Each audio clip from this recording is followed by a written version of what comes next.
Alrighty, hello everyone, and welcome to another Swish stream with Steven. I am Steven. My team is Swish Gaming. If you enjoy the content that you see today, give us a follow on YouTube at Swish Gaming, Twitter, The Swish Gaming, Facebook, Swish Gaming, Twitch, The Swish Gaming, and we also have a website, swishgaming.com, where you can check out all sorts of Magic and other gaming-related information. All right. Happy holidays to everybody one more time. Almost happy new year. Last day of 2021, and we are going to spend it playing some modern leagues with Blue White Hammer. Tony, thanks for liking the stream, man. Appreciate you.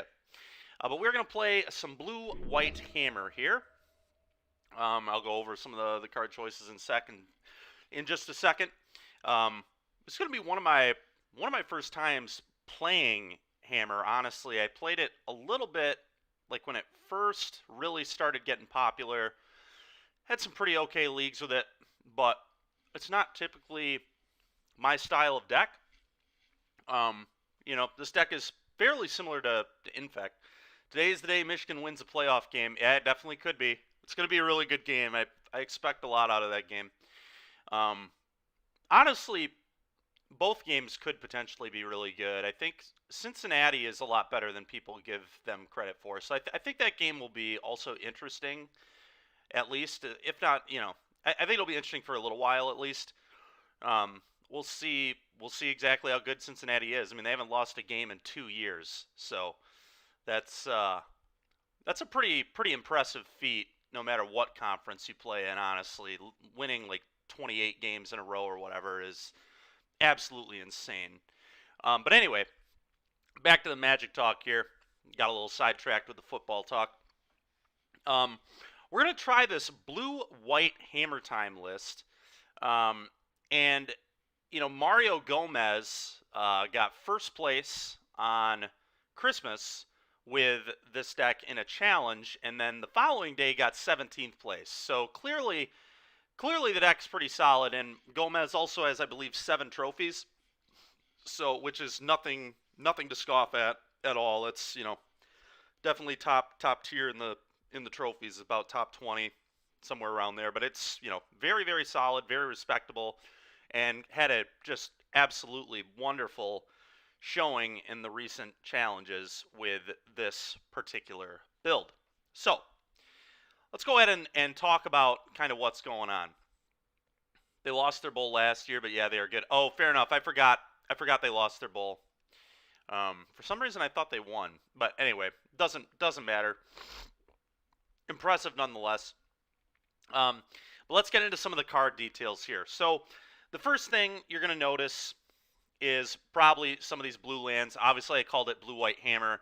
It plays no blue cards in the main deck, but Black-White Hammer usually plays no black cards in the main deck. So, we've got some good sideboard options we'll go into detail on, but you'll notice we've got some of the blue lands, and that is why, because of our blue cards out of the board. We're doing a lot of typical Hammer stuff, obviously. The 4th Opter, 4 Sentinel, 4 Aid, 1 Steel Shaper's Gift, 4 Hammer, 1 Shadow Spear. The 2 Springleaf Drum is interesting. That's down 1 copy from most. How can you physically keep yourself away from Vintage Cube? Because Twitter voted for Modern today, which is honestly fine because I need to start testing Modern for next week's NRG event anyway. So this will be a good day for some testing. Larry's strongly considering Hammer Time, so this is partially for him too. But back to some of these cards. You'll notice one of the really interesting innovations that I had not seen until looking at this deck is 3 main deck Barenton Forge Tenders. Card honestly seems really good right now because of one of the biggest weaknesses of Hammer Time is Fury. Fury is awesome against Hammer Time, and this card makes Fury look like an actual joke. Fury pretty much just is completely useless against this card if we're going to be completely honest, unless you're able to like bait if you're an opponent and you're able to bait the Forge Tender with like a 1-for-1 removal spell. I mean, this card's super good, but not only is it good at stopping Fury, more on the 1-for-1 removal spell thing. Obviously, most of the interaction in this format, the cheap interaction, is red. Unholy Heat, Lightning Bolt, very popular. You got obviously Prismatic Ending running around too, but yeah, I'll test some Grixis Shadow next week again for sure. Definitely a deck that is on my radar. I played it at like 2 NRGs ago, and went 6-3, and I think I drew pretty badly that day as well. So it was a really solid finish for drawing kind of like garbage. But um, the Brent Forge Tender is really good at protecting the Pure Steel Paladins. Really good at protecting the thing that you want to hammer, potentially. Also just a very good hammer target. But what's very interesting about this deck, I think the most interesting thing about this deck, is that it's playing the Stoneforge Mystics with the kind of typical D&T, the typical Stoneforge package. The one of Sword of Fire and Ice, one of Cauldron Complete, and then this deck has a Nettle Cyst because it plays a million artifacts, obviously. So, and then we also have a Cranial Plating, which, we'll tutor that up sometimes too. But these are like the 3 that Stoneforge in this build, as opposed to in other builds, will be tutoring. And you may ask yourself, well, why don't most builds usually have this package? It's very good. Well, most Hammer Time decks are Lurrus decks. This one is not a Lurrus deck, which when you first look at the deck, you go, my God, why is this not a Lurrus deck? Like, all we have to do is cut these 3 cards, and we could just put Lurrus in our deck, which synergizes really, really well with Brent and Forge Tender too, by the way. I feel like even if you're not playing blue-white and you are playing Lurrus, this is definitely something to look at moving forward. But that's fair. Well, we're gonna see how good it is today, dude. But what's really interesting about this package to me is because of Brent and Forge Tender, we're kind of able to protect our Stoneforges a lot easier. Stoneforge is going to be much harder to kill in this deck. The games where we go turn 1 Brenton, turn 2 Stoneforge, our opponent's going to need 2 ways to interact with that. And so the Cauldron Complete plan or the Sword of Fire and Ice plan is going to be really, really good in some of these matchups and hard for people to kind of break that. Another very interesting thing, though, about not playing Lurrus, which I hadn't really thought a ton about until one of our team members brought it up yesterday in the Discord when we were kind of talking about this deck, was that if you don't have Lurrus as your companion, that's greatly going to alter the way your opponent is going to make their mulligan decisions. For example, whenever I see no companion, I assume broken, not interactable deck, or blue-red Murktide. So it's either going to be like Rhinos, Living at like decks that are very, very difficult to interact with 1-for-1 removal, and you really want hand hate against, stuff like that. So if I'm playing like Grixis Shadow or whatever, and I play against a non-Lurrus deck, and my opener, for example, is like triple Unholy Heat, trip Unholy Heat, some other like Death Shadow and 3 lands, or trip Unholy Heat, Expressive Iteration, just a hand that's going to interact a lot, like maybe double Unholy Heat, Drown in the Lock, just a hand with a lot of interactive spells. If I open a hand like that and I don't see a Lurrus, I'm very incentivized to mulligan that hand. In fact, it's very likely I would mulligan that hand. Now, obviously, no Lurrus, Infect is a non-companion deck, so you'd have to like take that in consideration. But I think it's much more likely, typically, that your opponent is doing something kind of busted, like playing Tron, playing Belcher, playing, one of those decks. So if you don't play Lurrus, obviously losing the companion sucks. Lurrus is very good.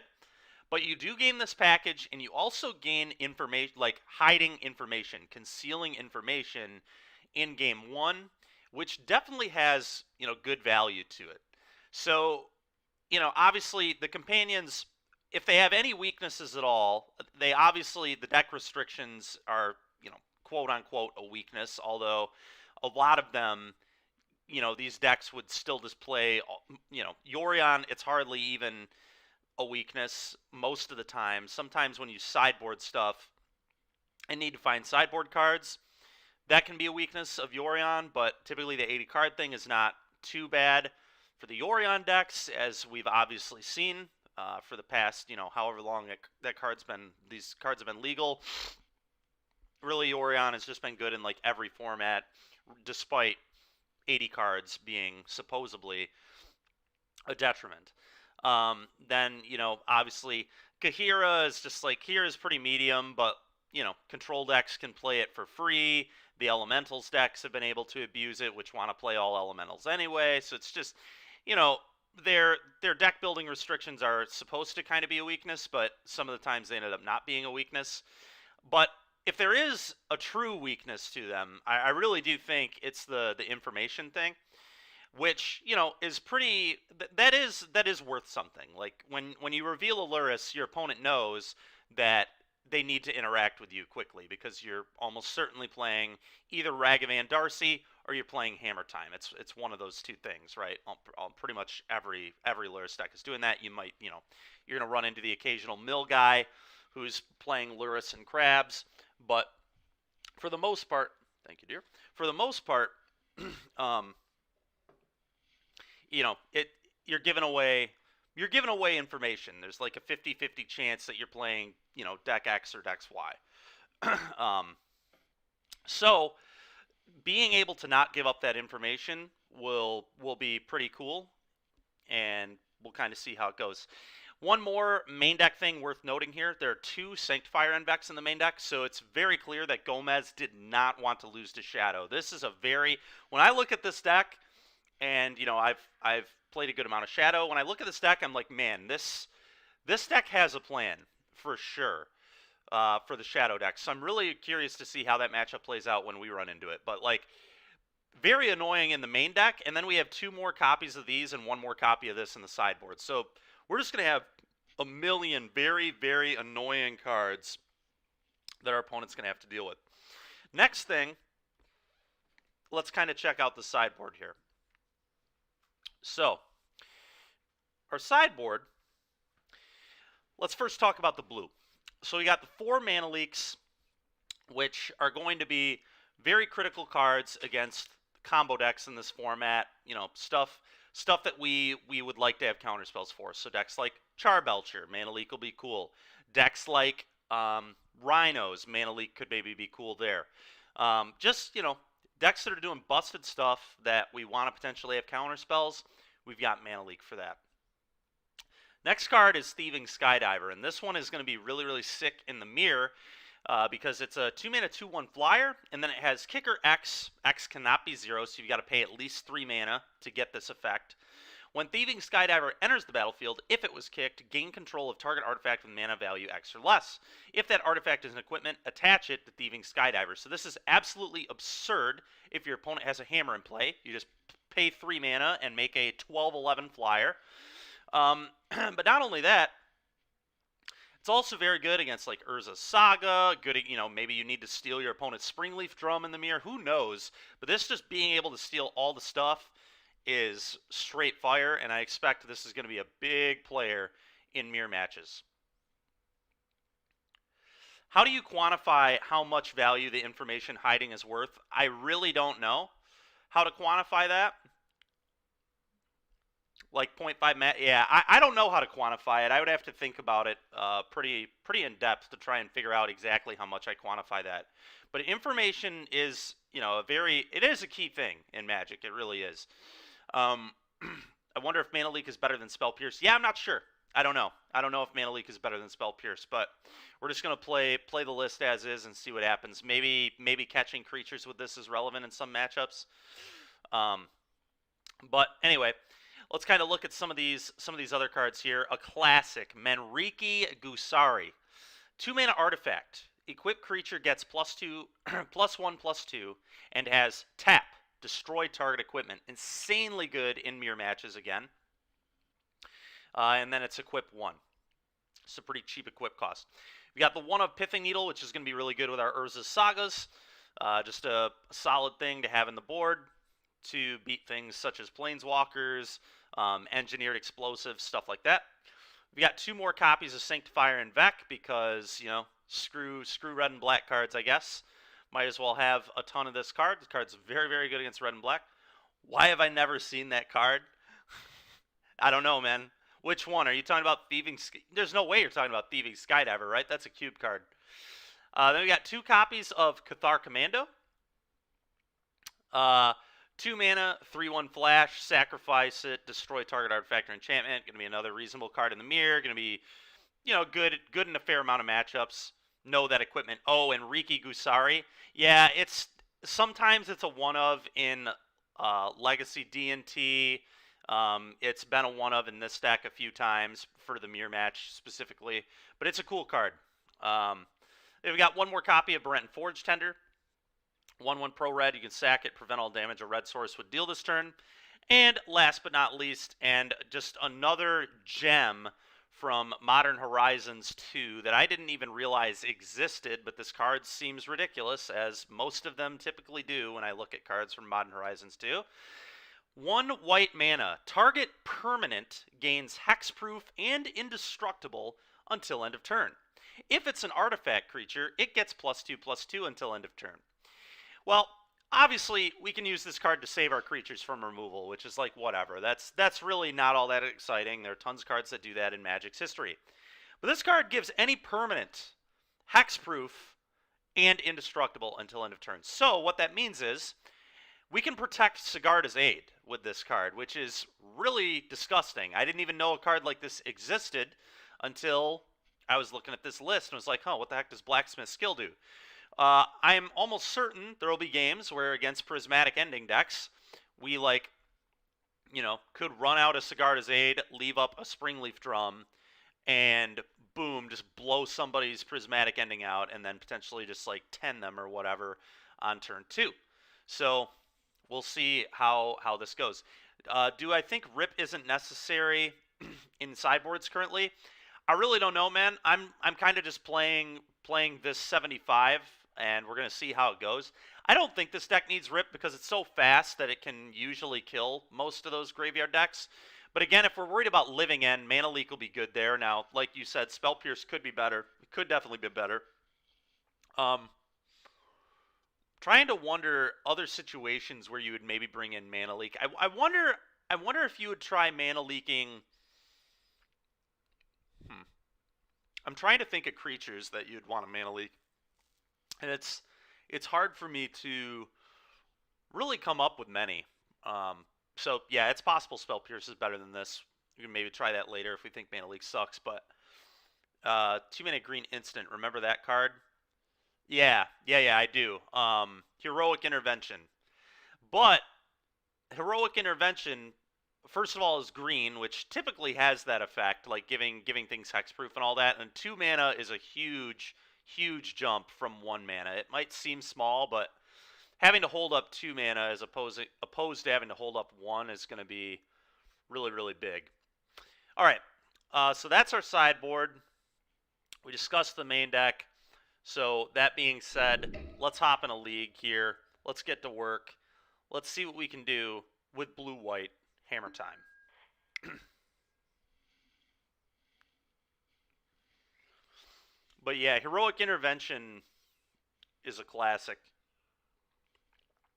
I actually wished I had played multiple copies of Heroic Intervention in the Lotus Box Championship in that Gruul deck that I played in Historic, because being able to blow out sweepers was really important in that event. And I did not play Heroic Intervention, and after the match, after the event, I was like, man, maybe could have won this thing had I come a little more prepared.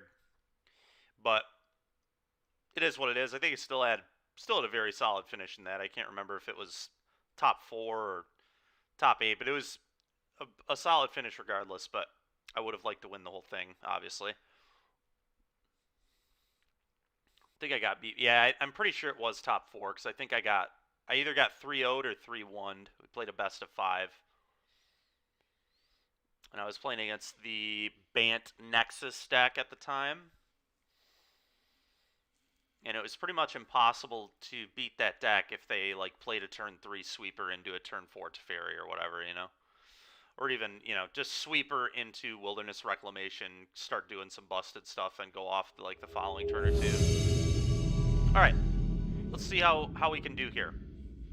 Like I said, not typically my style of deck, but I would like to play first. That's a good start. Well, we've got turn 1 Esper Sentinel. We have this. This hand is unreal. Keep. All right, we're doing it. We are doing it.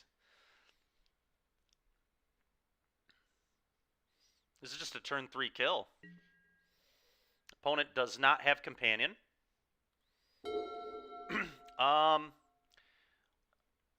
Any reason to fetch to thin here? No, probably not. I could draw more of these and might want to put them into play, so let's do this. There is some argument to fetch to thin, and I would certainly hear it. But I think I'm going to choose not to in case I draw more coasts. Now, you could say that more coasts are effectively dead anyway, because snow-covered island, interesting.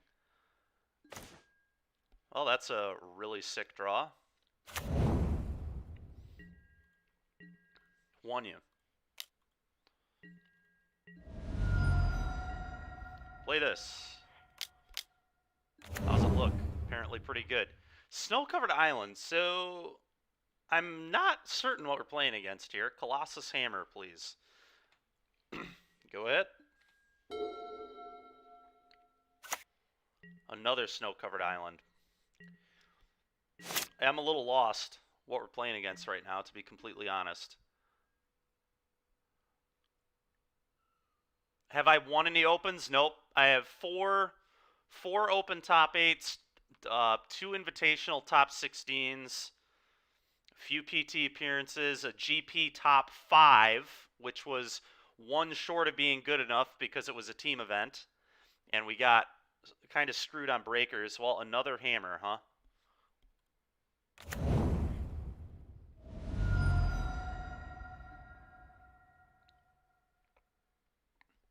Okay.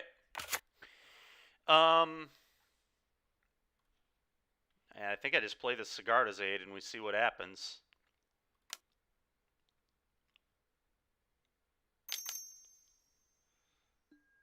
Counterspell. Sure. Draw a card.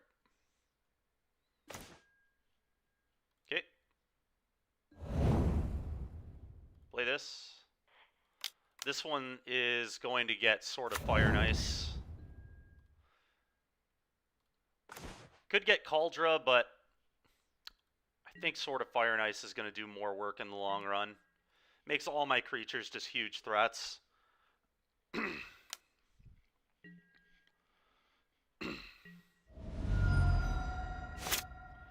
Yeah, he did draw very, very well, and unfortunately, he outed me in 2 of the top 8s. He beat me with Grixis Shadow in the one that I top 8'd with Death and Taxes in the semis as well, and he also had some pretty insane draws there. The matchup was pretty good for me, but not when my opponent drew, like, Shock, Thoughtseize, double Dismember, you know, and then, like, 2 Shadows or whatever he had. Okay. So we're going to put this in. Oop, undo that. Gotta activate a Stoneforge. Gonna put this sword on in. We're gonna equip this Stoneforge Mystic. Esper Sentinel's already very annoying. If they have any bounce effect, I want them to bounce this so I can go get more equipment. Hit you. Sword of Fire and Ice already looking pretty cool. Snapcaster Mage. Alright, cool. Block my Esper Sentinel. You got it. It's fine by me. I'm fine with Snapcaster Mage having to be used like that, let me tell you. Okay, that's a very nice draw as well.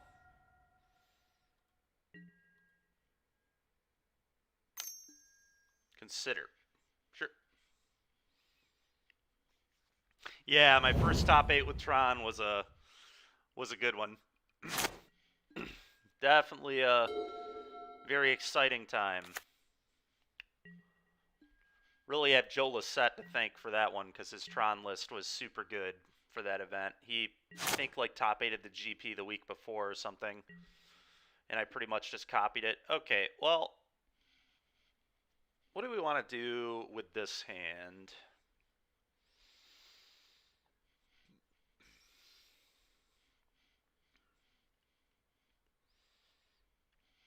What is my opponent going to do? So they're playing Blue Moon. Gotcha. Okay, the Blood Moon in the yard. Just go to combat and see what they do. I think that's a good start. Combat, see what they do.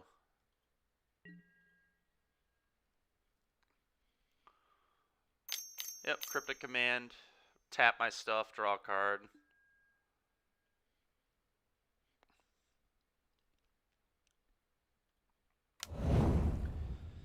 Do I want to fire this up and get in a point of infect? I probably do. No real reason not to at all, right? So, combat. 1 unit.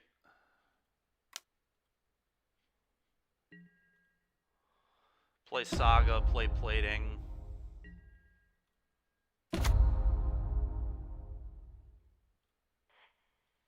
That's fine. Yield to this. Play the Plating. Put the Plating on the Pro Blue Stoneforge.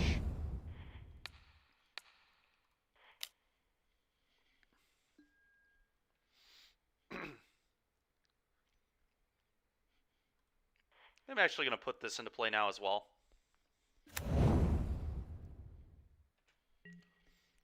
Gives me the potential to attack with it if I want, which I like.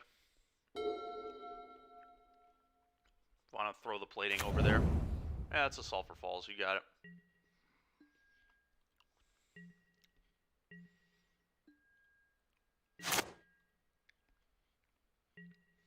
That's pretty good.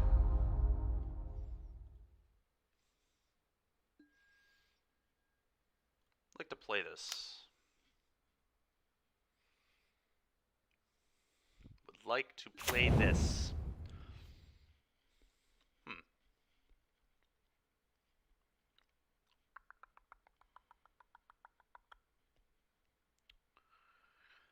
Alright, combat.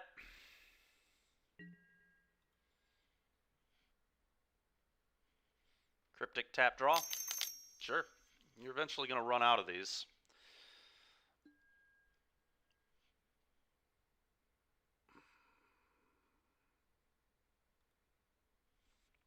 You're eventually going to run out of this stuff, opponent. I think I'm going to move the sword over here to increase this power. In fact, I might move the Plating there as well.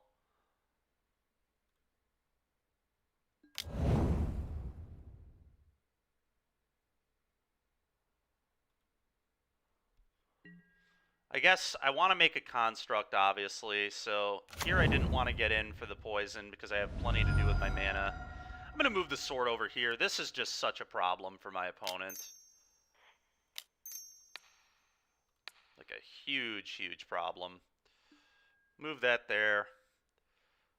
Good luck. Good luck, opponent. They now have to pay 3 every time they want to cast their spells to not give me cards. The most annoying creature in my deck is holding Sword of Pro their deck. This could be like an Anger the Gods or something, but it's going to be very irrelevant.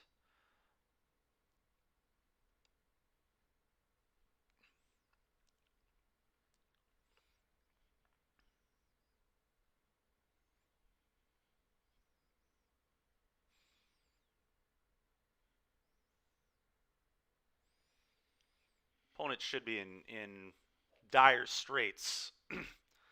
Yeah, I did beat him at that SCG. Yeah, I do remember that. That was one of the cooler matches I've ever played, actually. I leveraged my World Breaker really well. I don't even remember the total details on it anymore, but oh yeah, I O-stoned to blow up my own World Breaker or something, which wasn't a particularly good O-stone at the time, and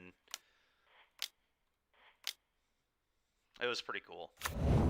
Make a 5/5. I'd like to go to combat, please. Okay. I will make a thing. It's a little awkward because I probably would have tutored this, but we'll see what we get. Alright, opponent's had enough. Opponent's had enough. Alright, well, they're playing a bunch of red cards, so the pro-red stuff's going to be sick. It's pretty much their only interaction is going to be bolts and heats and things like that. So we're just going to have 8 protection from red creatures in our deck. Big fan, big fan. Very good things to hold cranial platings. Oh, I didn't even realize this deck doesn't play Memnite, which I love because I hate Memnite. I think that card sucks. So it's pretty nice to not have to play that garbage in my deck. What don't we like here? What don't we like?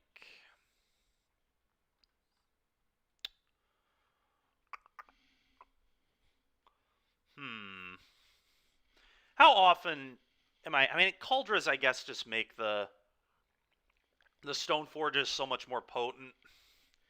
So I probably want to leave it in. I was considering chopping this, but that's probably poor. Is there ever a world where you go down Pure Steel Pattern? Maybe I just go down Ornithopters. This deck's down on drums anyway. What if I just cut 3 of these? Part of me wants to do that. Steel Shaper's Gift is sick because it can go get Sword of Fire and Ice, which is just pro their deck. Not really into cutting much else. I was considering cutting Paladins, but I think Paladin's still super good, especially with Forge Tender able to protect it. Blacksmith's Skill could be good here too, potentially. I may not need it, though, with all the pro-red stuff. It is interesting, though. It's good at, like, protecting Esper Sentinel, which I'm a pretty big fan of. Yeah, he was indeed shocked he lost.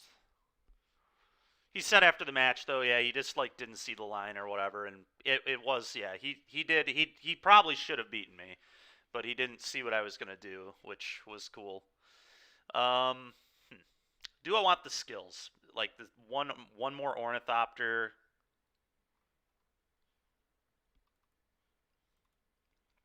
I'm going to try 1. I don't know what else I would cut for this. I guess it could be the Steel Shaper's Gift, but being able to get this stuff is kind of good. I guess Shadow Spear is, like, pretty medium again. Giving Trample could matter, though. Whatever, we're going to try this. I don't know if this is 100% right, but I think it's good. Yep, we're keeping this. Mana's a little awkward here, but we're still keeping it. This card is so good, man. Esper Sentinel, dude, is just... What a card. Because if they want to kill it here on turn 1, they have to give me a card, which is just egregious. Oh, yeah. Oh, yeah. Let's do it, baby. Now, this is how you hammer time right here, folks. Hands like this. Just straight busted. You going to consider? You are going to consider. You got it. Consider your options, friend. I'm just going to run my Sanctifier out. If he has a counter, I don't even care because I draw a card.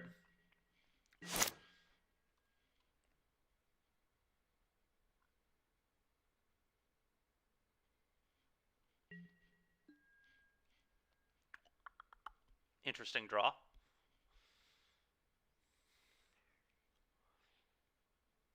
I am fine with this getting counter, right? I think so. I think I am. It's a little awkward I can't play either of these lands this turn if I want to resolve this, but there's actually a world where I attack here. I think I'm going to attack first, just in case he wants to blow a Snapcaster Mage to block again, and then he's tapped out, and I know the Sanctifier resolves. Okay. All right, the next question: How do I actually want to play this turn? Because I could just play the Sigarda's Aid, which I guess I should have done first. But I wanted to see if he would block, if he would flash and snap and block there. I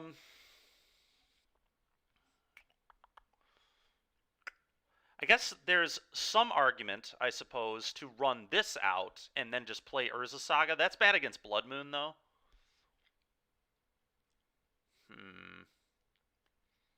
I guess I can't cast this through a Blood Moon, which kind of entices me to play this. All right. jam this. If they have the counter, good for them. I still draw a card.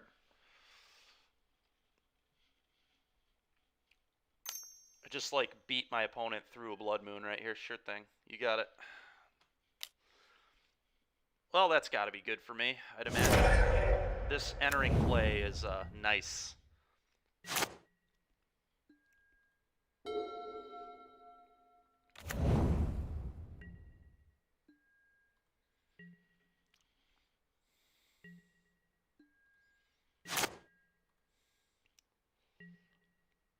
That's a good draw.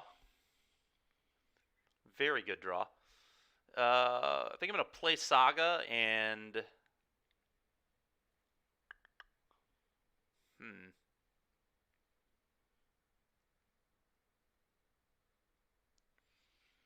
What do I want to do here? I think I want to try resolving this. I think that's step 1 here. It's unfortunate it's white mana, but I think that's still the correct play here. Obviously, I could do the Pure Steel Paladin thing, but I don't think that's as good.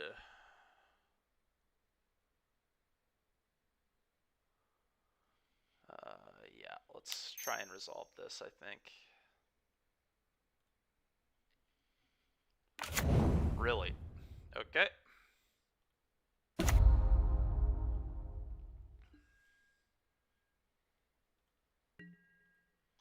Attack.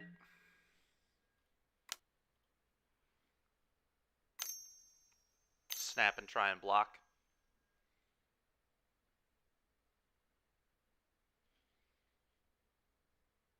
Okay. Okay.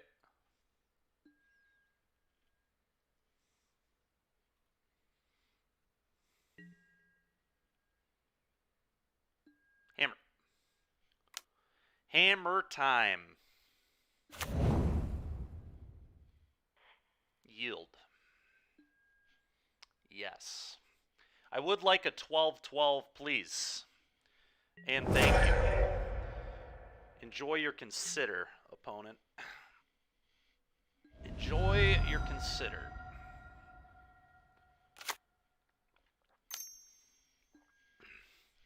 Well, I'll tell you one thing. Opponents got cards in their hand. That's for sure. Considering for those options.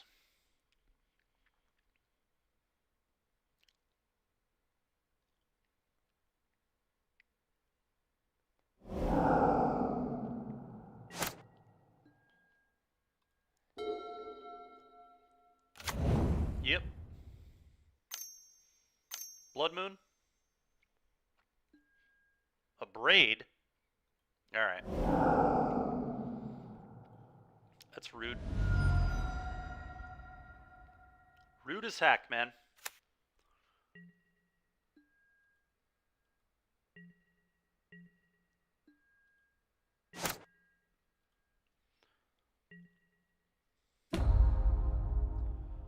It's a pretty interesting draw there.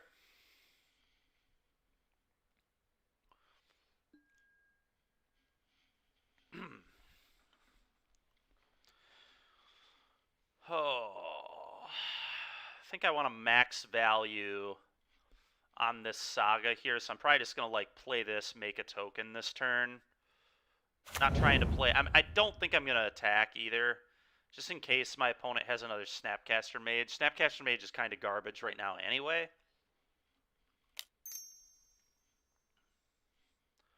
Let's play this.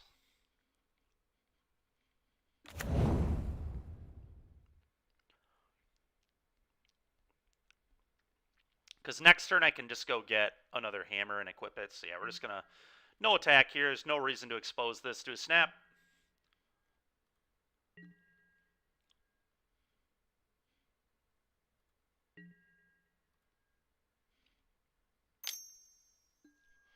Sure. Fine by me.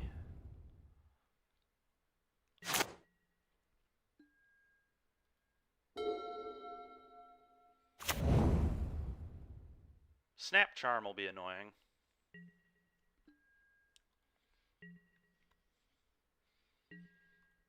Create this.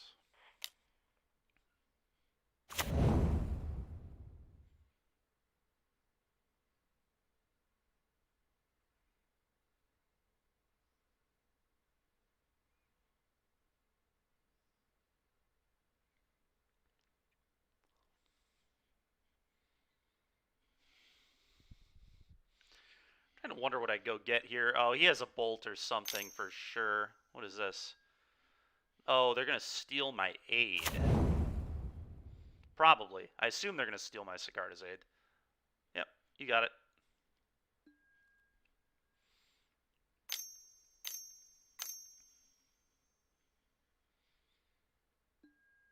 Yep, sure thing, dude.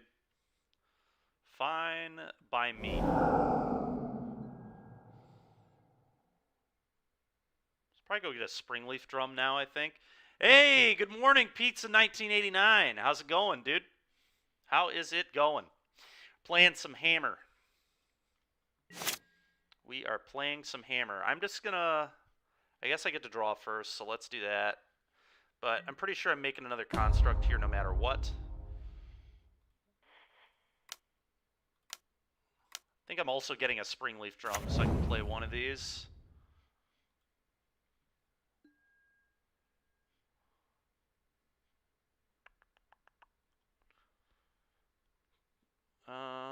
Shadow Spear is interesting too, but I can't really use it yet.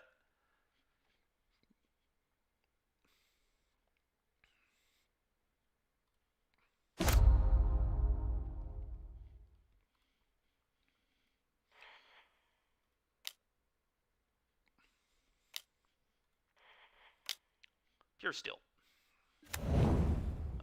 Combat. Could we have won this turn? Never mind. Yeah, I don't believe so, unless I'm missing something here.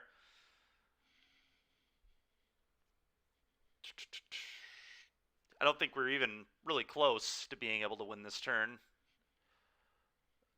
Were you thinking we still had the Sigarda's aid? Okay, do I want to, like... No, I can't afford to send this because of Anger of the Gods being a card. I think we just play it safe and attack just here for this turn.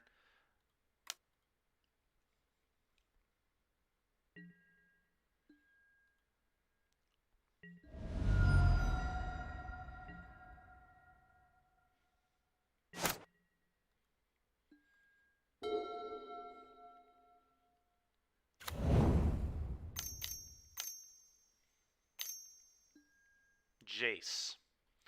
Okay, that's a Jace.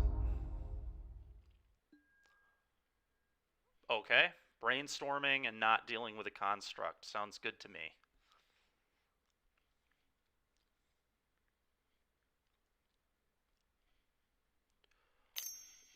I'll try and kill my Pure Steel.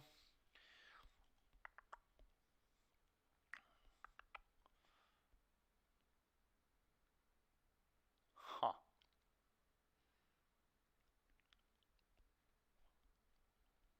I think I just have to let that die. That's fine. You're dead. Pure Steel has been bested.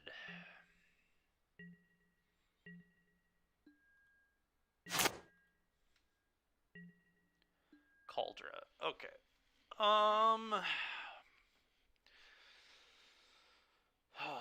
Steals poison, obviously. Oh.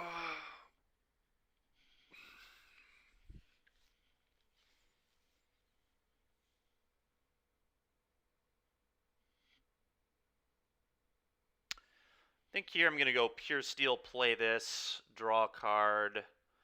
These will be 4/4s. Won't quite have lethal, so I'm just going to send it to Jace. Pure Steel.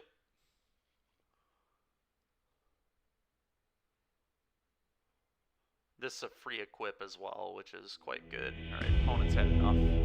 Opponent has had enough of the beating that they just received from Hammer Time.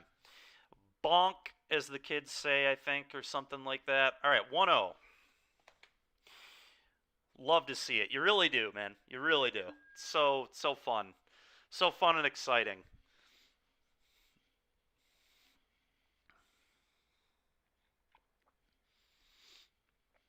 Opponent's just out here trying to play some good, honest blue-red control, and it just wasn't even close to good there. To be fair, I did have Esper Sentinel game 1 both games, which is very helpful. Card is when this deck has turn 1 Esper Sentinel versus when it doesn't have turn 1 Esper Sentinel, it's a wildly different experience, let me tell you. Blue-red air. Blue-red air. Yep. Blue-red balloon.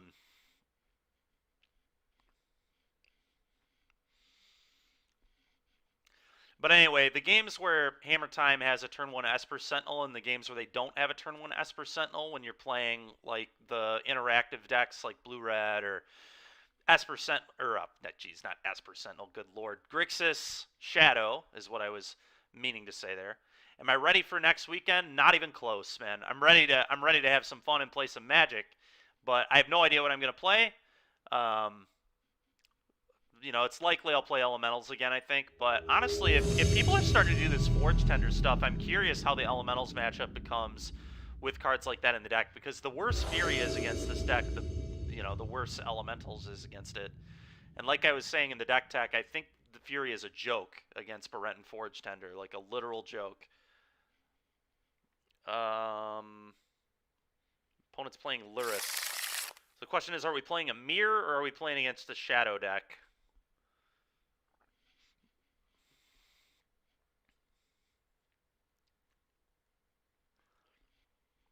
This hand's pretty bad. I think I need to mulligan this. It's like, it's interesting if it's a Shadow deck because it has Sanctifier and Stoneforge, but they have a Hand 8 spell they're just going to take. I guess it's like, okay. No equip or ditch it. Fair enough. Yeah, I know that's how this usually goes, but this one's a little different, right? Because the whole Stoneforge Cauldron, like this version of Hammer is not the same as Black White. I forgot to mention in the deck tech that one of the benefits of this build is you mulligan less. But I do think this hand is pretty medium, so let's mull. Well, this hand is honestly much worse. I guess we're going to 5. I think we lost. We'll see, though. That's okay. We'll keep that. Don't need you. And I don't really want to fetch those lands back into my deck, so I'm pretty sure I bottom this here. No need for blue in game 1 anyway. So. Yeah, that was part of the reason. We had Stoneforge Mystic Sword and Cauldron. What in the heck is this? Brushland? Oh, sure. So they're playing Scales. All right, well, I'm pretty glad we didn't keep the first hand. That hand wasn't winning. I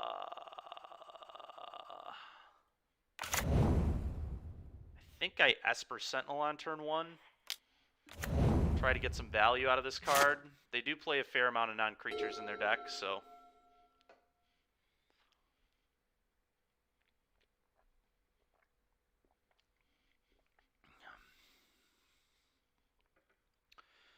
fair amount being Hardened Scales in the Ozolith, I suppose. Pay costs. Yeah, what is this? Hangerback or Ballista? Hangerback. Okay. Sure thing. Steel Shaper's Gift.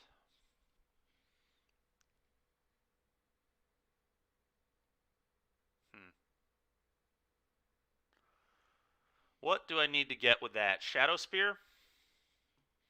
Let's get the Shadow Spear out of my deck. I think that's probably the play. I certainly don't need another hammer. Sword of Fire and Ice isn't going to be particularly good in this matchup, so let's go get... Oh, Nettle Cyst. Nettle Cyst is actually disgusting. I might get Nettle Cyst, honestly.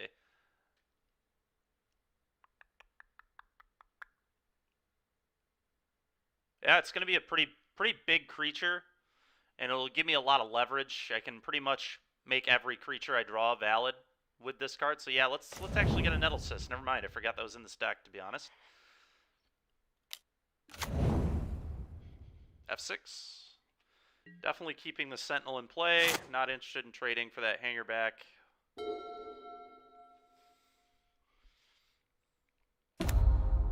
Saga. Yep, that's a Saga. I guess another reason to get this as opposed to the Shadow Spear is Urza's Saga can go get Shadow Spear. So I basically have 9 copies of Shadow Spear in my deck still, between the 4 Stoneforges, the 4 Sagas. Oh, Zabaz. Standard is not a format anymore. Seems like they don't do tourneys for it much, but it's been bad for, like, actual 5 years. It is a format, man, but, like, yeah, it's really not great. Again, Arcbound Ravager. Okay.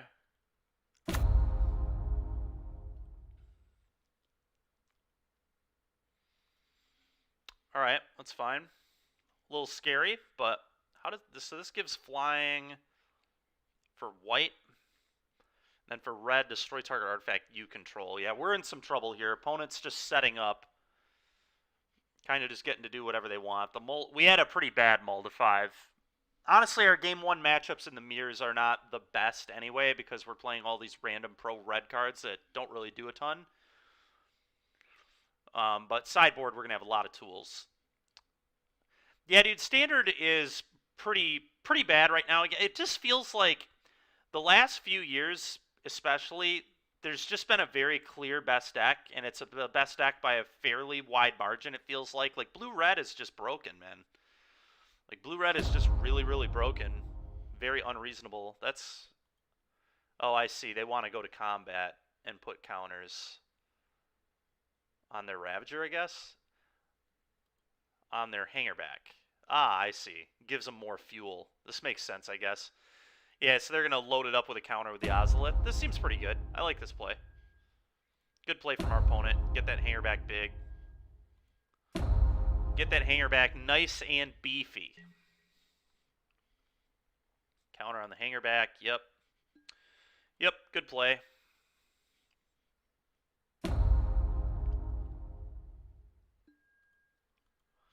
Don't think I'm going to be able to keep up with this. It's going to be quite difficult.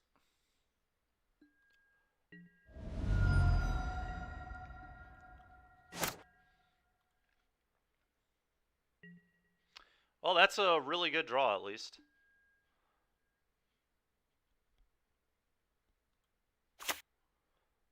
Well, now I'm just going to play Pure Steel and Hammer and equip the Sentinel.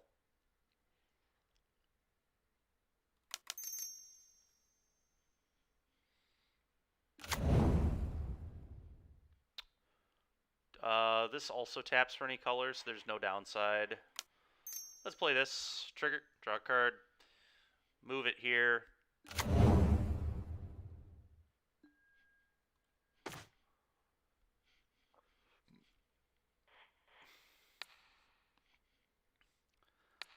I'm a little sad I didn't get the Shadow Spear now.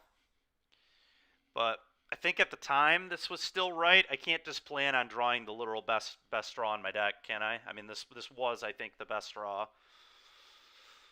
But, you know, there were only 4 copies of it, and I had 51 cards left in my deck before the draw steps. Siege Rhino Standard.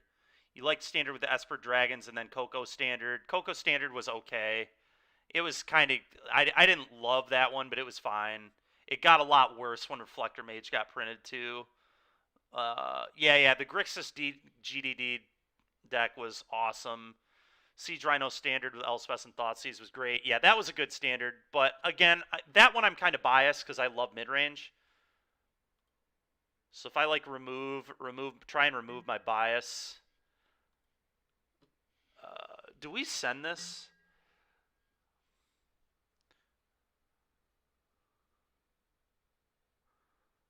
I mean, I have to send, right? I'm just trying to think about what happens next turn. So my opponent can put a counter on this, can, like... Yeah, I have to attack. There's no way I win if I don't attack. And then we're going to move the equipment over to the Paladin, I think. It is fun magic. Yeah, very true. Okay, so he's just going to dump his counters onto the... Sure. The Ozolith. Man, this Hangerback is going to be frickin' massive.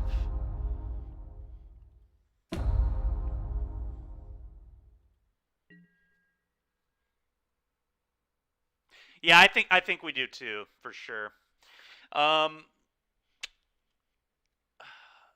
Do I want to move this over, or do I want to leave this here? I guess Walking Ballista is a card I have to be concerned about, so let's move this over. Oh, that's awkward because it dies. I still think that may have been, that probably wasn't good. I forgot that it had the 2 damage marked on it and was going to die. I did that a little too quick. I thought about it literally as I was clicking. But, I don't know. There's still some argument for that play, because if I get ballisted there and lose this, that's really detrimental. This card is a lot more important than the Esper Sentinel, sure.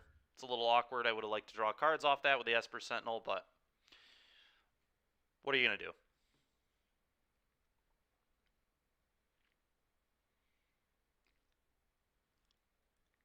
Alright, so I need to find Shadow Spear.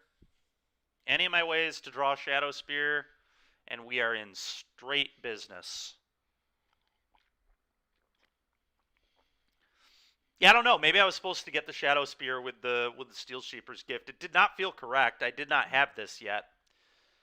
It's more likely that I can find Shadow Spear off other cards than the Nettle Cyst. The Nettle Cyst felt like it at least gave me a chance, like if I drew like Ornithopters and things.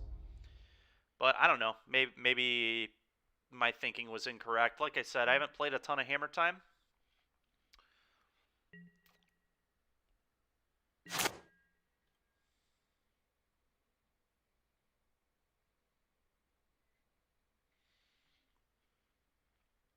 Shadow Spear, Stoneforge Mystic, Fat Etched Land.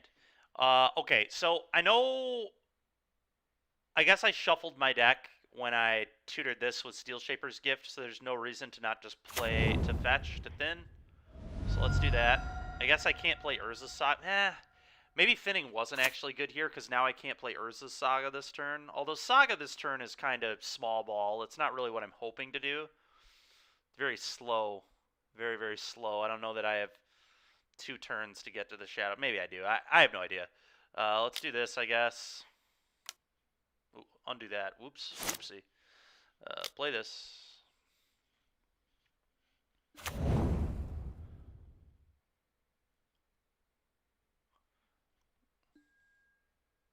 I would like to draw a card. Thank you. Yikes. Can you say yikes?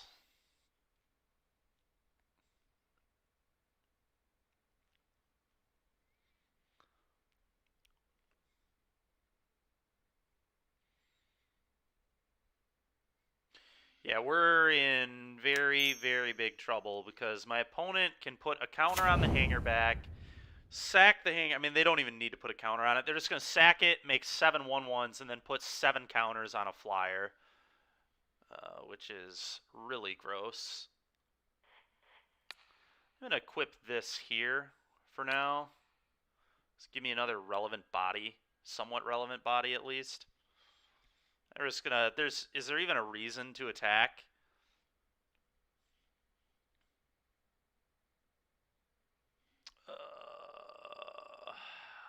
So he can go make construct and then sack this to the oven. It's just like way too good. Construct gets. Yeah, I just have to say go ahead here. My opponent's going to make a construct and sack to the oven, I assume. I guess they could wait a turn to sack it to the oven, but I think they're going to do it right now. Go. Go, go, go.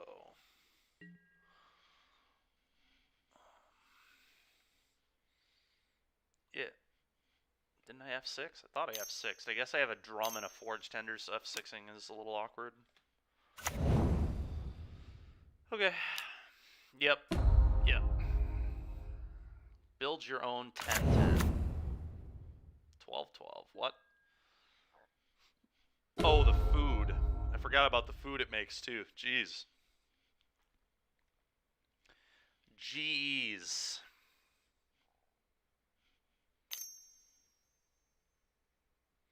I don't even know that Shadow Sphere is good enough anymore.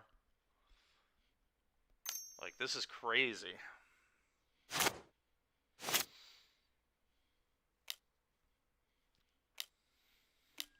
Crazy. It's alright. For a mold of 5, we kind of competed. If I would have gotten Shadow Spear, maybe we had a chance, but I don't even know that we were beating this had I gotten a Shadow Spear, to be honest. I guess I would have gotten to hit with Sword of Fire and Ice, too.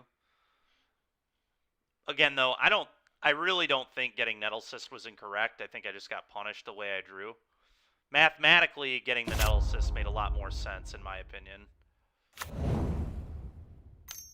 The only debate is, you know, what was top decking Pure Steel the only way I had a chance to win this game anyway? And if it was, then I should have gotten Shadow Spear, but I don't know enough about Hammer or this specific matchup to be able to adequately answer that question. Really, they put it on the hanger back instead of a token, huh?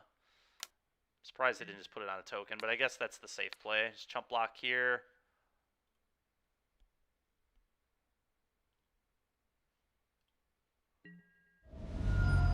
Zabaz gains flying. Okay. Draw. Cauldra. Sick. Play this.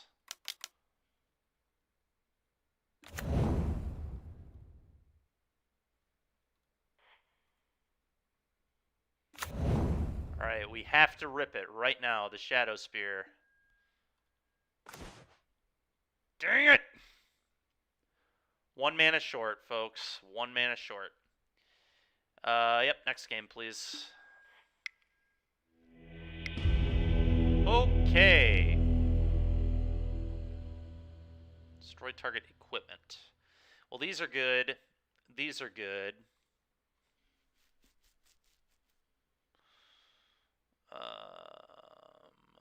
This is probably nonsense. These are certainly nonsense. All of this, just get out of my deck as quickly as you can, please. Pithing Needle seems solid. Is Sword of Fire and Ice better than Menriki Gusari? They play Shadow Spear, but yeah, maybe I just want the Menriki to be able to interact with their Shadow Spear. It's a good thing to be able to tutor for to get me out of a bad situation. Shadow Spear is like their only equipment, though, which is pretty awkward. But I still, the sword is very awkward. So I think Menriki Gusari is going to do a little more work for me there. The rest of this seems good. Alright, let's rock and roll. Let's hope for a better 7 this time.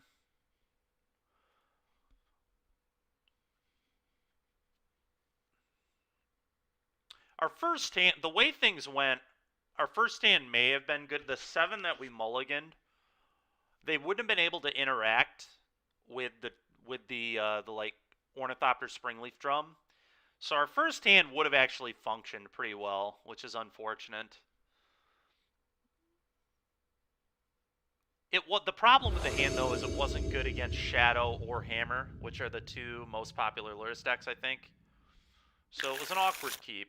What do I think of this? I think I've got a turn 2 Pure Steel Paladin. This can blow things up. I think it's actually good enough. It's a very odd hand. Very odd hand. I guess I turn 2 this, so let's keep... I am going to try this. I think this hand is good enough, though, because of the Pure Steel. So, we're going to go this on 1, this on 2, this on 2, this on 2. Then I can make it's kind of a slow hand. Really. Okay. A little surprised that stayed in their deck, to be completely honest. All right, that's an interesting draw.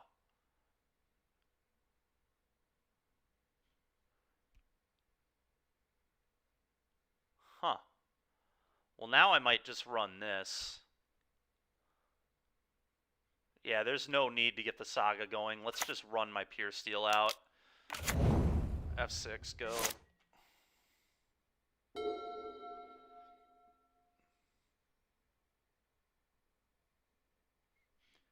I don't think they can deal with this, can they? Do they play, like, endings or anything in the board? They might play Dismember, but that was always going to be an issue. green mana.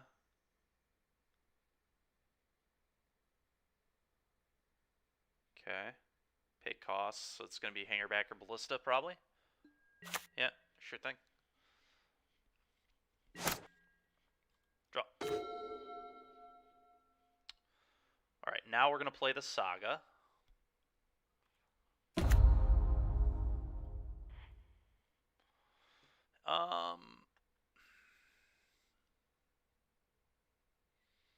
Do I let my opponent have a card?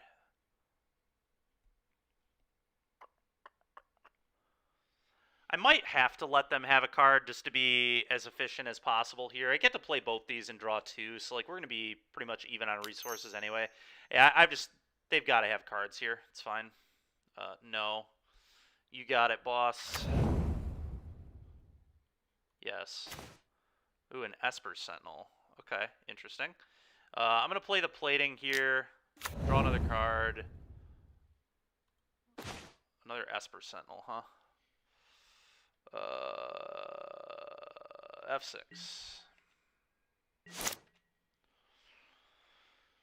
Next turn, I get to make a construct, play Esper Sentinel, start equipping stuff.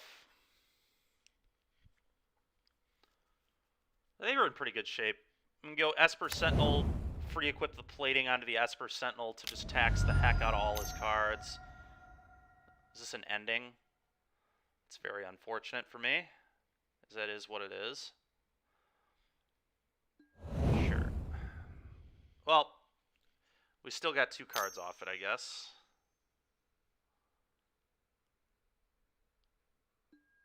The Ozolith. Okay. Okay.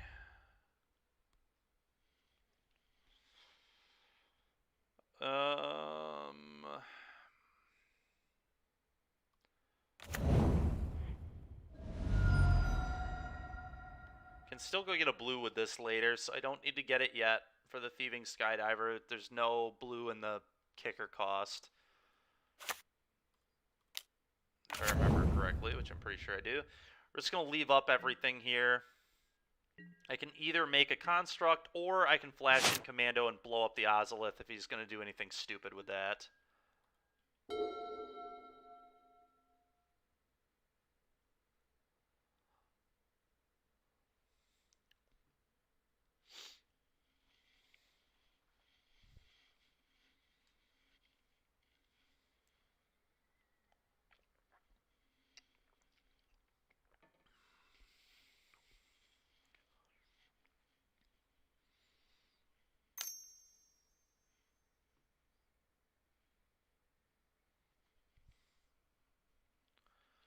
Claim my Esper Sentinel. Interesting.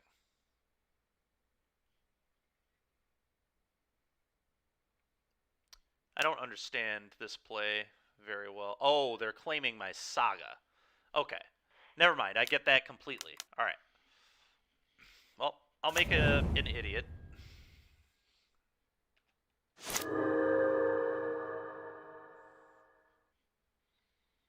Fine by me.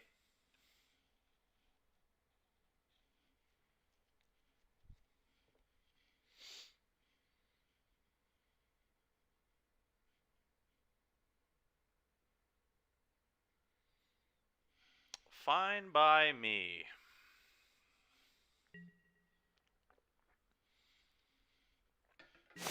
Sure.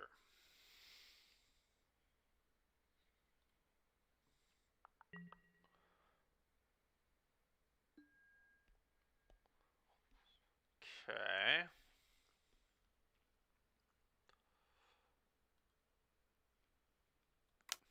Play this.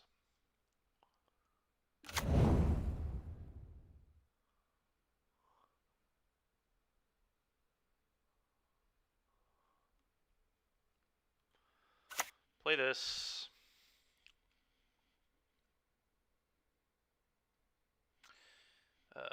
Combat.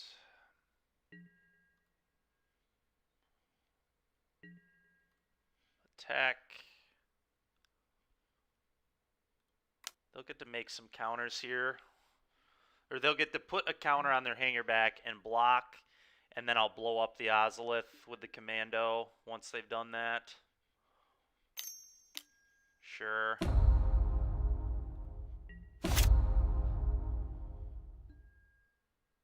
I'm just going to do this now. I know I'm going to do this anyway, so let's just do it now. Get this off the board, please. Had about enough of that silliness.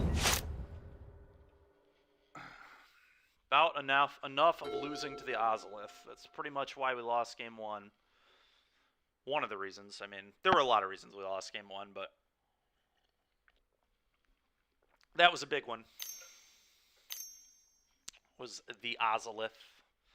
The old Ozolith.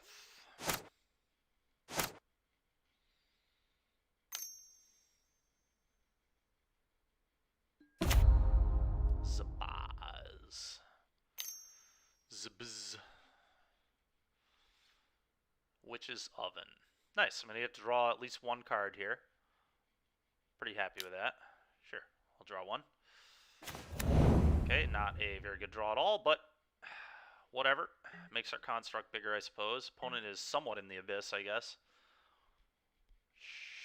Sure. Let's say you're going to give me a Zabaz or a Sentinel. I'm fine with it.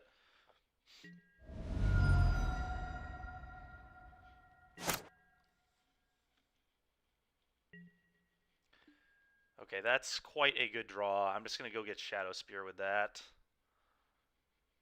I believe.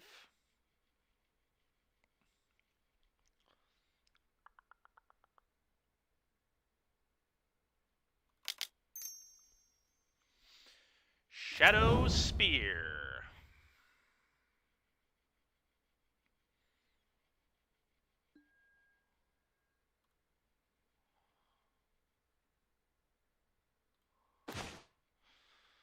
Okay, so play this. Let's do some math here. I do. Yeah, I can like play my whole hand here and pay the one. I can't equip plating if I go that route, though. I don't think. I could give my opponent a card and also equip the cranial plating, which is arguable. I'm just gonna get a resource here. Just in case. I mean, I guess I didn't have to do that because I have the drum, but... Okay, so pay 2 mana, play this. So the question is, do I let my opponent have a card for more damage? I don't think so. It's, what, 5, 6? I mean, it's a lot more damage, to be fair. If I don't pay the 1, they're taking a much larger amount of damage, significantly. But if I don't do that, the next turn they just like die. Play this, pay 1. Maybe I just don't pay the 1. Man, that's tough. I hate letting them have a card, I really do. My gut says don't let him have a card, but that could be incorrect. I'm going to do this.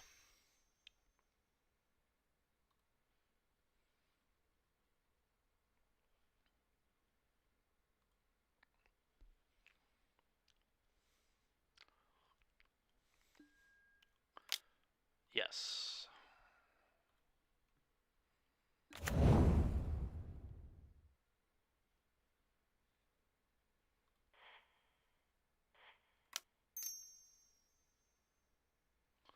Play this, equip, attack for 7. Could play the drum too, but they're going to block. I assume they're going to block with that. Maybe they don't block at all. You know what? Let's just get this into play.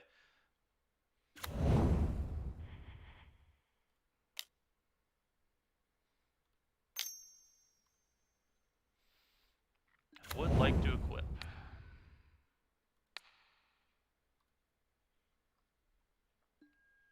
Yes. Combat. 8. F6. 8 you.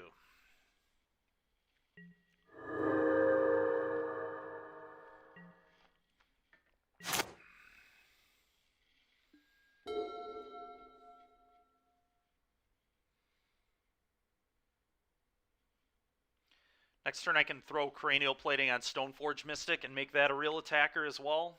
If assuming that they have like Claim or something, which I do assume they have. Just assuming the worst.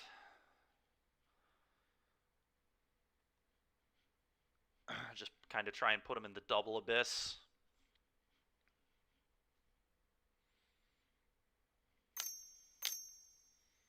Okay, maybe they don't have that. It's a hanger back or a ballista. Neither seems super bad for me at the moment. Sure. You got it.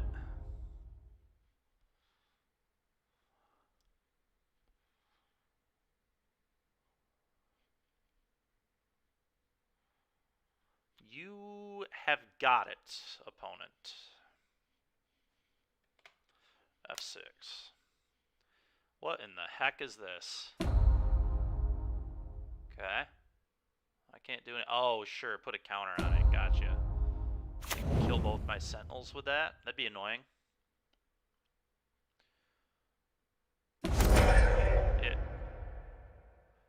Yeah, alright. They 100% have Claim in their hand, I feel like. Or Prismatic Ending, maybe. Maybe it's Ending.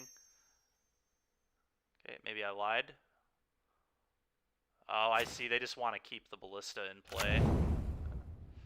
I don't know that that's worth giving me cards, honestly, but here we are. It's what they went with. Oh, when I draw like that, it doesn't particularly matter. Although Ornithopter's not actually a bad draw here. Equip here. How much is this? This is 8 mana to equip? I'm actually 1 mana away from just being able to equip that. Although they're just dead right here, so...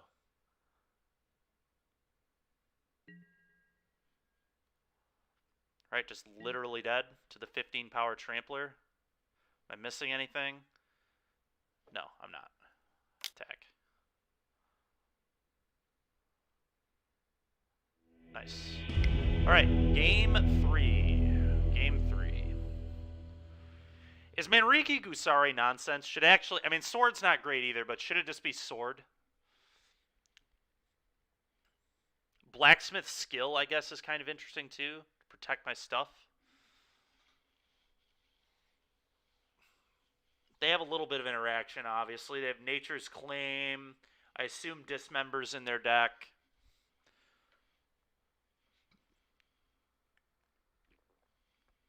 The literal only equipment they have is probably a one of Shadow Spear. I can't imagine much else is happening. I don't think they usually, you know, they're a Luris deck, right? So there's no Nettle Cyst or anything.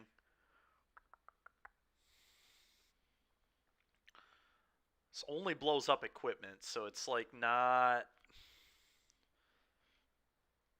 It's really very medium. I'm not certain that it's supposed to be here.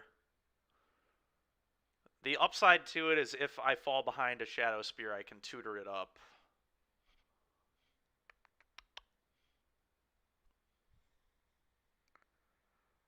It's probably worth just having the tutorable thing. Do you play old school games? Is that what the CRT TV is for? No, man. This is just like literally.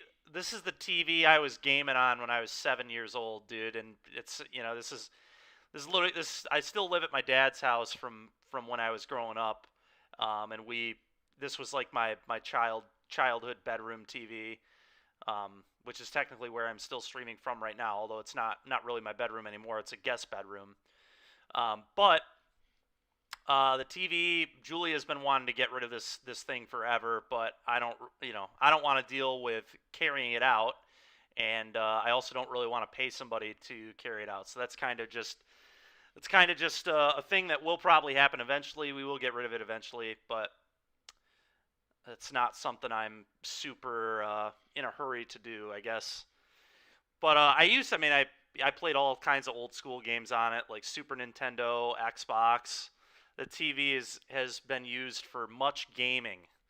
It used to be in the game room over at my grandfather's house before we brought it over here.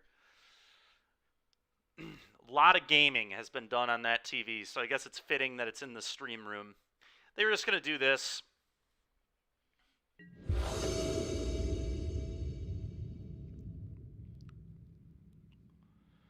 The hexproof card is really interesting. Being able to protect my stuff, being able to protect Saga from Nature's Claim is kind of awesome, but this hand is kind of loose. I think I'm going to keep it because it's got Pure Steel, but this is not an amazing hand by any means. They mulled to 6.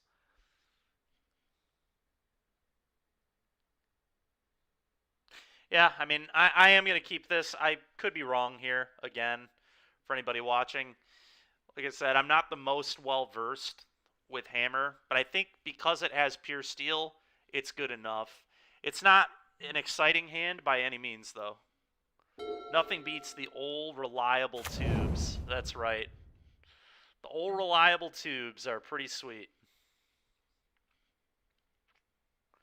I guess we just play a drum on 1 here, unless I draw like an Esper Sentinel. Oh, that was a pretty weak draw. Gonna do this. Springleaf Drum. Here go, boss. Let's draw a hammer. Give me a hammer. Off the top, 1 time, please. Ornithopter would be cool, too, because then I could play Urza Saga, play Ornithopter, tap this for 2 white, and play Paladin. I would like to get my Saga into play this turn, for sure. If possible. Just make my opponent interact with it. We're catching up to our opponent on clock, which is nice. Yeah. I don't think this match is going to come down to clock, but you never know. You never know. Green. Is that a Hardened Scales? Or Nature's Claim? There's no way they claim a drum, right? There's not a chance on this earth they're claiming a drum. It's got to be a Hardened Scales. There's no way. There's no way. Okay, I was say, not a chance that they blow up this drum.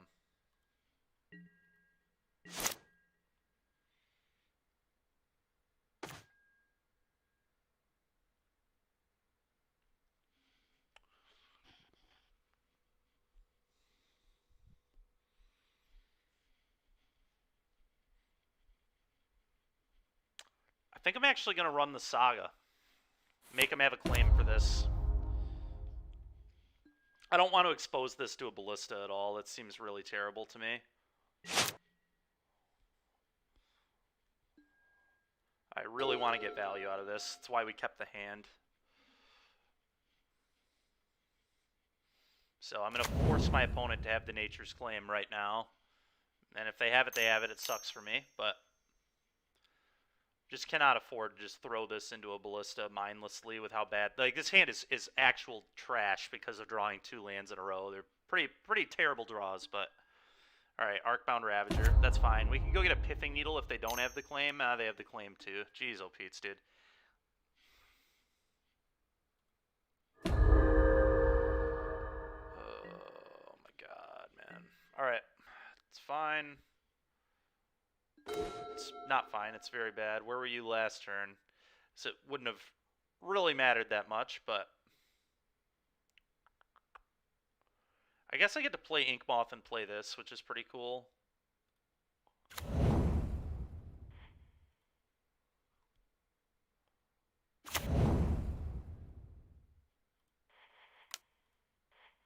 Add a white. Bang. I mean, if we draw Hammer, we're still just like in really good shape.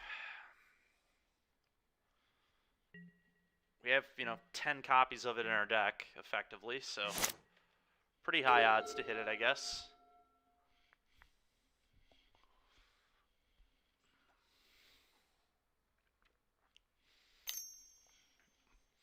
Yeah, I don't know. Maybe this is a mulligan. Oh, they have Prismatic Ending, too? I mean, this is just rough, man. My opponent's hand is an almost perfect hand. I mean, scales, removal. Not great. Not a great situation right now. We got to draw something relevant. To be fair, if I draw a Stoneforge, we're just still right in this game. That's all it takes. How about another Inkmoth? I guess, am I just going on the Inkmoth Beats plan? I guess I don't really have anything else. I could fetch to Thin. I already have blue mana, though. What are the other 2 copies? 4 Hammer, 4 Stoneforge. The ones, I guess... Yeah. The Steel Shaper's Gift And then Saga kind of counts, right? So I guess it was actually kind of 12 if you count Saga. Which I do count. I mean, Saga would be much better than all this trash.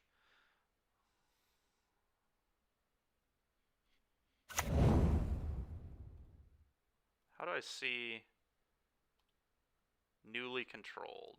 So that's the one I want to fire up. So tap this one. Just real quick, check again. Yep, that's the one. Hit you.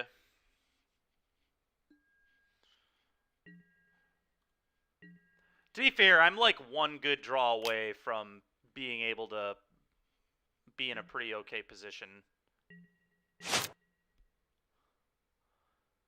Thieving Skydiver would be gas.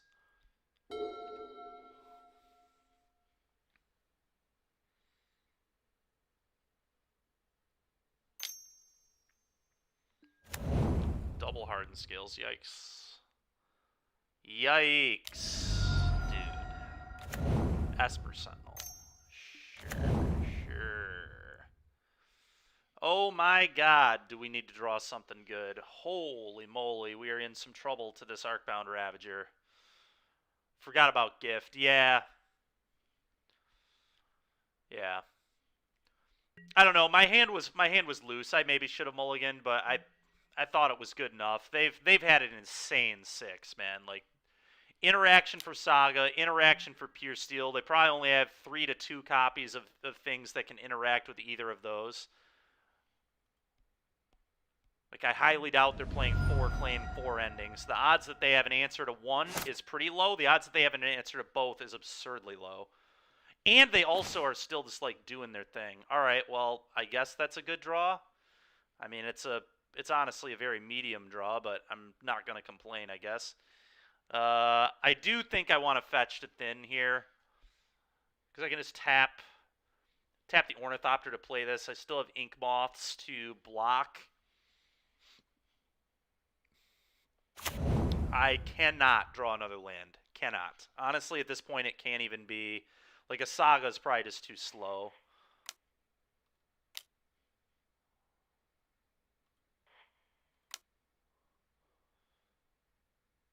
I'm going to get the blue source, because why not?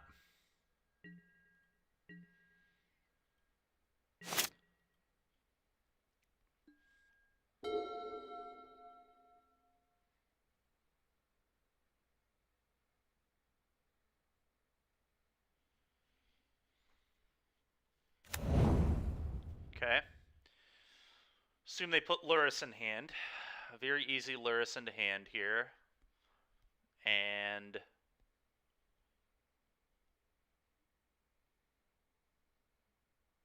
yeah, we'll see what else they do. 3 counters. Honestly, do they just fire up Ink Moth and start putting me on the chump block plan? I guess that means they die to a hammer off the top, so probably not. Because again, I have 9 copies, so they would just be killing themselves to 9 cards. And they would have to give up like their whole board to that, right? It seems terrible.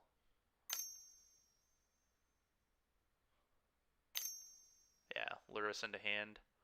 Although they're still dead to a hammer with this play. They have no way to block a flyer. Yeah, they actually can't put Luris in their hand here. I don't think this is a good play at all. This literally just makes them dead to 9 cards. I mean, I guess they're not really doing much if they don't do this, so it's like, it's an awkward position for my opponent, but I mean, they are just saying, okay, I lose to a hammer. Which is not a great spot to be when I've seen 0. Hallowed Fountain tap, please, but don't worry, chat. I will draw land number 8 or whatever here. No blocks. Hammer.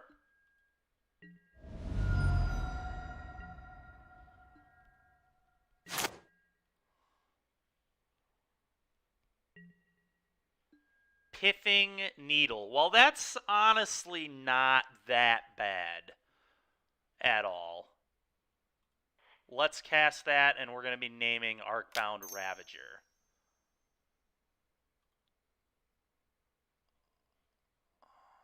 I will pay 1.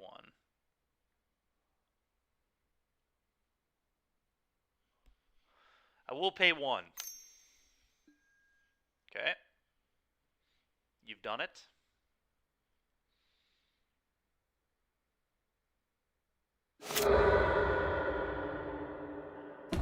What?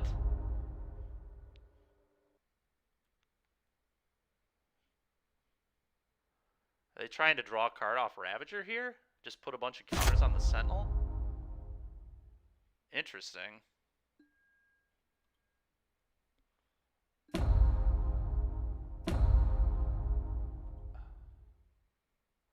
It's so stupid that you can put, like, with spells on the stack, you can put counters that you don't pay with the card on the stack, but upon, yeah. Alright, well then, let's do this, and we're certainly naming Arcbound Ravager.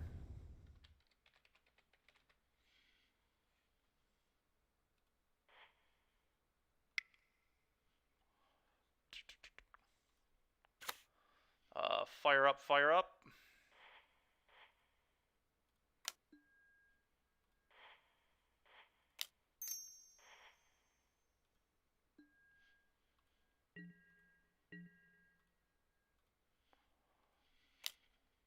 Alright. Oh, I can just hard cast Cauldra complete next turn, so that'll at least stall the board a lot. Saga, that's a pretty good draw for them, for sure. First strike, trample, indestructible, haste. Okay. Luris. Put the Ozolith counters on Esper Sentinel and attack, I assume. Maybe they go on Luris. I think they're going to go on Esper. They probably go on Luris. No, they're going to go there. Okay.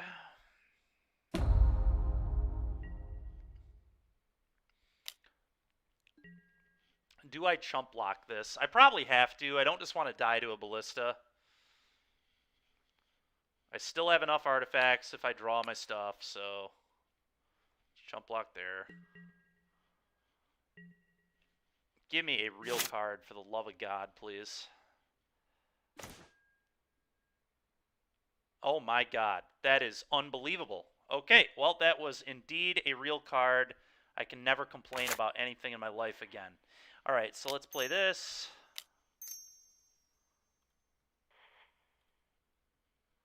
Kicker X being 1.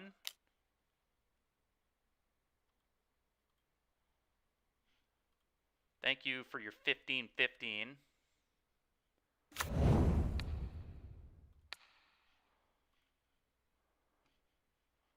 Appreciate that. Fire up. And fire up.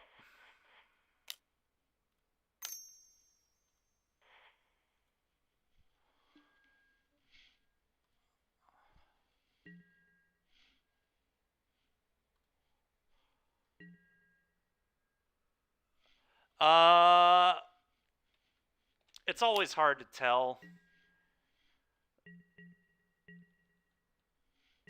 Jacob, it's typically hard to tell in that situation. A lot of times I feel like I might be missing something, but I mean, people make mistakes, dude. Like I make mistakes on this stream all the time. Now, to be fair, I am also paying attention to a chat, which I don't have to do in paper, which is like a big deal. But yeah, I don't know, man. Magic, there are a lot of decisions in this game. Okay, so this is so ridiculous. But my creature gets trampled, so throwing this on Cauldra, or throwing this on Esper Sentinel is absurd. Play this, fetch, I guess. Plains, whatever. Play this, draw a card because of Pure Steel Paladin. I can't fire up an ink here. So just do this.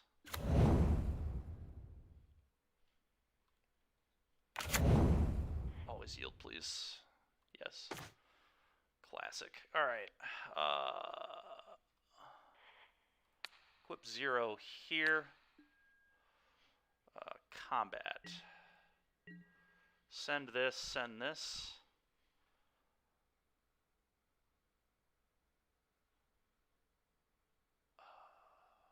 That's fine. And then I can move the Cauldron to the Pure Steel. After blocks, the Ravagers will both get exiled when he blocks with them here.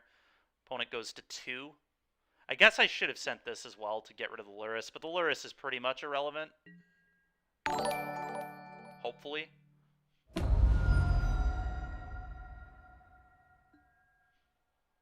Jeez, oh Pete's, dude. Okay. Don't want to click through my turn. Need to move this over here, and now Luris can't get through. Go. Sure thing.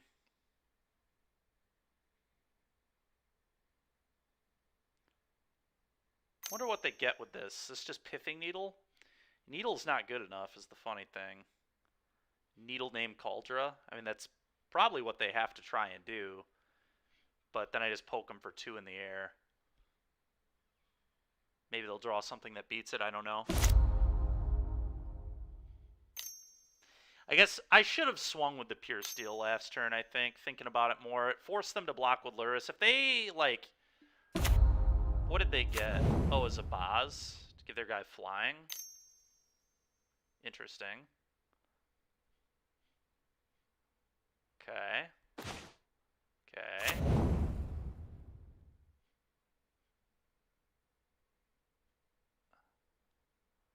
Is this good enough?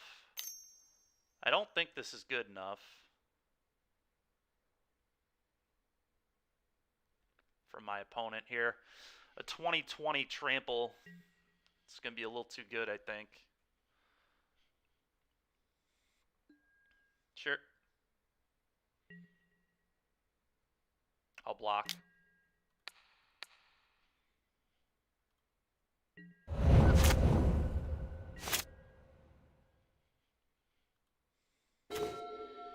Okay. Move this wherever the heck I want. Does not matter in the slightest. Nice. Let's go, baby. Let's go!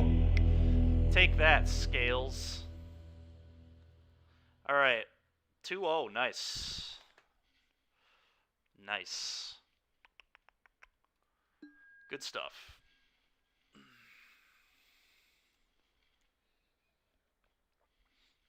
That was quite a battle. Quite an artifact aggro battle right there.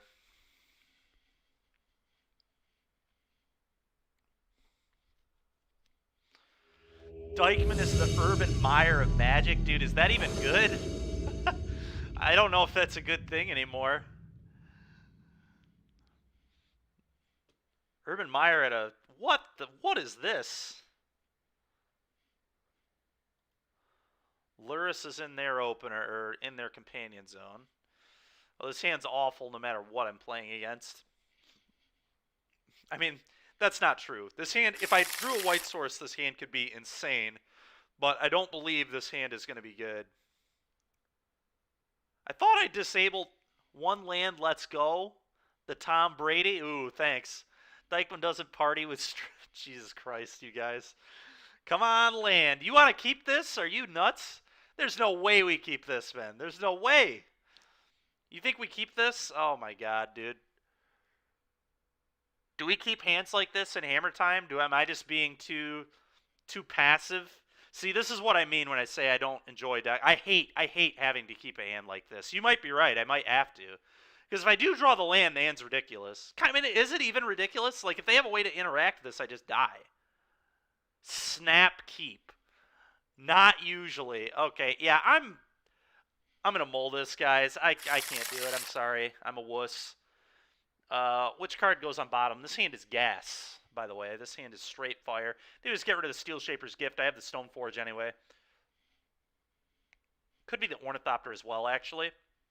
Maybe it's actually the Ornithopter. But Ornithopter holds equipment really well, so I think it's going to be the gift. Hopefully we don't get Thoughtseized or Inquisition, but our hand was... Yeah, maybe I was supposed to bottom this. It's tough, because I don't know if we're playing against a mirror. Alright, well, it looks like it's a mirror. I guess it could still be Jund Saga, technically. No, it's a mirror match. Okay. What happens on Magic Trips stays on Magic Trips. You never know what he does. Fair enough. You guys are funny, man.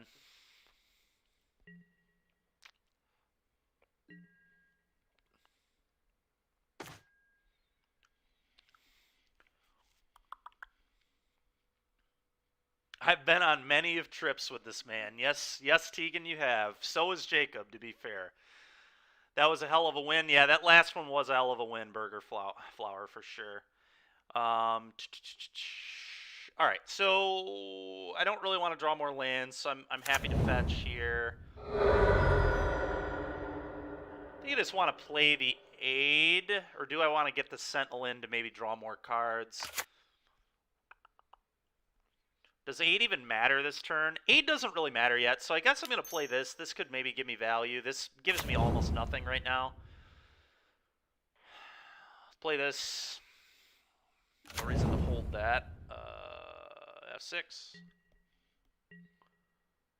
Yeah, I agree that it's Sentinel. I had to think about it for a second, but there are a few reasons it's Sentinel there. This also doesn't give away the fact that I have this. Doing it wrong. Jeez, oh Pete. You guys are out of control. Chat's out of control today.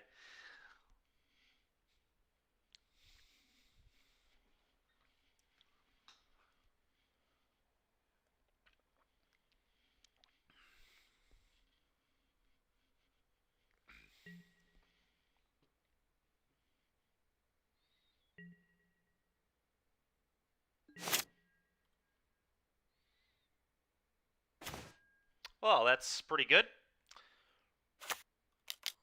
Now I wish we would have played 8-on-1, but whatever. Okay, let's do this. Yes. Hammer. Hammer time.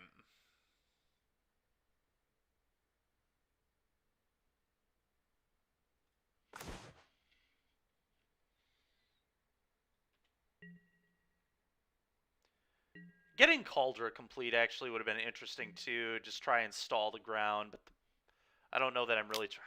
Yeah, maybe I was actually supposed to get Cauldra with that, because I'm actually on the defensive because of this Shadow Spear. I don't know. This is interesting to me.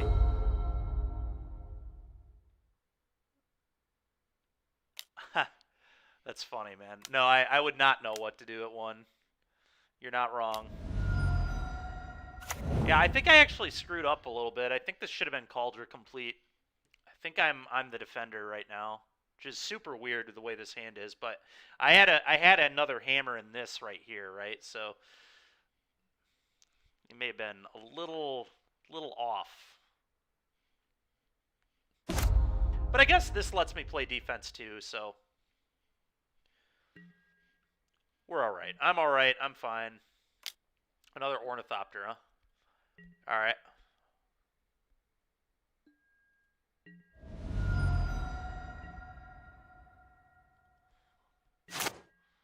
Draw. Seachrome Coast is solid, I guess. Play this.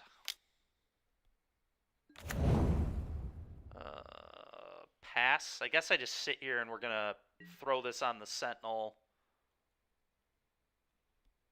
And then next turn get a Shadow Spear. No reason to attack at all. It seems very pointless.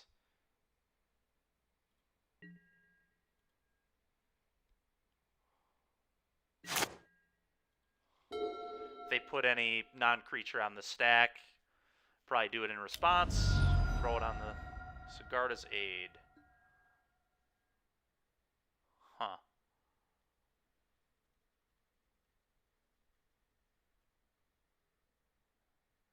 It's a little awkward. It's very awkward, actually.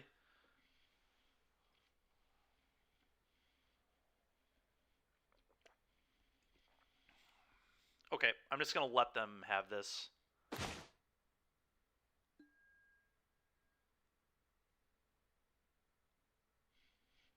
Yeah, no, this changes a lot.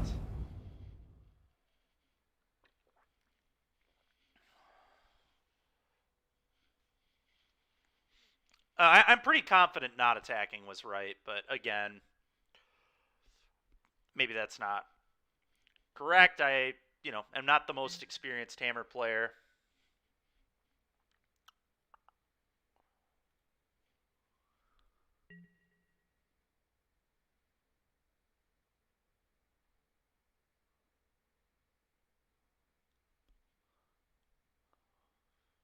Yeah.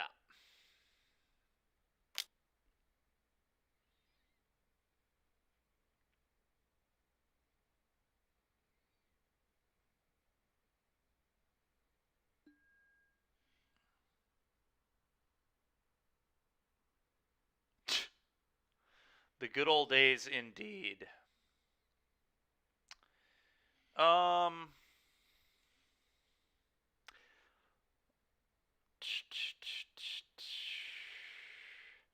Yeah, I don't even.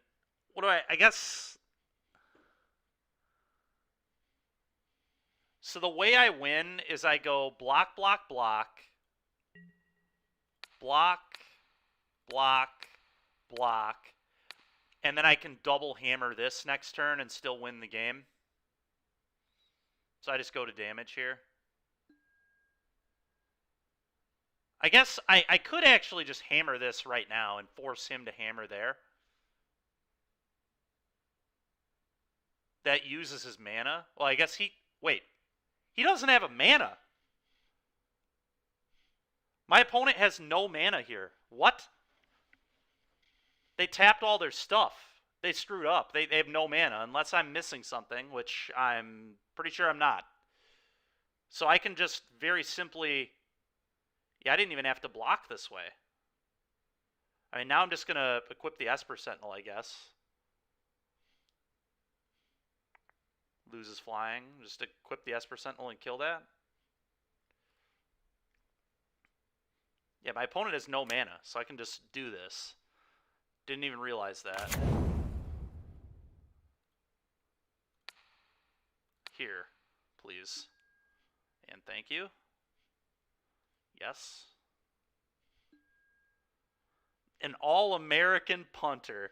Yeah, this was not a great play. To be fair, they were dead anyway. They were going to lose this game regardless if they could cast Hammer here. But they, they did punt in that scenario for sure. But we had them dead regardless, so they, I guess they can feel better about that.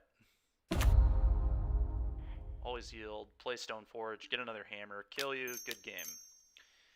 Hammer time. Time to go bonk, bonk. Yeah, no mana, so.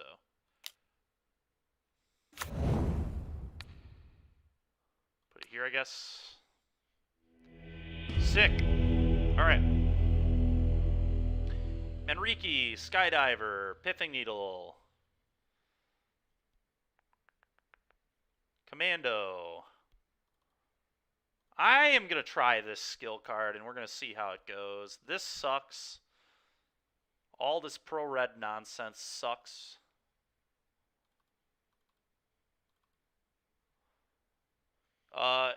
Is Pithing Needle actually good?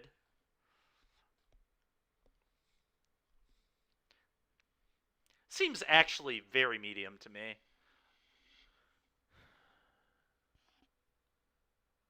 Yeah, they did indeed mega punt, no question.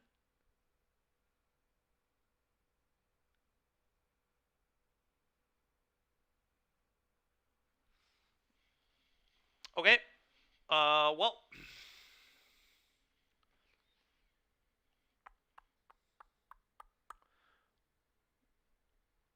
I'm going to cut the Needle. I don't think Needle's good. It seems pretty medium to me.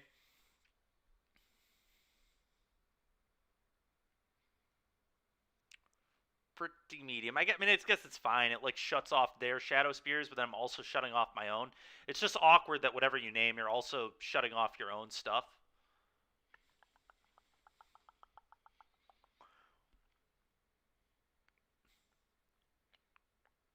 I I'm only going to bring in one skill.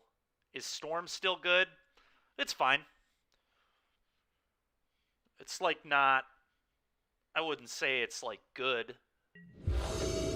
Oh my god, dude. I'd play some Storm, but on Moto that sounds awful for me. Okay, so this hand is very strong. Couldn't ask for much better than this, honestly. Yeah, this hand's about perfect, honestly. Turn 1, Ornithopter, Drums, Sentinel. Turn 2, Stoneforge, probably. Maybe aid those so then I can just flash in Manriki, Gusari, and tap a thing to blow up a hammer. That would probably just immediately beat our opponent in a lot of situations. Are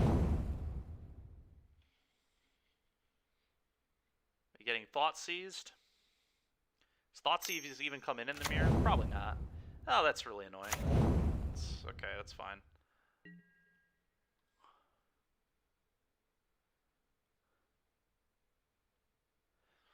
Might have to let my opponent draw a card here, which kind of pisses me off, but I think, especially with the way our hand is, we have to get this into play. I'm also going to play this instead of this now because I don't want it to get taxed later.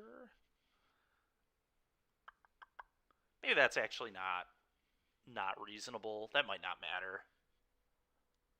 Yeah, I lied. I'm still just going to play the Esper Sentinel, but we are doing all this. Just got to get my drum into play. You may draw a card. You got me. Mulligan erased. Mulligan erased. Yeah. Esper Sentinel.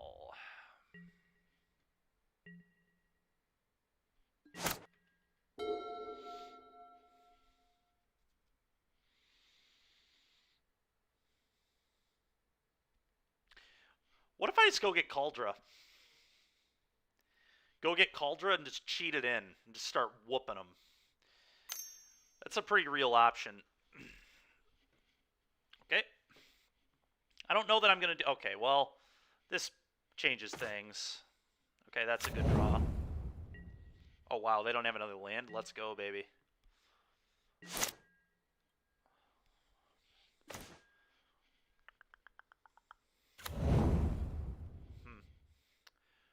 I think I'm just going to play my Sigarda's Aid here. And then let Manriki beat up his hammers.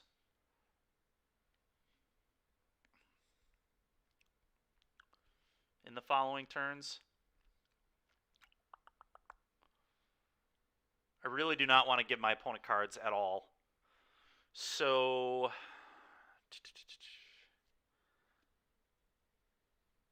yeah, let's play this aid. Play this aid. Pay the mana.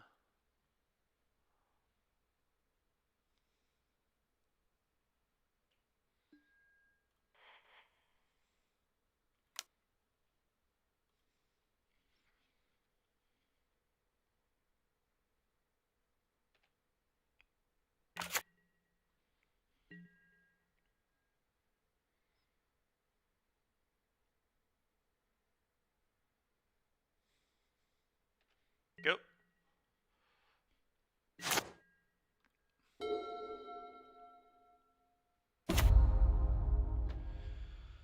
Sure, it's annoying. Would have liked them to miss a land again, but beggars can't be choosers, I suppose. Seal of Cleansing. Okay, I'll draw a card. They're going to blow up the aid, too, and I have another one. So good. Oh, yeah. Now I get to steal their Esper Sentinel, too, potentially. Oh, are they not even blowing up my aid? I guess they could blow it up with a thing on the stack, huh? Okay, draw a card.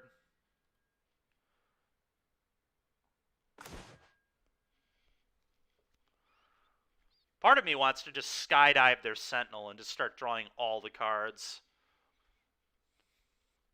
Gives me like a free blocker almost, too. But mainly I just, like, if they have... Maybe that's not correct, though.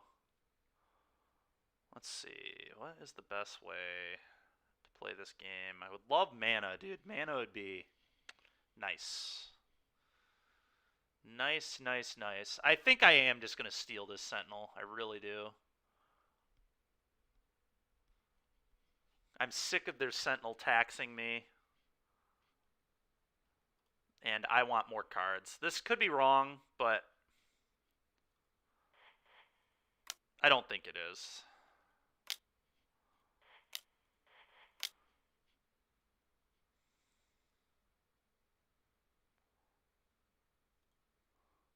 Thank you for your Esper Sentinel. Time for you to just get mega taxed. Mega taxed. I'd like that, please. Thank you. F6.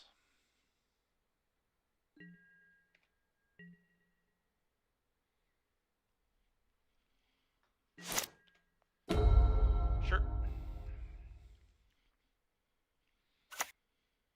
Alright, opponent. You can stop peeling lands now. That's enough of that. It's enough of that.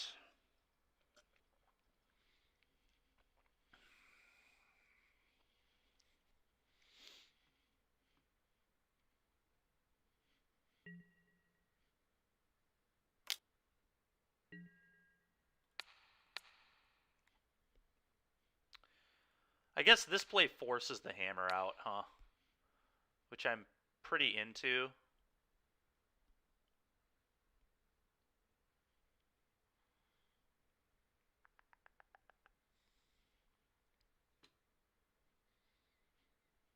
I like that. I like forcing the hammer out of their hand. Sure.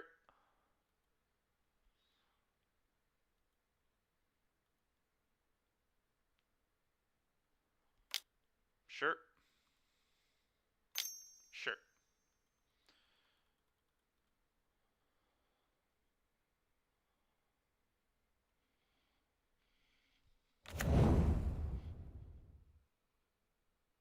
Sure. A-okay with me, man.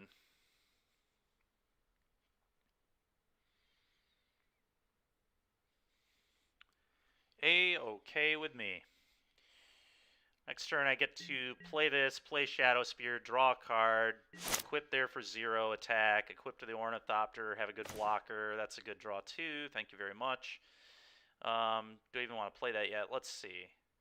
I have to remember that they can always do this nonsense. So I guess I just do the Manriki thing here. Well, they can blow up the Manriki, which is an issue.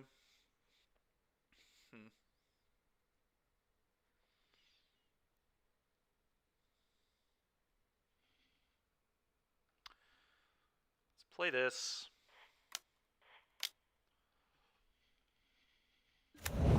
Play this.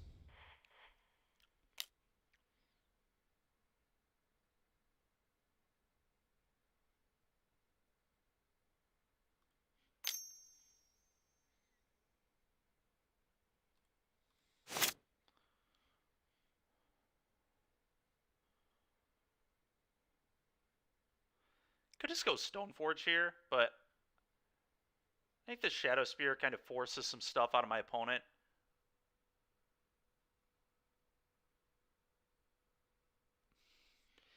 So, I don't know, man. I really don't want to lose the Manriki. I feel like the Manriki's almost unbeatable if we can, like, establish it. You have to remember, we don't have Luris to get it back, so once it's gone forever.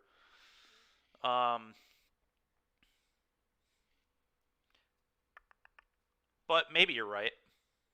It is more mana efficient that way.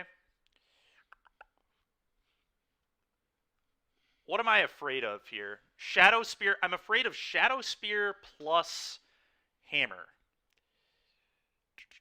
I guess I can't beat that no matter what I do. Maybe not, actually. No, I can beat it. I have an X2, so I can go to 1. But the key is I have to not fetch. So I actually can't... I can't Manriki here. I need to go Shadow Spear because this could be lethal. This fetch could literally kill me. Because Shadow Spear plus Hammer is 21, so I can block here. I guess I could always block with these potentially too. So maybe it is still Minariki. You might be right. You might be right.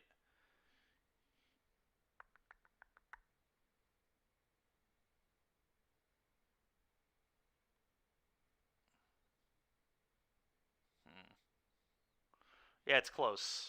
It's close. I think we will do the Minariki thing. Can block with like 2 creatures on their thing if I need to.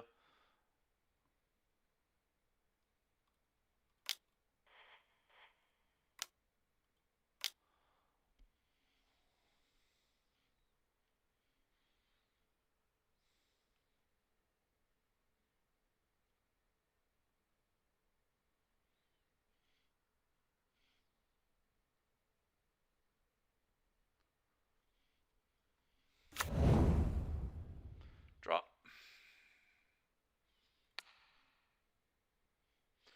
Target creature I control. Let's target the Esper Sentinel, I suppose.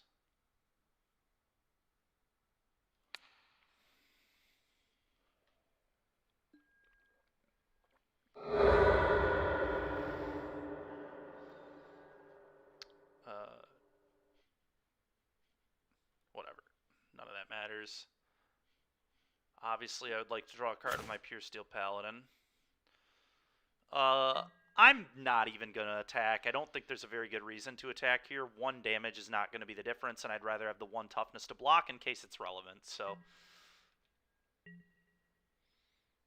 opponent's going to float a mana, go get a Shadow Spear.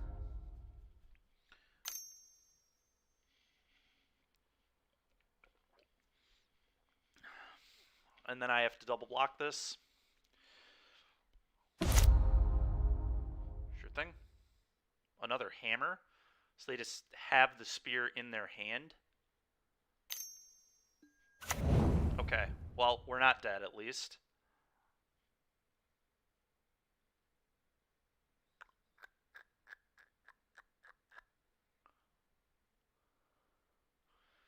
And I do get to draw 2 cards, so that's something as well.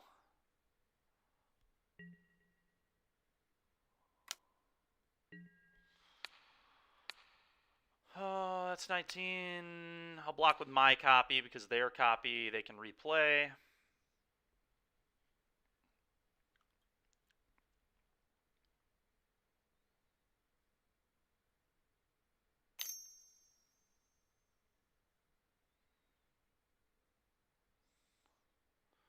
Sure. Jesus, dude. Alright. That's fine.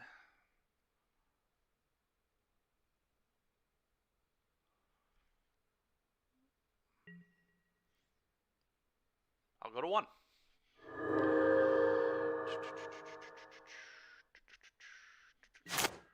Drop.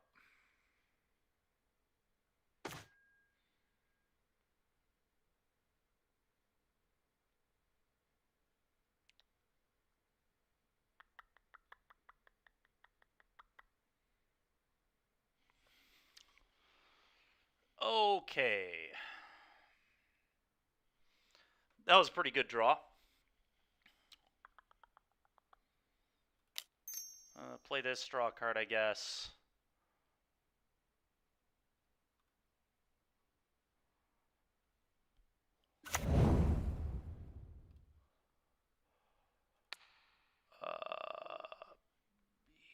Here because it has more power, so I want to get the attack in with this turn, gain more life.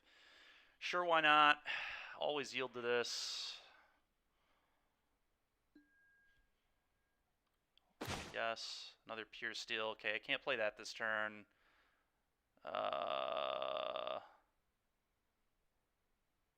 I guess I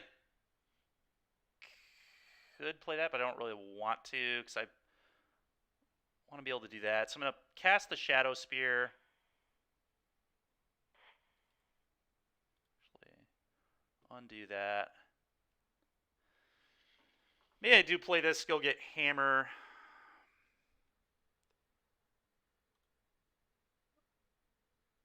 If I draw the Hammer, does that change anything? Then I would maybe want to play this. No, let's... Huh.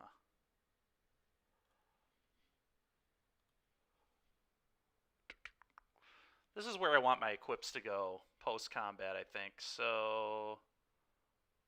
yeah, let's play the Stoneforge.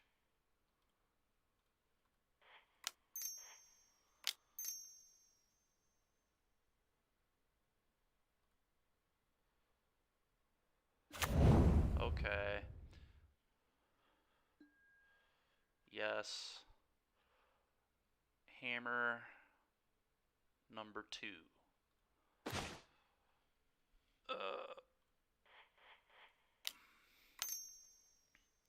Play this. Draw a card. Okay. How do I... dude, always yield, man. Please. Give me a break. I hate all these triggers, man. It's so annoying. Okay, yes, man. It's always yes. Why are you asking? Didn't I already always yes this? Why would I ever say no to that ability? It's so ridiculous. Like, don't ask. It's just so obvious that that would be my... Alright, anyway. Play this. Attack, then I can shock myself, play the other hammer, or at least leave the other hammer up.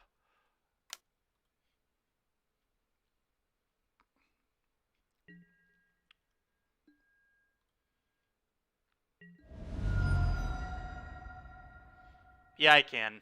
I have to shock myself post-combat. I couldn't do it pre-combat. Could not do it pre-combat. Now things, I think, have changed. I think I just want to suit up over here.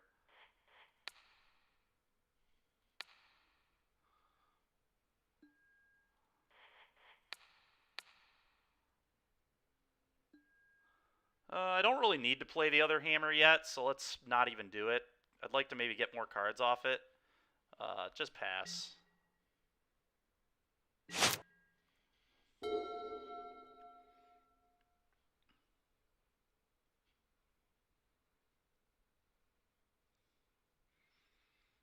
I think my opponent is going to struggle to win from this position, but maybe not. I guess if they have removal for Ornithopter, they can still... No, that wouldn't do it either, because I can still equip my Esper Sentinel and block. I think we're in really good shape. Yeah, I was a little worried too. The Ginger Brute could be an issue. It's a little scary. Creatures with haste. Okay. Sure.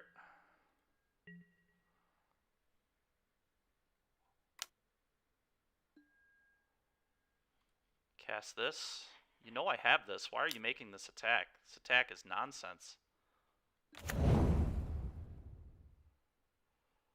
my god, dude. Dude, yes, I want to put it on my creature. Please. I can't believe how much time I'm losing to this game.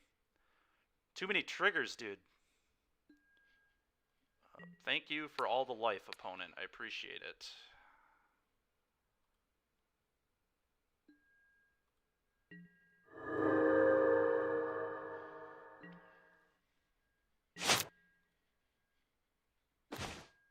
That's a good draw. Okay, always yield. Play this. Play Cranial Plating. Draw 2.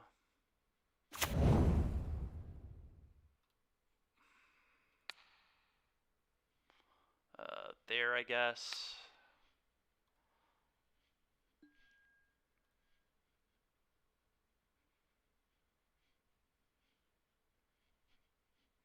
It's gonna at least draw cards for me now. I've always yesed. I don't know what else I can do to please the client. Why are you asking me? I've already always yesed this. And why is it still on the stack once I've yesed? Alright, that's a good draw at least. Combat hit you for 28. I guess we'll play another Esper Sentinel, because why not? combat. Guess I get to send my 2/2 here as well. That's free. 31. Bang.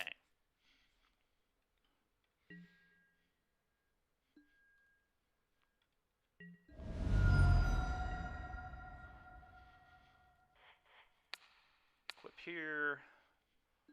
Equip here. Equip here. And equip here. Actually, maybe the... No, that's fine. All this is fine. I guess I could move the cranial plating there for now, actually. That means any non-creature spell is going to draw me 2 cards 100%. Because being a 22/22 is good enough. Alright, F6.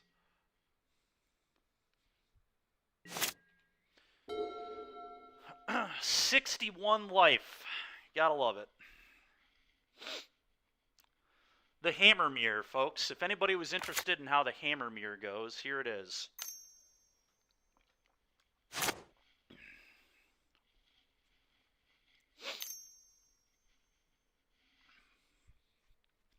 Unless I lose to my clock, there's like no way we're losing this game. Alright, I'll draw 2 cards. Thank you. Appreciate the donations. At least always yes works on this card. Or I guess they didn't pay it, so I don't have to do anything. Alright, pretty bad draws, but not particularly relevant.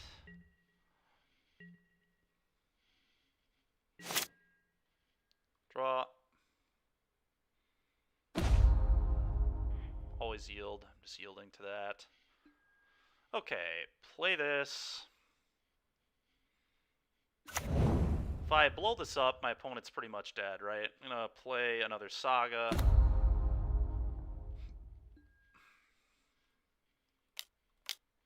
Play this, blow up their Ornithopter, and try killing them. Nice. We did it. 3-0. 3-0.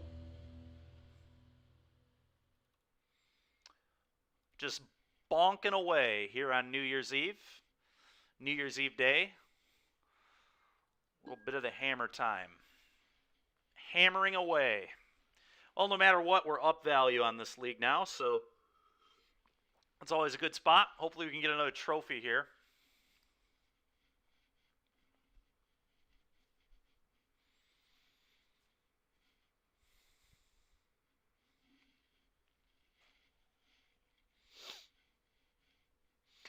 Come on, opponent. Get another opponent. Try hammering away. Join match. Let's do this.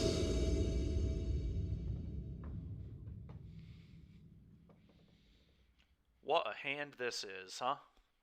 It's a mull, if I've ever seen one. Worthy of note, they have no companion. I'm going to just bottom a hammer and keep this. Esper Sentinel on 1 plus Saga and a drum is good enough for me, I think.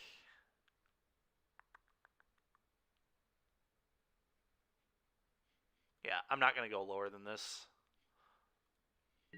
It's not the best hand in the world, but I do think it will suffice. Uh-oh. Uh-oh. Well, there goes Esper Sentinel.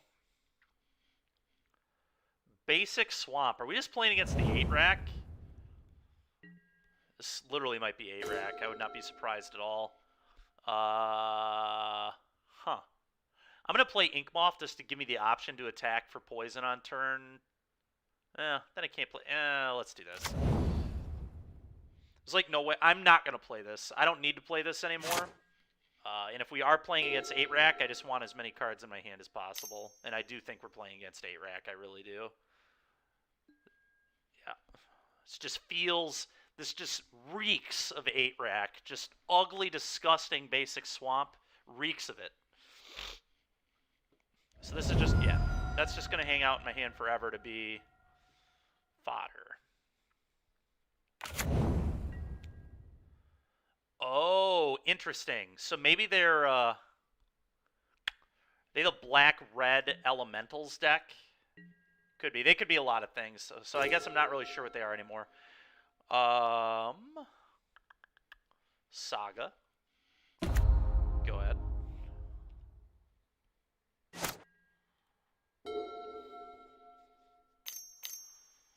Croxa. Ragavan. Okay.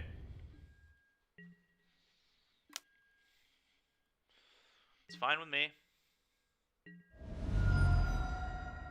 I wake up and see a huge hammer every day. I know you can relate, buddy. Jesus Christ, dude. Oh, come on. He hit an Ornithopter? What a joke, man. Disgusting. Disgusting.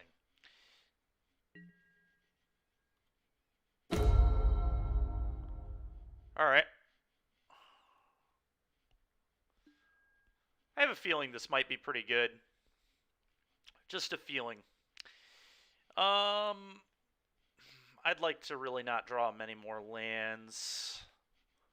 There's really no world where this is attacking anyway, so I think I want to get another white source as well. Just get it out of my deck. Let's do that.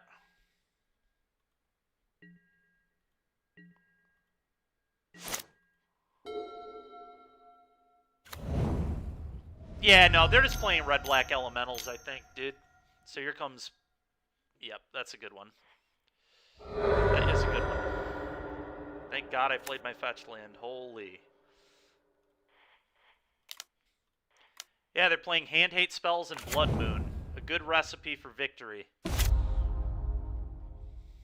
Hand Hate, and then don't let my opponent play the game. Yeah, at least I get to play this. Oh, okay, yeah, alright, whatever. It's fine.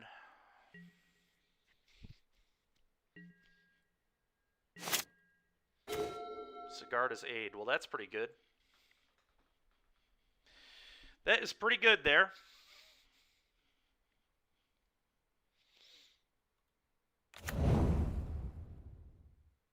Yeah, I mean, I think I just do that, right? Like, I'm not going to not do that. No way am I not doing that. That is too dang good.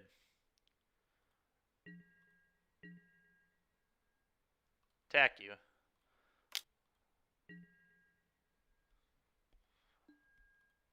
Hammer. Hammer time.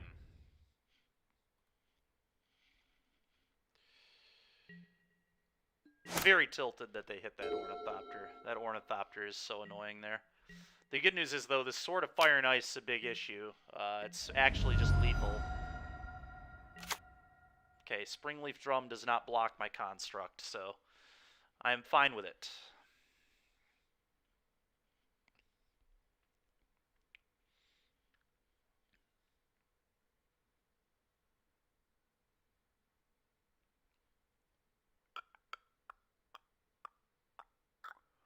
I will say all these pro red cards are going to be awesome in this matchup.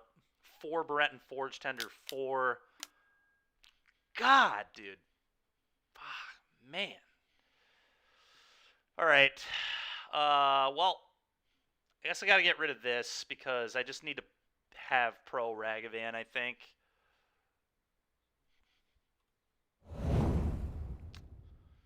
Disgusting. Alright. Okay. Play this. Go.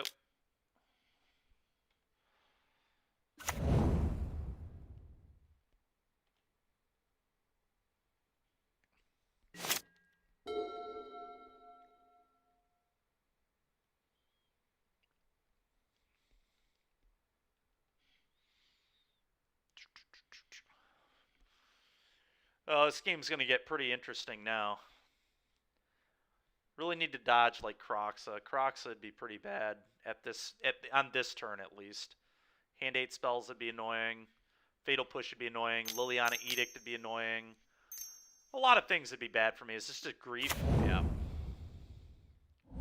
Yep. So they are the black-red elementals deck. I assumed they were. Oh, another basic is kind of gas.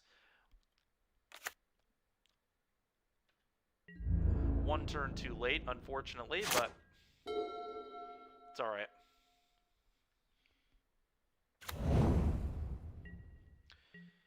Yep, I'll take 3. They're just going to hardcast Fury here. Oh, no, they only have 4 mana. I forgot they sacked a treasure for the Grief.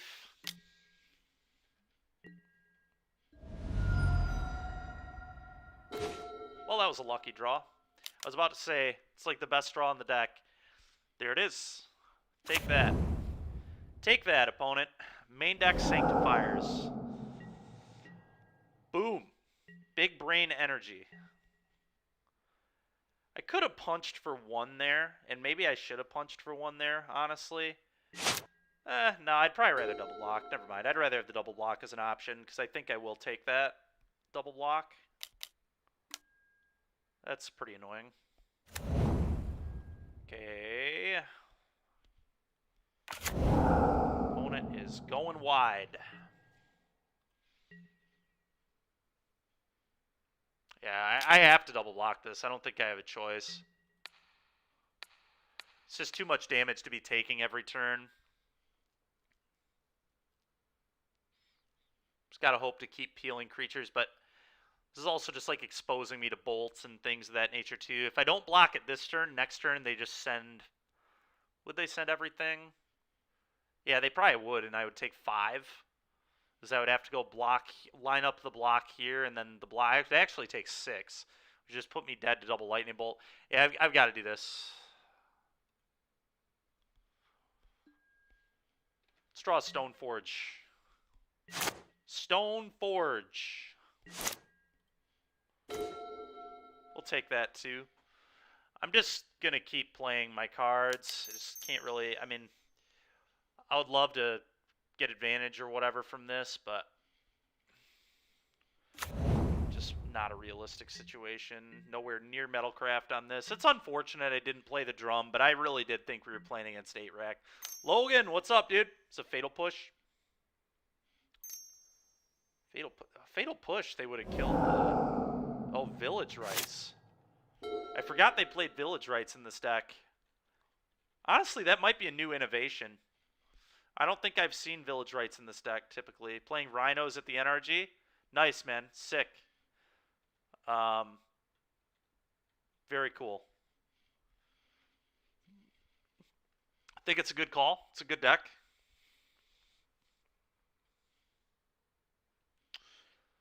Very good deck. No questions asked.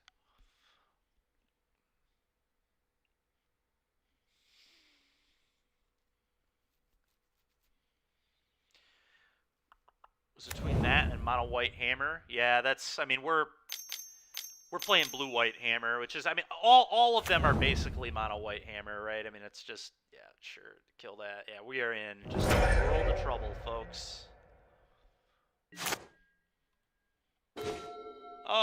They attack all. I like have to block here. Take 6, 7, 8, 9. I'm honestly not even interested in this game anymore. Let's just save time. There's no way we're winning from this. It's just so unlikely. It's not worth our time, especially with the sword already blown up. All right, 2 more of these, 1 more of these. These seem good here as well.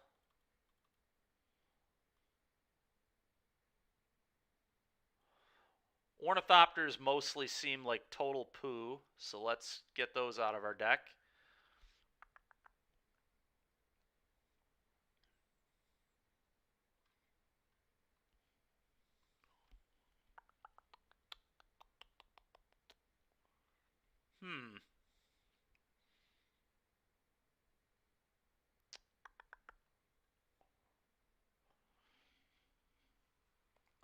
What do I think of these non-Lurrus versions? Well, we just beat the Lurrus version pretty badly. That's not... So, I was talking about at the beginning of stream today that I think the biggest upside to not being Lurrus with this deck is information. Right? Because game 1, if you see a Lurrus, you're going to mulligan like you're playing against Shadow or Hammer. Like, every time. You see Lurrus, those are the 2 decks you're mulliganing to try and beat. And if you don't see any companion at all, you're typically going to mulligan to try and beat decks like Belcher, Tron. Blue-Red Murktide is like kind of similar to these kind of decks in the sense that it's like a creature deck, so you still want removal against that deck. But typically if I see no companion, I'm not putting them on Blue-Red. I'm putting them on either like Amulet, Tron, Belcher, some other random degeneracy. So I think that's like the biggest upside. But I will say the Sword of Fire and Ice and Cauldron have been pretty good today. So that's kind of neat. As far as boarding goes here, I cut all my ornithopters, and I just cut the cranial plating, which I think is reasonable because I'm cutting all the thopters, so like the whole artifact theme is less. Yeah, oh, it does. Well, that's part of the thing too that I didn't bring up earlier today on stream, but we should mention now, is that the nice thing about this version is it mulligans a lot less because it can do a lot more with its cards, right? So, like, if I have a hand that goes turn 1 Forge Tender, turn 2 Stone Forge, I'm keeping that, like, every time because that's just going to be a turn 3 Cauldra against, like, 80% of the format, right? Like, they won't be able to interact with this, and we're just going to be able to Cauldra them. Or we might go on the sword plan. I'm going to submit this. We're just going to hope that the Cranial was a good cut. Okay, this hand is bizarre.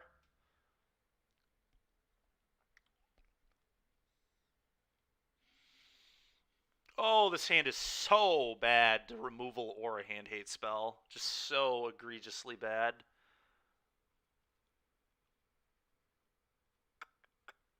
Yeah, Stoneforge is very meh in the normal list, right? I mean, it's still very good, but it can't just like win the game by itself.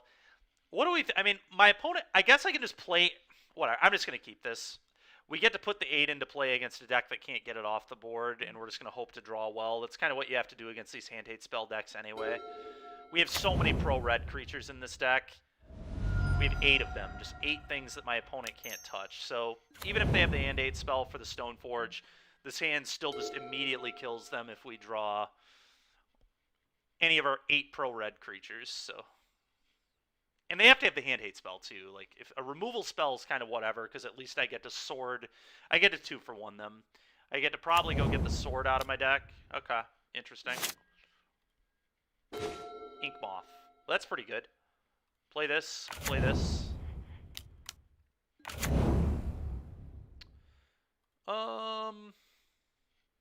Oh, never mind. I probably get Nettle Cyst. This is like an easy Nettle Cyst, because then that gives me more threats. Yes, yes, yes. Okay. F6. Have the pro-red creatures felt good in the main? Yes. Yes, yes, yes. They certainly have. There are 5 in the main deck and 3 more in the sideboard, so we have 8 of them post-board. I mean, this is why they're good, right? Is Fury is typically very good against Hammer, but Fury is an absolute joke against other stuff. Okay, so I think it's safe to assume they don't have a red removal spell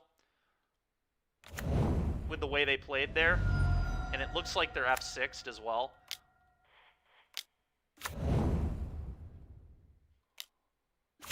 Yeah.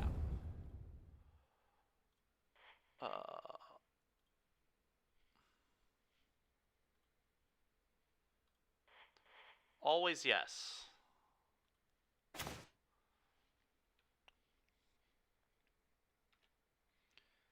Well, feeling pretty good about this. Feeling pretty good about this. Liliana Edict is like one of the worst possible for me. Alright, yeah, they're just dead to the Ink Moth, right? Because I fire up, hammer it, and then I can give it flying again. Can also spear it. Just nothing matters here. This game's just completely over. I could close my eyes and click my cards and probably win the game from this point. So hammer plus Shadow Spear is 20 damage, right? So we just have lethal here. I don't even have to do anything fancy.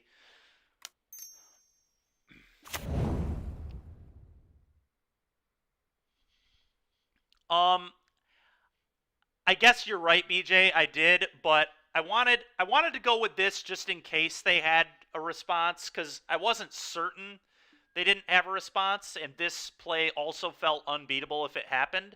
So at least the other way, I still had the Ink Moth if they could interact with this. Okay, opponent's had enough.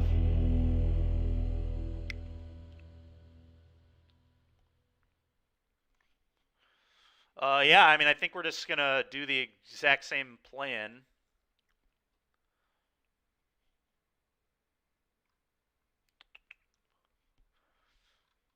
Do I want any Ornithopters back on the draw to make Drum better? Probably not. Drum's just going to be good enough with Pro Red Idiots. Whatever. Let's go. Bring it on. Yeah, BJ, it's possible I should have gone for the win, but I think being patient was good there. Well, this hand is straight fire. Keep. They have to have a hand 8 spell for this, and then I still have this and this. So, okay, that's a red card. Yep, that's not getting through this. Not even remotely getting through this.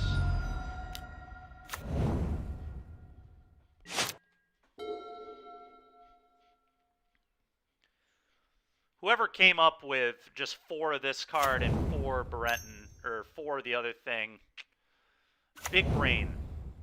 Ooh, what are they going to name here? They got to name Saga, right? But that's fine with me. I've got an Ink Moth. Sure. Draw. Well, that's pretty good. That is pretty good. So, how do we want to play this?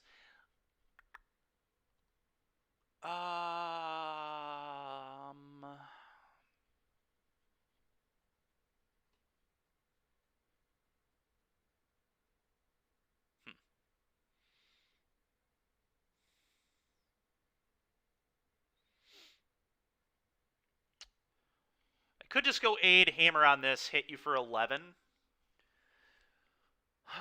But part of me thinks that I'm just actually supposed to play the aid and just hold it up.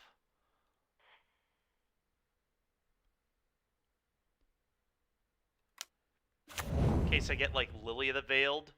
I really don't want this hitting me. Because then my opponent could, like, play Grief. Seems pretty annoying. I don't think I'm in any rush. I'm just going to pass.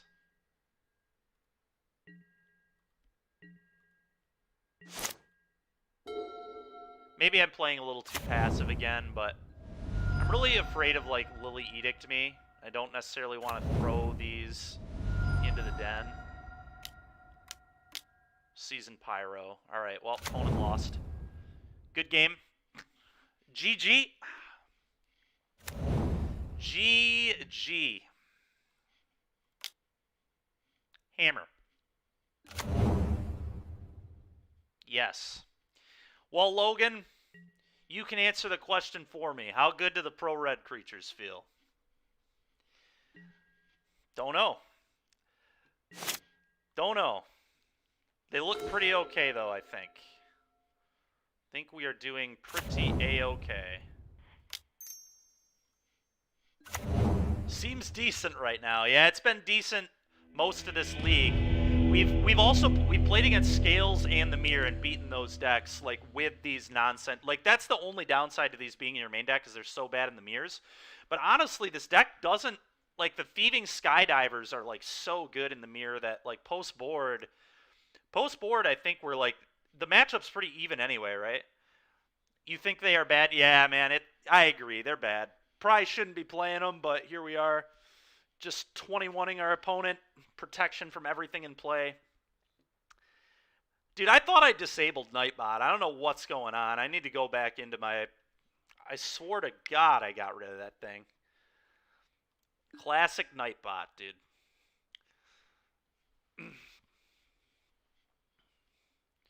All right. Going for the 5-0, folks. Absolutely terrible.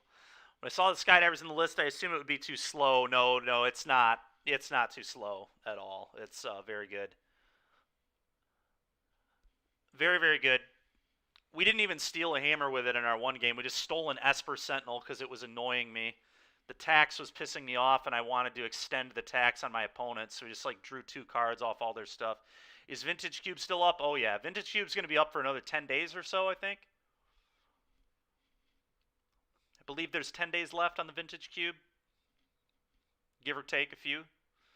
But it's going to be out for at least another week, I believe. Now, next week I won't be doing, I don't think, any Vintage Cube. Because I really do want to test for the energy. I want to do well. And honestly, at the last Energy Modern event, I didn't play the best. Some of that was like I definitely did not get enough sleep at the last energy event. But my play Sunday was pretty weak.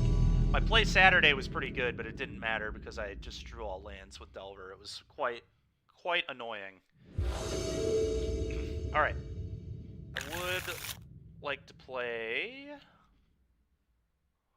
What do we think of this? So they have no companion. And man, having the aid, man, just like really tempts me. We're just a hammer away from killing them with Ink Moth. I think I'm gonna keep it.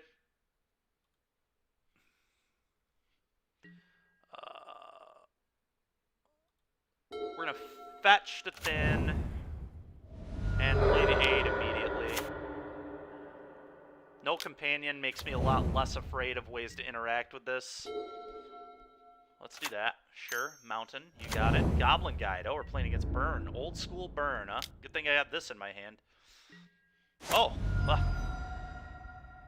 that's pretty good. Oh, that's also pretty good, huh? Everything is coming up me. All right, so I play Saga.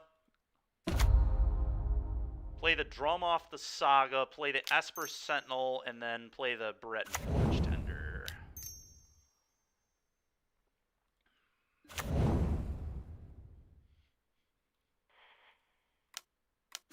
Play this. Go. Well, we'll have to see how good the 8 pro-red creatures are in this matchup. Honestly, Logan, regardless if you play blue-white or not, I actually think you should strongly consider, like, if you're playing black-white, whatever, I think this package is just good. Like, I think it may not be that he didn't play Luris as much as that he played 8 protection for red creatures, and I think that's just very good right now. And this with Luris is ridiculous. Obviously, we don't have... Why are you... What is this attack? What the heck was that about? It just would have given me a free land. Okay, so I could equip here. Opponents had enough. Sure. Opponents had enough. All right, well, I know what's coming in the deck, I'll tell you. Those are all in.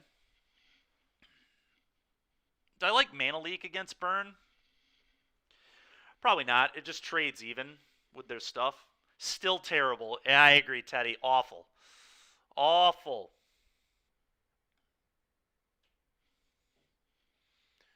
Do I want the Blacksmith Skill? Is this card any good? It's probably better than Mana Leak could be.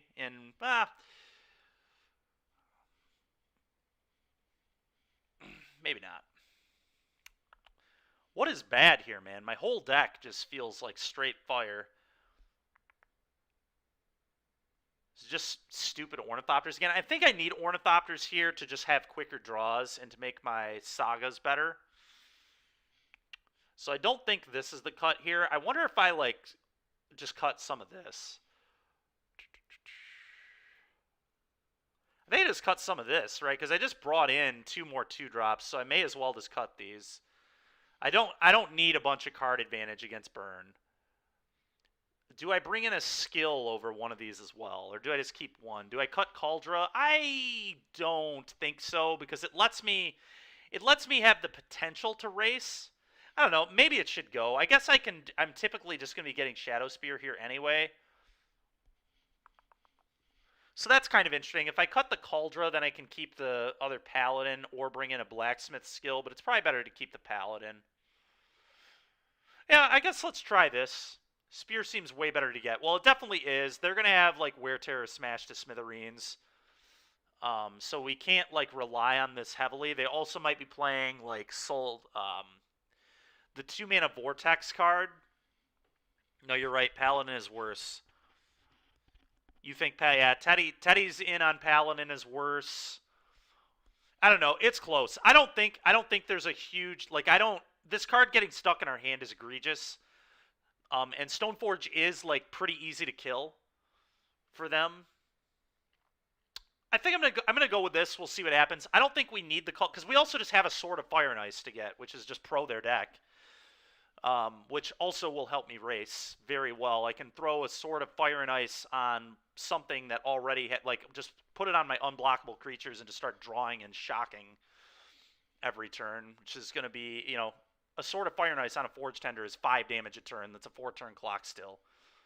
Alright, let's try this. There's an argument for the 1 mana, like, protect my guy's spell too, but... yup. It's a little awkward. I have to, like, hide this card for a minute, I think. But I am keeping it because it has Aid and a Shadow Spear. Sure. Okay, it's a pretty good one, I guess. Just get it out of the way. Okay, that was also a very good draw.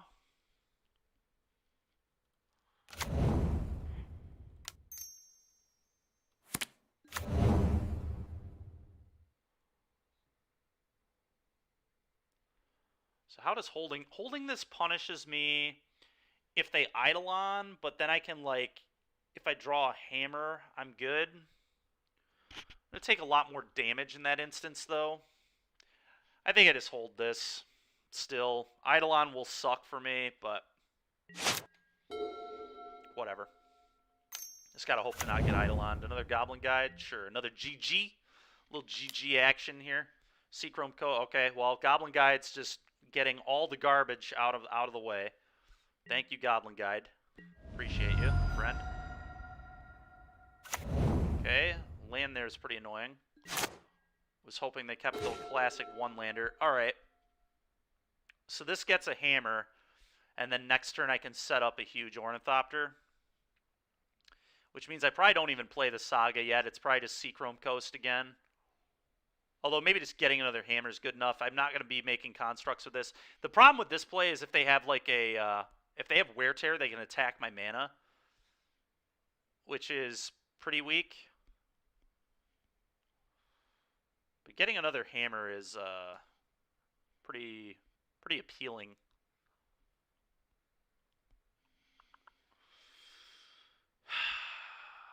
So what is literal worst case scenario? Literal worst case scenario is, and honestly, if they had Wear Tear, they probably would have blown this up already anyway. Worst case scenario is like bolt my Stoneforge here and then have a way to blow this up, and then I can still Ornithopter this and yeah, okay. I am going to play the Saga. Let's get that out here. It gives me the most options too, which I like.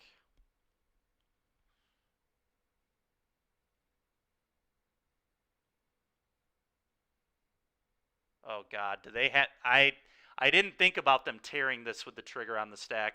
This play was weak. I shouldn't have done this. Not getting to play Stoneforge here is probably going to lose me the game. Because they definitely have it. Them pausing right here really signifies it to me that they have this. I did not even think about this. This was worst case scenario.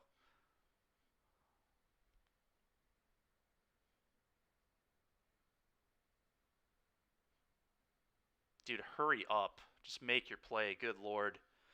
I know you have the Wear Tear. Just use it.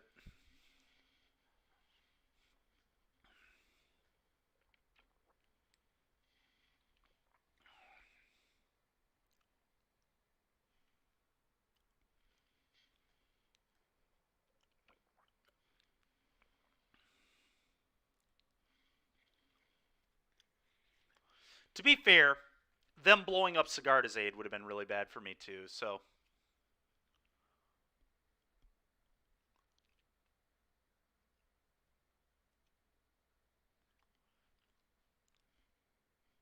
Opponent DC or something? Nope.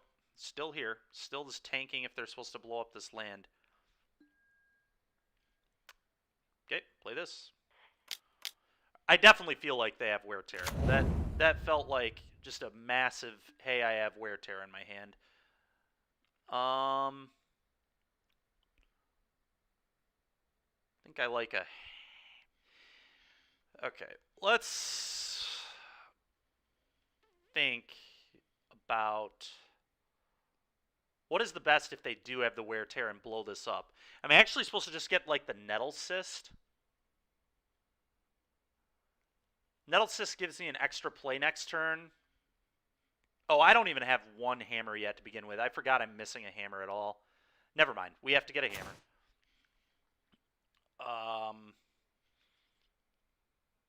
I'm really not interested in these 2 lands, so I can just discard those. I really don't want to expose this to a burn spell. I don't want to show them that this exists. So let's just pass.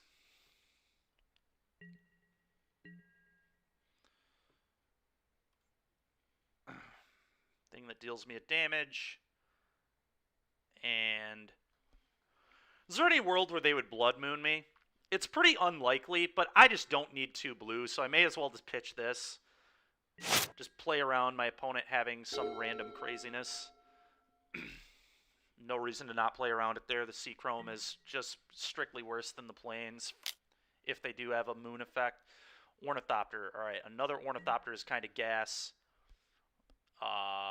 No blocks.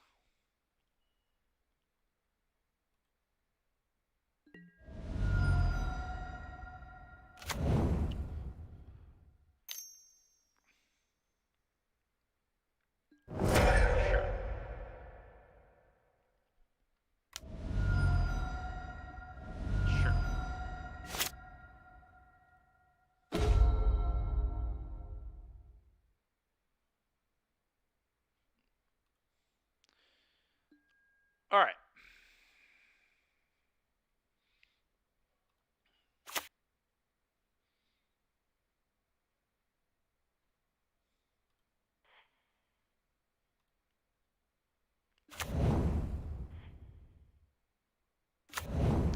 Just play Ornithopter, Ornithopter, go, and see what my opponent does.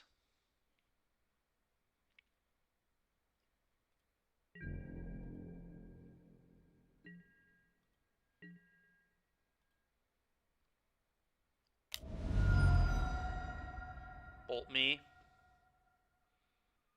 Okay. Scary.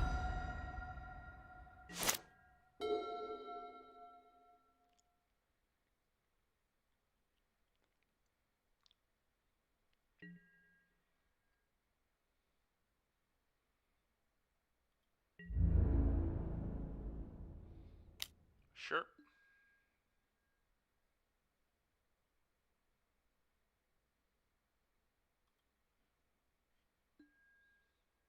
More Ornithopters. All right, I'm going to go for Shadow Spear first, equip, and then just block both. I think is the line.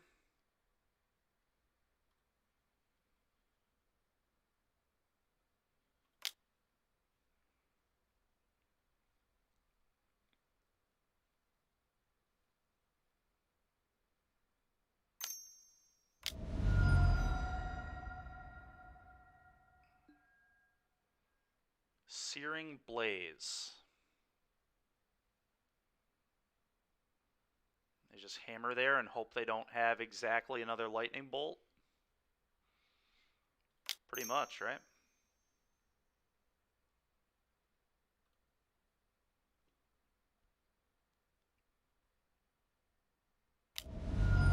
Yep, I mean, whatever, man. It was a pretty perfect draw from my opponent here. Yep, you got it. Alright. I am happy with the way we have it built still, though, I think. Mana Leak is interesting, but don't think we're super interested in it. Opponent had pretty much the nuts there, just the classic, use every single card in my hand and have a double Goblin Guide draw, and still almost didn't get there. And they were on the play. Well, this hand looks very good. Keep all day.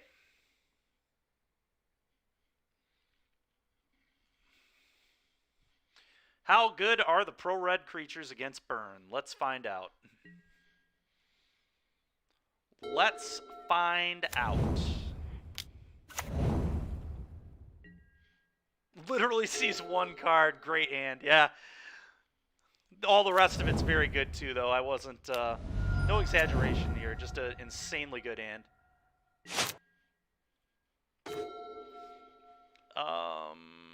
just get this going probably, right?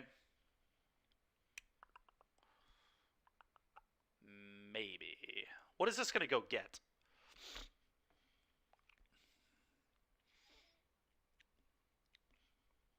Sword of Fire and Ice, probably.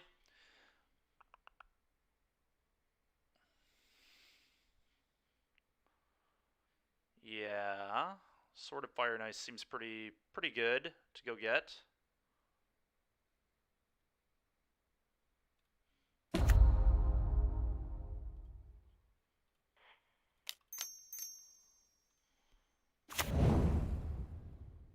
Yes. Sword of Fire and Ice. Sword of Protection from your deck. Go ahead.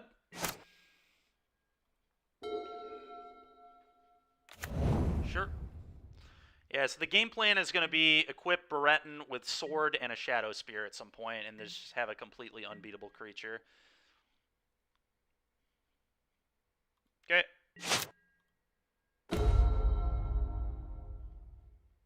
Okay. Play this. Go ahead.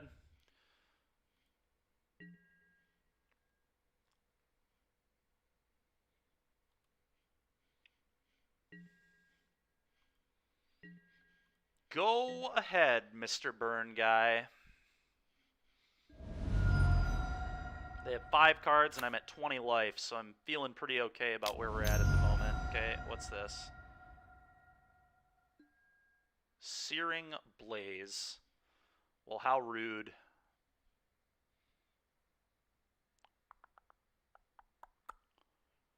Just let it happen. It's fine. It is definitely a trap to save that. We just don't need to do that at all. Do not need to do that. This card is not going to be beatable in the long term.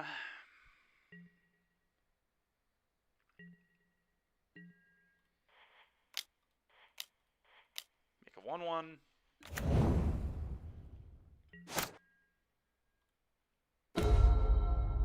Pretty good.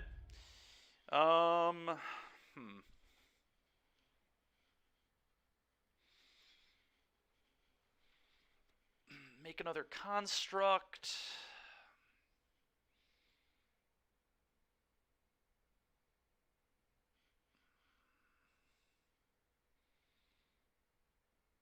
I think I'm pretty happy with make another construct and go get Shadow Spear. Is that better than just playing the sword? I can't quite equip yet, which is annoying. But I think I just like overwhelming my opponent with bodies and just making my stuff better. Yeah. Let's get full value out of this. Full retail. Okay.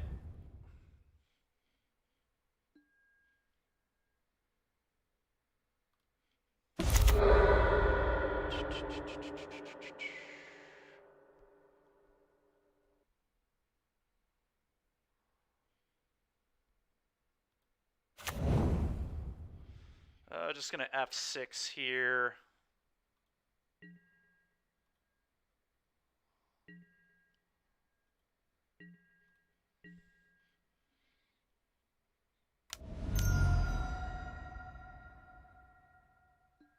Sure.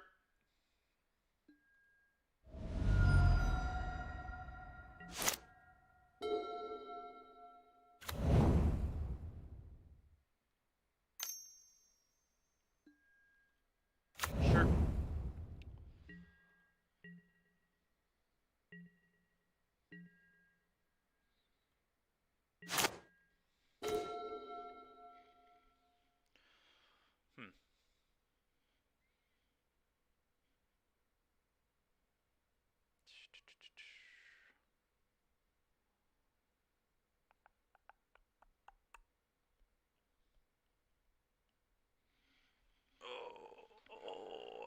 How do I want to do this?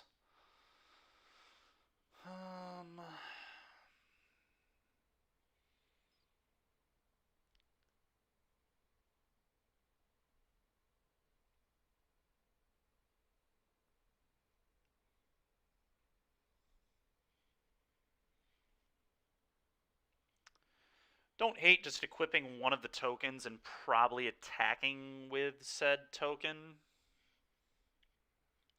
Seems pretty reasonable to me.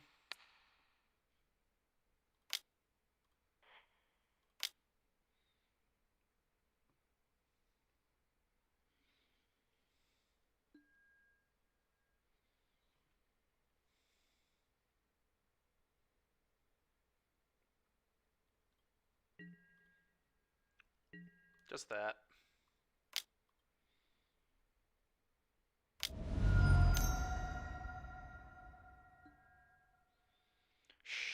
Sure.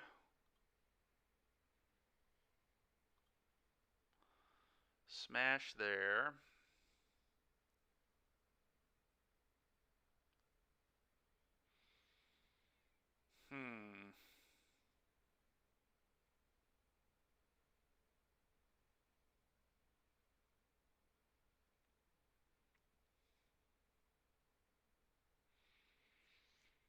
Go to 10. I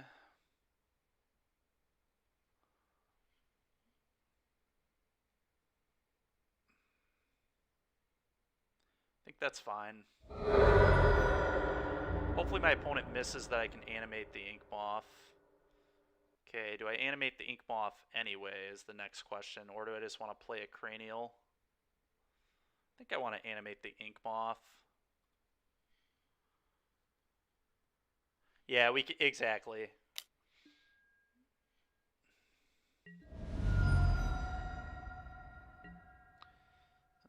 Play this. Go.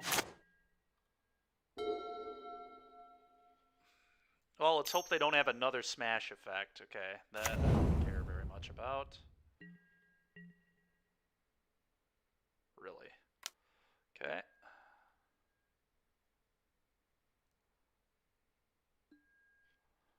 Block. Here and here will be my blocks.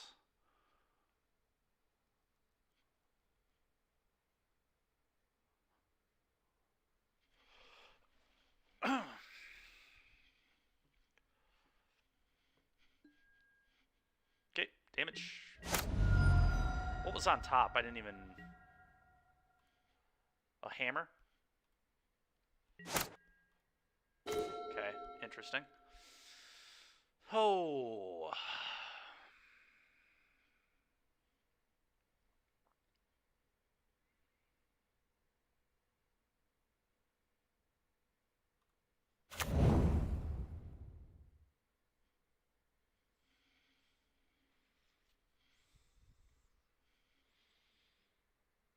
Two cards in their hand.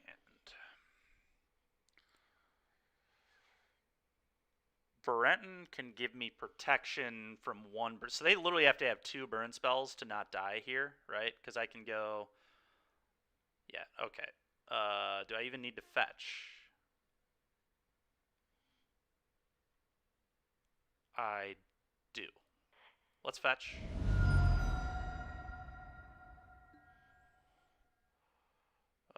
White. Play Pure Steel.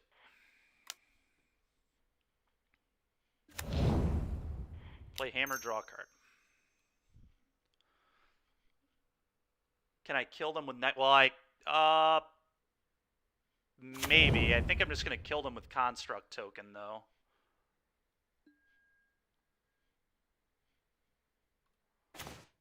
Another Breton. Doesn't quite do it, so let's just play this.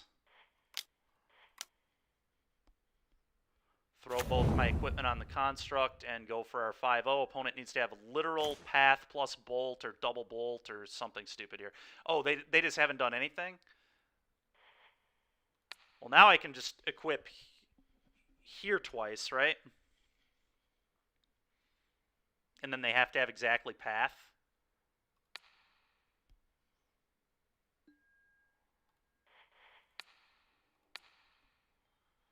Could have another smash, I guess.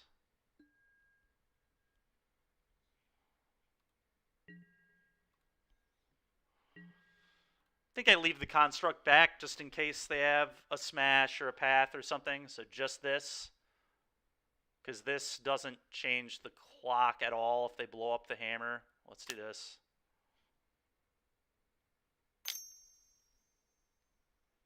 Does look like they have a path.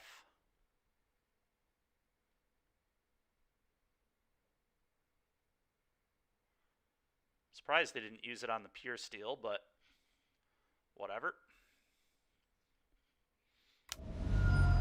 Okay, they have something else. Some other card.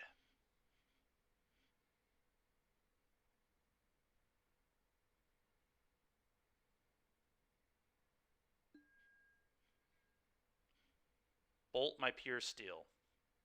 What? Why didn't they... Yeah, dude, my pure steel's dead. You got it.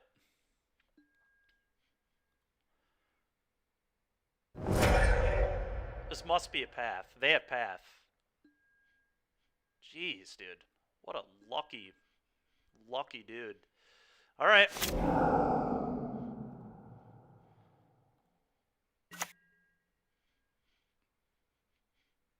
Well, we'll try again next turn, I guess.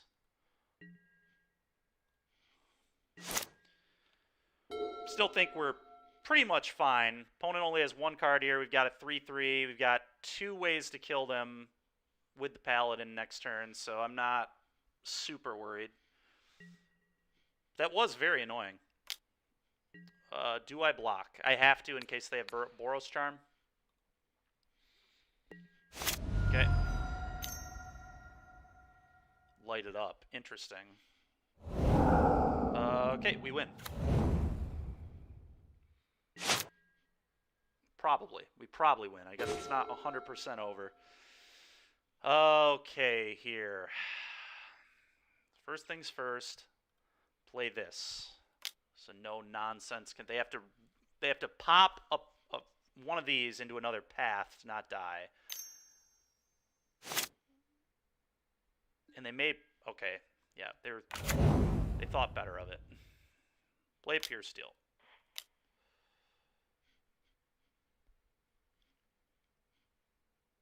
Nice. Let's go, baby. 5-0. 5-0 with the sweet blue-white hammer deck. You know, people talk a lot about how hammers, you know, this like really easy, super hyper aggro deck or whatever. And it does have those games, obviously, where it's like, oops, I win. But there was actually a lot of thinking in that league. It's, you know, we were in that league for 3 hours, and we played a lot of like really interesting games. That one was particularly interesting. Yeah, Card Ape. Oh, yeah. GG indeed, Logie. GG. All right, guys. Well, we're going to go ahead and we're just going to fire that back up. That deck feels really, really good.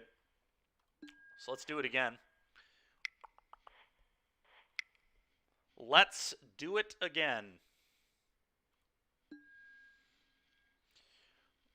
Can we play some Pierces over Mana Leaks?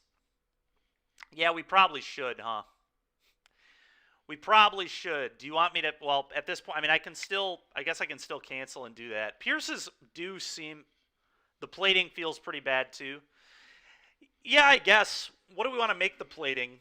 Just stay... What do we make the plating? Is there any world where the deck just plays 2 Shadow Spears? Is that absurd? Is that so bad? Yeah, let's take a look at the deck. I agree plating never felt great. Prob too wild. Too wild, huh?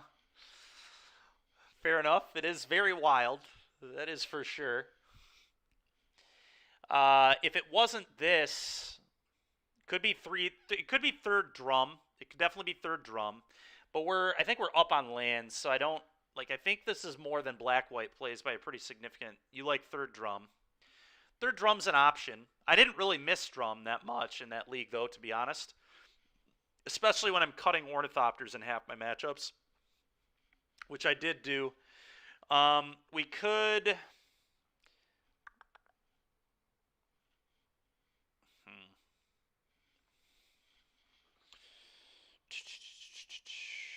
Third drum... Third drum is interesting. I can't even think of, like, what else. Like, we're not playing a Mem Knight. There's no way. How about a third Skydiver in the board somewhere for the mirror? Yeah, I don't hate that. Skydiver was awesome. Gift. Steel Shaper, another Steel Shaper's Gift I could maybe buy. Second Steel Shaper's Gift instead of a cranial plating. We could try that. I don't hate it. So we're thinking cut this for a second Steel Shaper's Gift or a third drum. I'm going to have to drop from this league once we figure it out. But our sideboard, we're thinking third Skydiver, cut what? Probably a Mana Leak and then play 3 Pierce. All right, second gift it is. That's what we're going to try. Give me a moment while we hop over to Mana Traders. So, let's head over to the deck builder.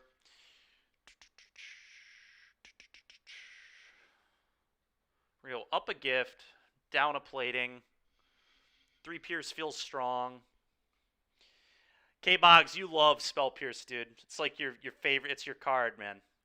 It's what you come in here to tell me to play every time. And to be fair, someone was literally... Jacob was telling us when we started the league that it probably should be Spell Pierce. And I can't even think of anything that I'd want a Mana Leak instead of Spell Pierce in this format, like at all, for the most part. So let's get rid of those. We'll add one more of these. And we will add... We already added the gift. So I need the Spell Pierce.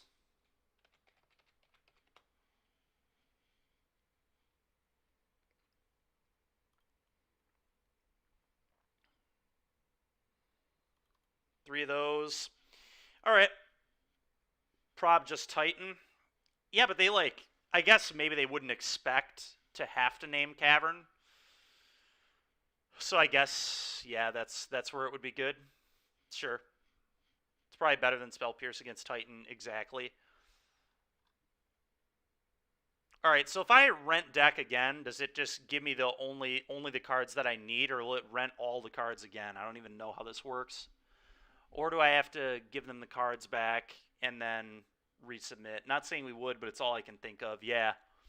Yeah, that makes sense. Does anyone know how that works with Mana Traders, though? If I hit rent deck, is it just going to give me another deck, or does it only give me the stuff that I'm missing? Still pretty new to using this. Very new to using this, in fact.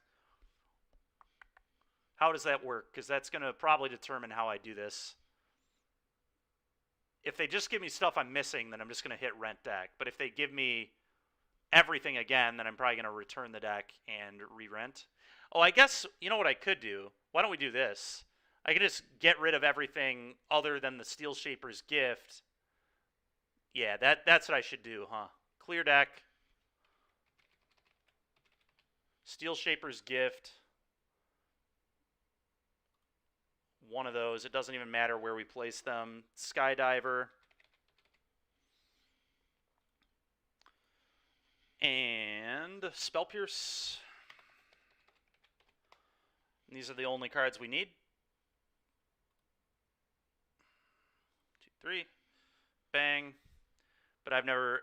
it will maybe air you out if it sends the whole thing, if it exceeds rent limit. Yeah, that's fair. We're just going to do it like this. I think this is a good way to do it. Just rent these 5 cards. I believe that's all we needed, right? Think so. Think we'll be good here. So let's do this. Back over here. We're going to cut this. Oh, yeah, I have to go to the league. League details. Drop from league. We haven't played yet, so we're good. How do I drop? Thought it was a lot easier than that. Control A. Bring these down. Submit. Manriki felt good, so did Cathar. I don't really want to cut either of those. I was pretty happy with those cards. I could buy it, but I think, like, because Prismatic Ending is, like, It's a little more flexible, obviously, but those cards are also just kind of for the mirror, right? And Cathar Commando is actually really good against or any Urza's Saga deck because it blows up Urza's Saga. So it's actually really good against Titan as well. It blows up Saga, blows up the Dryad, and blows up Amulet. So it's about as good as you can be, really, in that matchup. Get rid of this. Drop from League. Drop. So we can edit our deck. Those play points back, please. And thank you. Okay, let's go look at our deck here. Hammer time. Okay, so we're getting rid of this. Adding one of these. Getting rid of these. Adding one of these. And 3 Spell Pierce.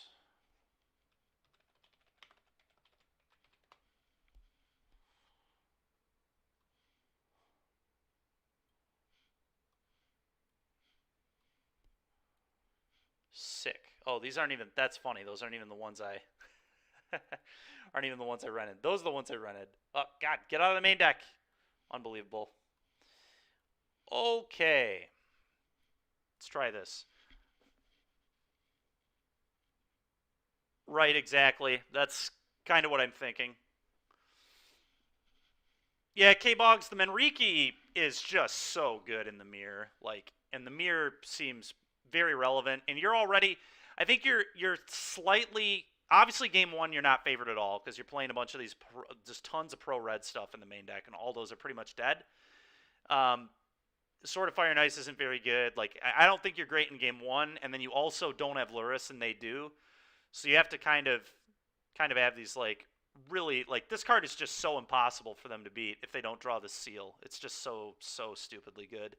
So I really don't want to cut this. It's kind of a backbreaker card in the mirror. Same with the 3 of these. But I do like going up 1 because I agree having good cards post-board is going to be really important. So let's give that a try. Update with cards in collection. What is happening? I see. All right, great. Well, let's go home, go to constructed, modern, play points. Bang. Join with Hammer Time. Let's go. All right, let's see what we can do here.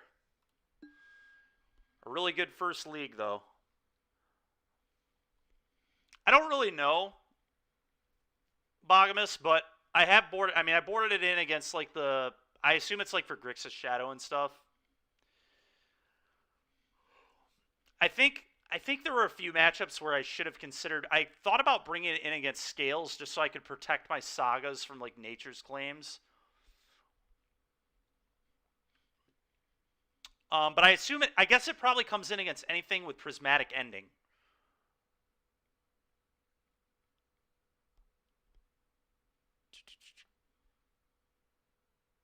Yeah, 4 Sanctifier, 4 the other one, Berenton, is very deranged. We 5-0'd. We 5-0'd, man. We crushed it. We gave people the hammering. We ended up beating Burn in our last one. Pierce, yeah, Pierce is close. That's true. Yeah, I don't know for sure. K-Boggs, we'll see.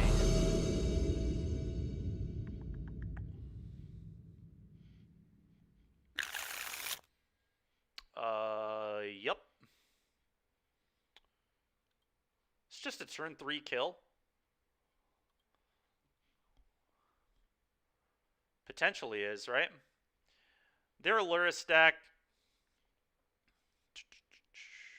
The question is, are we playing the mirror or are we playing against like Shadow or something? I think either way I'm playing this first. Just want to get it out of my hand. I guess if it were the mirror, I'd rather play this first, I think, but...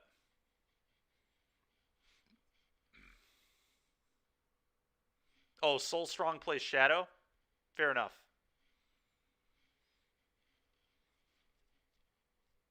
Then I might lead on this, to be honest, with this hand. Because if I just played this, they could just like rip this and then kill this, and then our hand doesn't really do very much. Sentinel for sure. Okay, fair enough. Yeah, I agree. Sentinel on 1 is like the most annoying thing you can see from Shadow's side, especially on the draw.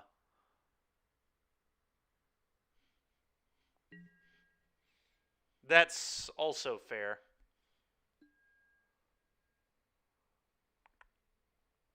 Well, they already know I'm playing this version, so there's no real reason to conceal this. Hey!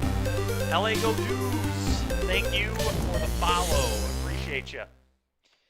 Happy holidays, Happy New Year. We're almost there. So close.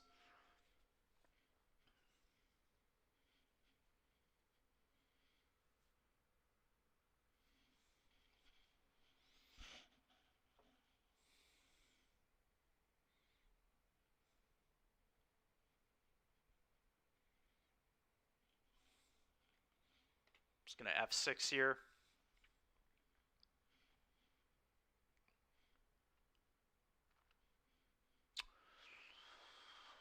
Come on, man. Come on, opponent.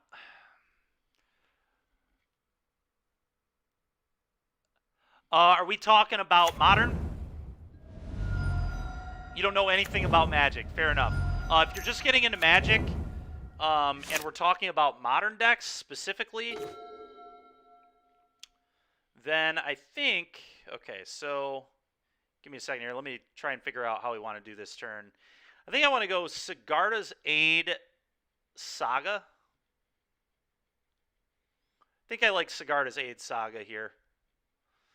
But anyway, in regards to what deck you should play, if you're playing Standard, there's a really good mono-white aggro deck, and there's a pretty good mono-green aggro deck.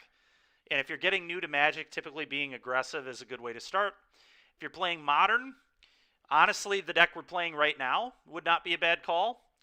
Another good call could be Burn.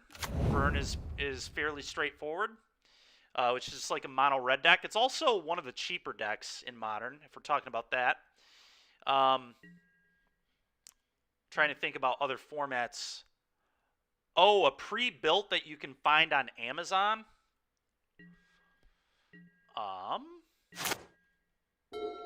I'll have to look. I don't know a ton about the pre-built decks at the moment. Does anyone else in chat have a good idea of maybe a pre-built deck that would be good for someone who's getting into the game right now? I mean, it is the holiday season. There has to be some good stuff out there. Well, they sometimes they have some stuff like that for Modern, but okay, so this happens. I'm going to get rid of a Coast, I think.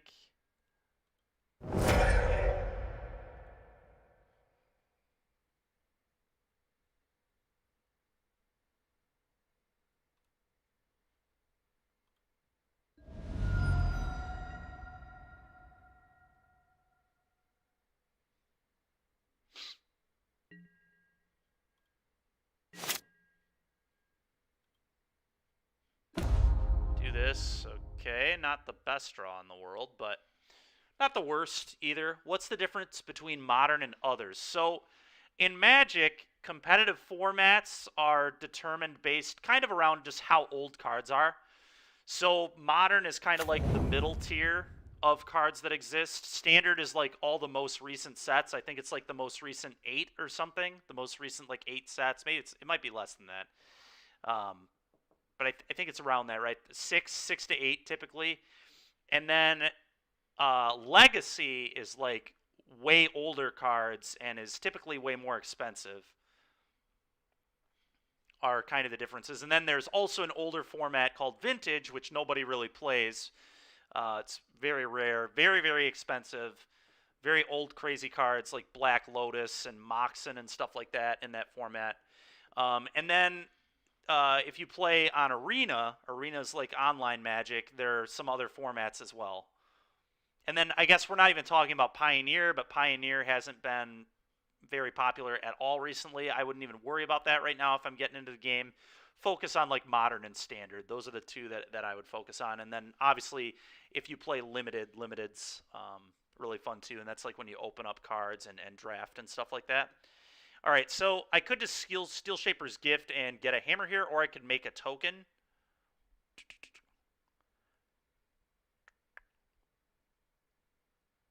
I actually shouldn't have played this land. I should have played Ink Moth to give me another lethal threat. I wasn't paying enough attention. Too much attention to chat here. But what I am going to do, I am going to use this. I don't want his hand hate spells to be good, I don't think. And that's like automatically going to draw me a card, and then they can only kill this with like exactly Drown in the Lock.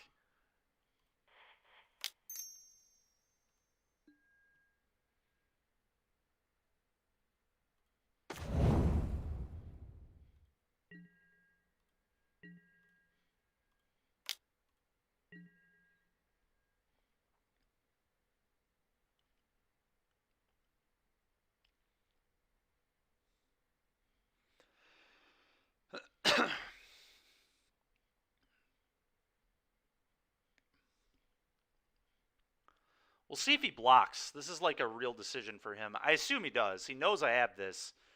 But honestly, depending on how many Death Shadows are in his hand... Okay, that's really scary. How many Death Shadows are in this guy's hand? Not playing Ink Moth this turn was really bad.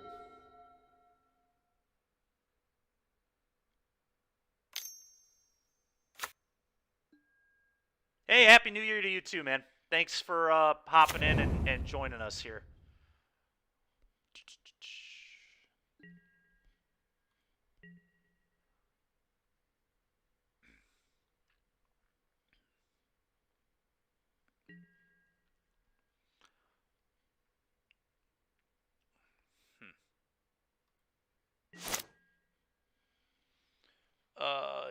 Yeah, so we're gonna create a construct.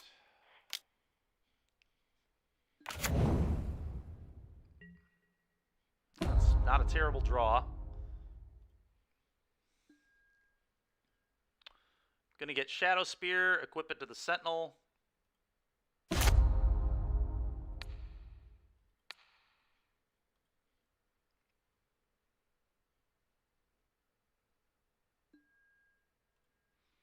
Feels like a Drown in the Lock here from our opponent, but it's fine. I'm certainly not going to not attack, I'll tell you that much. I'm also not going to play the other hammer here. There's just no reason. Sure. Sure, you go to 1.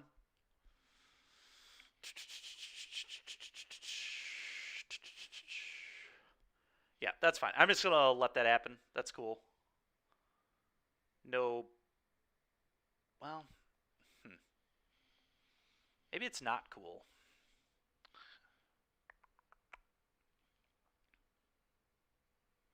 Yeah, whatever. It's fine. Take your damage. Alright, they did have Drown, which I assumed they did, so I'm happy I didn't do anything here. Draw a card.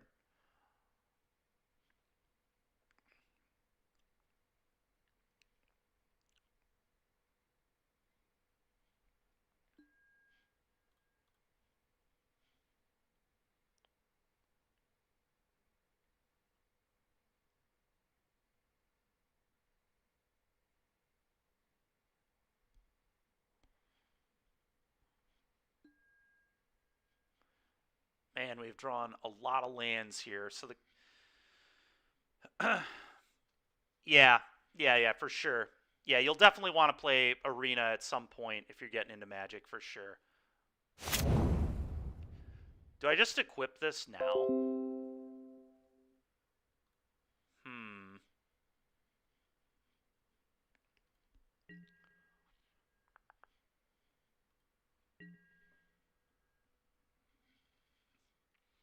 Yeah, good tips there from Jacob there for sure.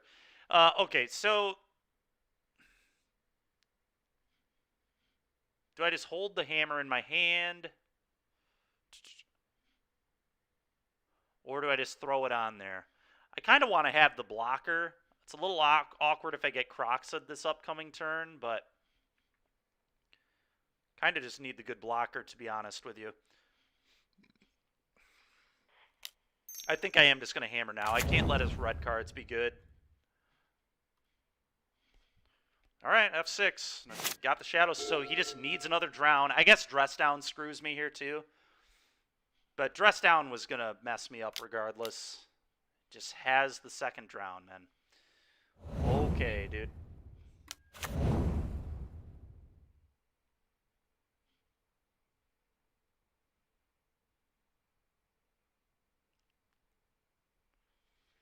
Give me a break.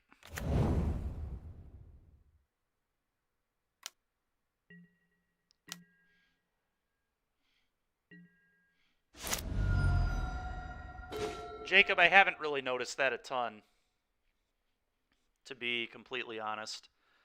But you're right. I mean, that is typically true.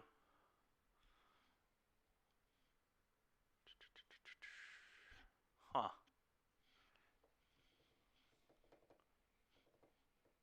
Pretty dead here. Not 100% dead, but close. Just go to the next game to save time. I kind of just want to go to the next game. His draw was kind of unbelievable. No manipulation at all. Just Natty had 2 drowns, 2 shadows in the top 15, which just ended up being really, really good against this hand. It's frustrating. I should have... The one turn I didn't play the Ink Moth was really bad, though. Really, really bad. All right, well... These...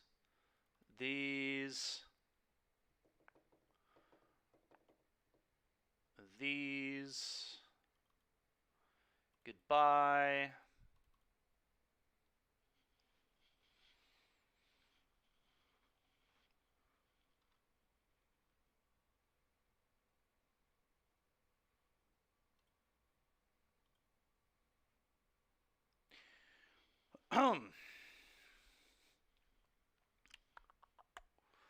This is very good if we can get it going. This gives my creatures pro everything. I feel like I'm definitely trimming on pure steals again. Probably going to 2. Yeah, that's fair. Yeah, I don't know, man. I don't know why that is.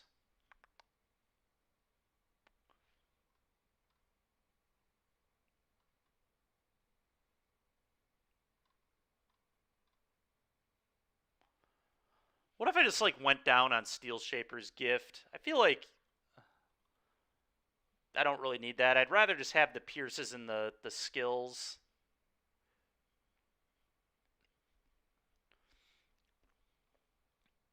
I think I want to do something like this here. Yeah, let's try this. I don't want my deck to just be all hammers. That's pretty unexciting, especially against this deck.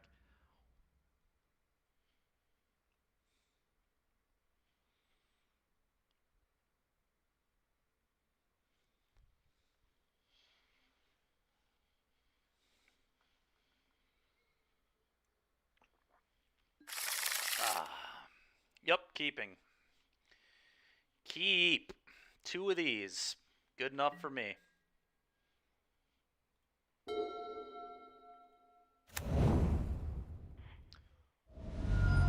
this, get this. I just want to F6 is why I'm doing this. That's not actually the correct sequencing there at all, but I'm not trying to waste any more time. We're already a little lower on clock than I'd like to be, and this could be a very interesting next 2 games, so... Okay. Sanctifier.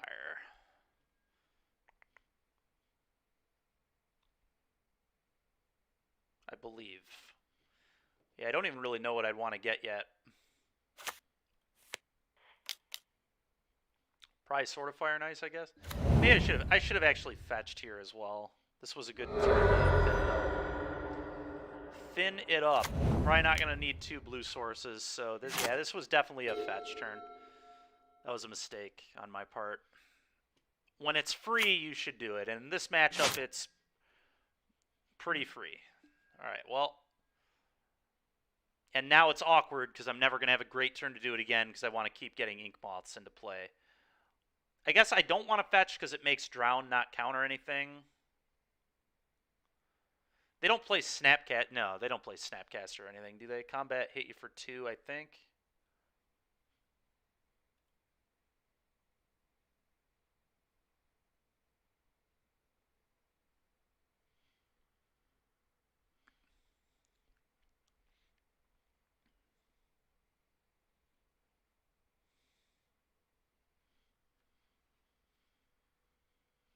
They might just be like dress downing here. Maybe I don't even want to play this into the dress down. Yeah, I might just play another Sanctifier, actually. It's much safer.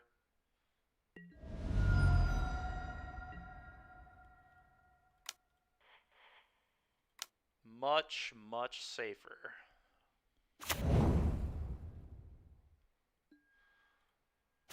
Not trying to get dressed down here. Maybe the Ink Moth isn't actually a good play there. Yeah, no. May have actually been a little better to do it. Yeah, I don't know. Maybe I didn't care about dress down because he can just kill both my creatures now. Yeah.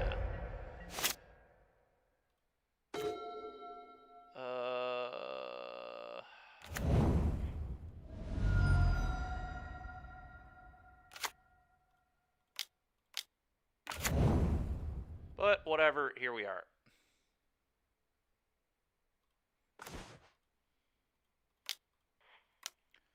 Sword of Fire and Ice, Cauldra complete. Go.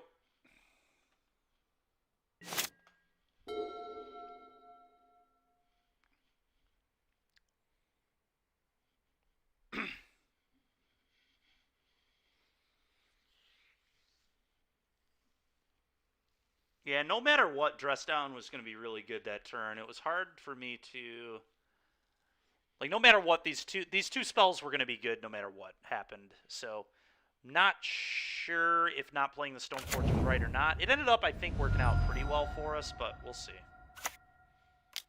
EE will be really, yeah, he's got an EE too, man. So, yeah, all right. Well, I guess I'm happy we played it the way we did. Breton Forge Tender, okay.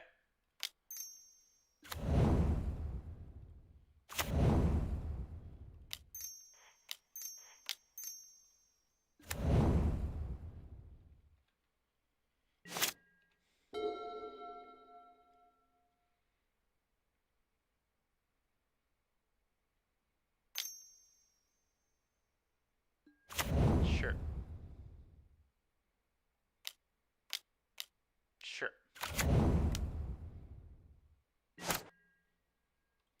Well, I like our chances now.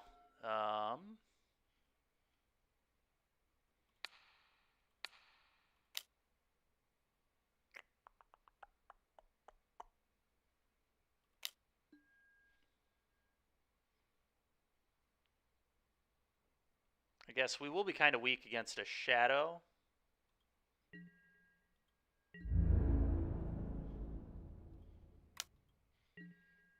And they do also just have EE that they can replay to you.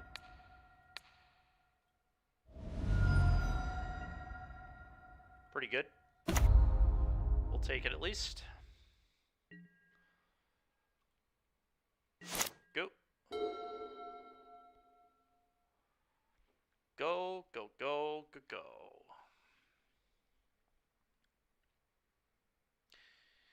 I don't know, man. This matchup is, like, really tough for this deck.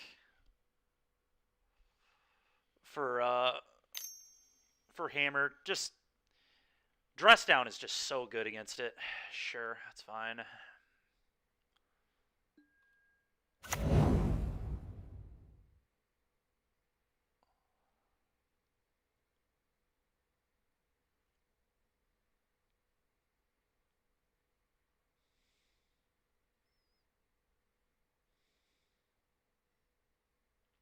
It's possible I should have brought in Pithing Needle for Engineered Explosives. I think if we make it to a Game 3, I'm going to do that.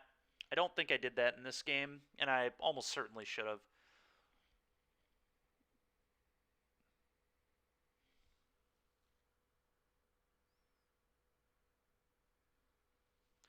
It's also pretty likely Spell Pierce is actually just not...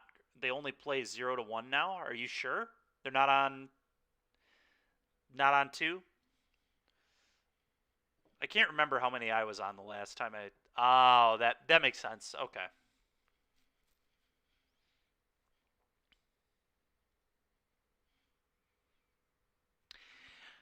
Bagamus, do you think Spell Pierce is actually just not good in this matchup? Because I feel like this matchup is going to get down to positions like this a lot where they just have a ton of mana. Because I think this game is, like, this matchup typically will go fairly long. Okay.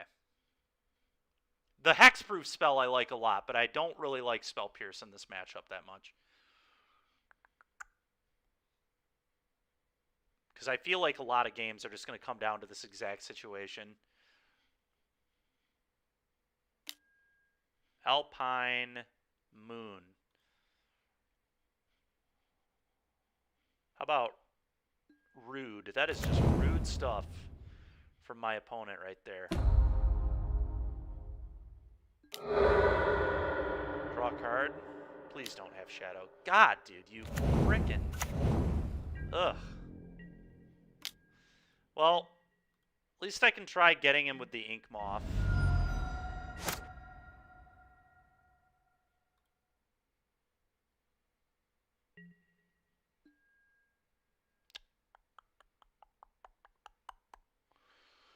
Fire up Ink Moth, equip Ink Moth, attack.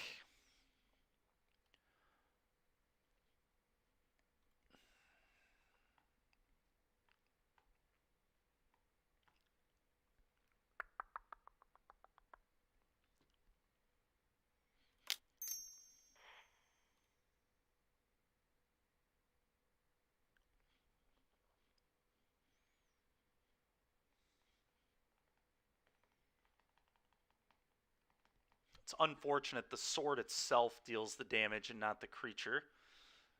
So I would love to just have a 2-turn clock here, but unfortunately that luxury is not available.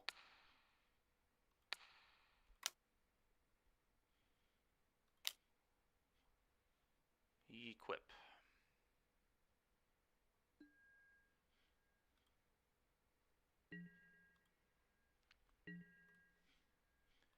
Hit you. I guess the shadow won't get bigger from this, which is nice.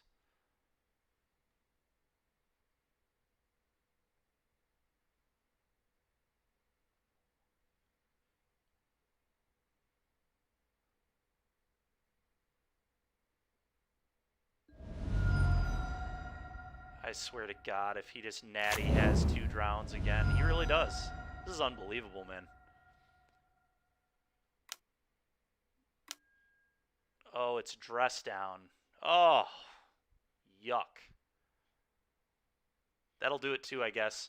This card's just so good against Hammer, man. Dress Down is such a good card, dude.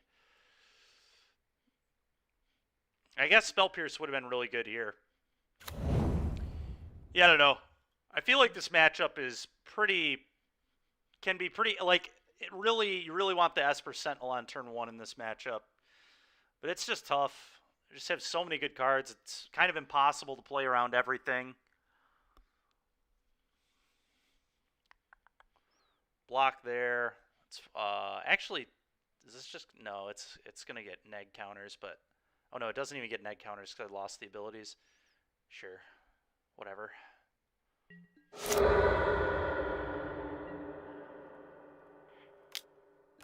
Whatever.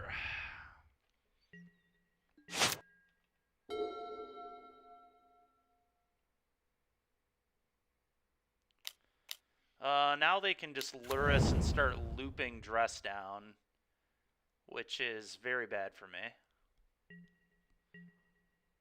That's if they even need to do that. They don't even need to do that necessarily. No blocks. There's no way I can afford to block here.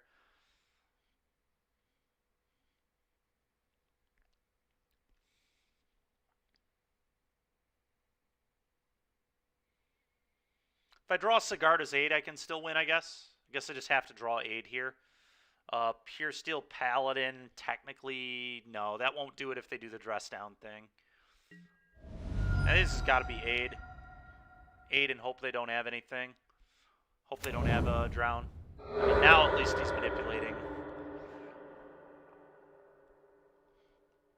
Game 1, he just kind of top-decked all that stuff. All right. Okay. Okay.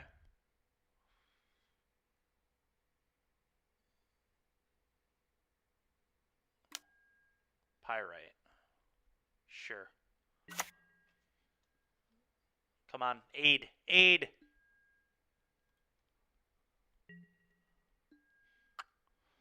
Yikes. Yikes.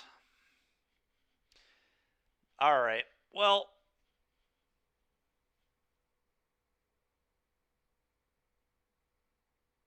yeah, I think that just beats us for sure.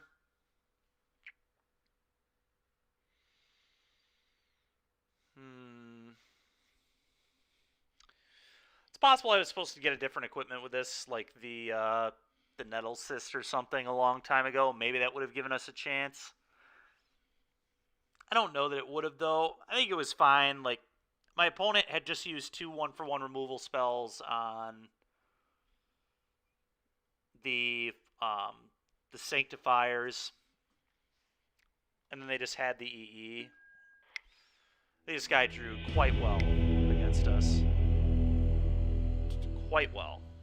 Obviously a good player too, but that was kind of obnoxious. But, I mean, that's just kind of what that deck can do. They just have answers for literally everything. That's why the deck is so good.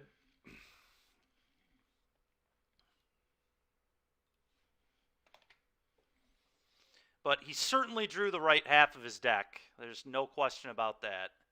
In game 1 specifically, just no red cards, no red removal, just 2 drowns, 2 shadows, with like almost no Darcy triggers in that game either.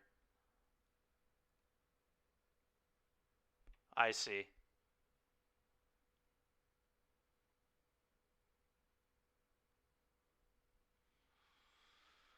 Fair enough, K-Boggs.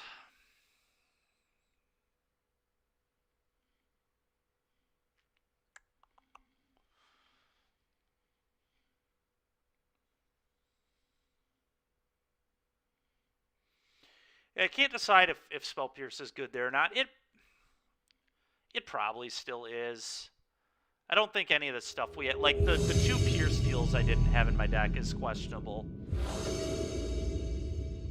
I feel like maybe I'm supposed to still have all 4 of those.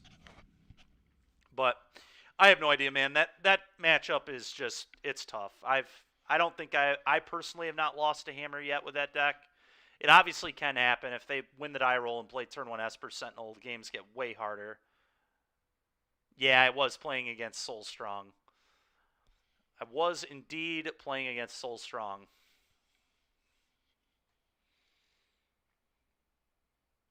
Yeah, this hand is... Is it good? All it does is just get hammers. Doesn't really do anything. I mean, they're playing Yorion, so... Yeah, no way to equip is very awkward. Seems good versus Yorion. Alright, we'll give it a try. It can. It certainly can. They're on a mulligan, which is nice. I'm just worried about if this gets, like, bolted or whatever. Or are they playing... Oh, interesting. Okay, so they're just red-white taxes. Alright, I would like to stop drawing those. I'm going to cast this right now in case they're playing Leonin Arbiter.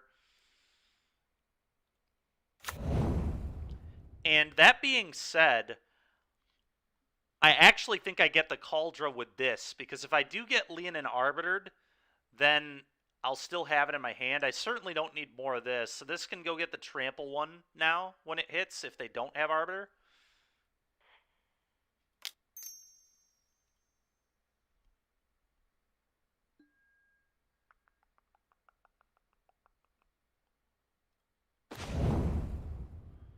And I may as well play this, in case we draw the old Sigarda's Aid.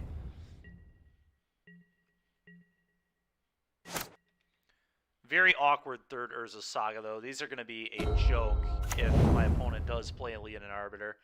It's not a complete joke. They still can make idiots. Their deck could be wild. Yes, it could. Oh, they're playing red-white dwarves. Interesting. Their deck could indeed be wild. Yes, Very wild indeed. Jeskai Dwarfs.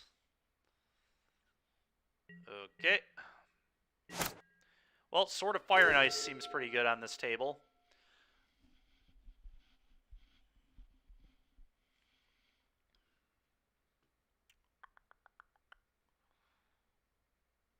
I think that's what I'm going to get.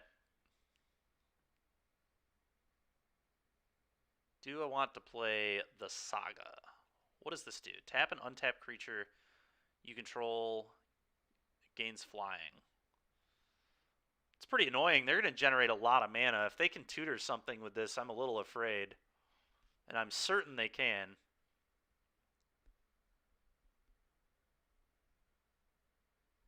Yeah, you can literally do this twice. Untap, do this twice. So he's already going to be at 4 treasures. If he has any dwarf, he just has the 5 treasures to activate this. Yikes, dude.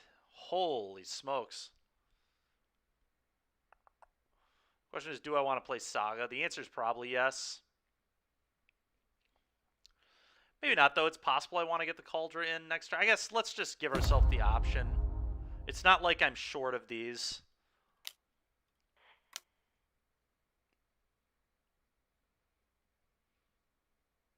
Gonna get Sword of Fire and Ice for sure, so I at least in 2 turns can put it on something and kill that stinking Magda. Very afraid of what's happening right now, though. Not gonna lie. Very, very afraid.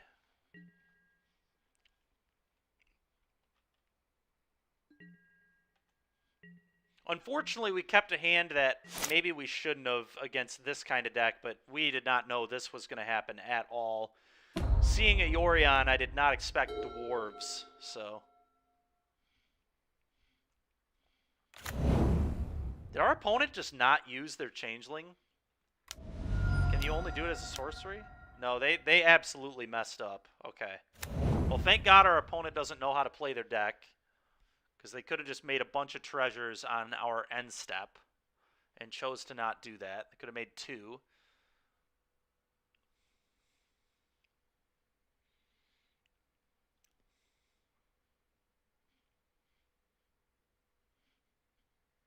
Grist. Getting gristed. Okay.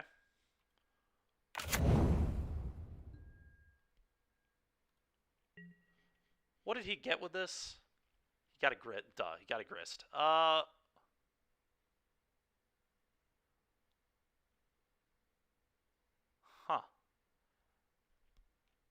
Okay.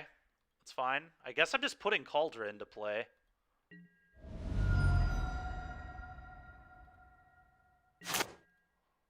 I don't really know what is going on, but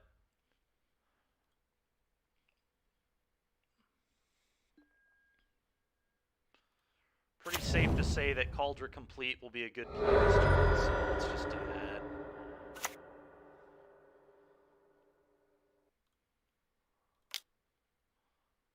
Whoa. Whoa! Do this. Caldera. Yield. Play this thing, I guess.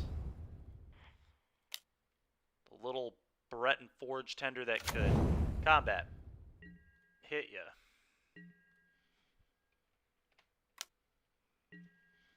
We will attack.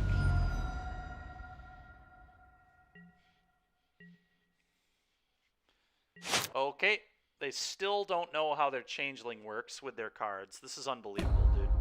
How are you going to play a deck like this and not know how to use your cards? Crazy.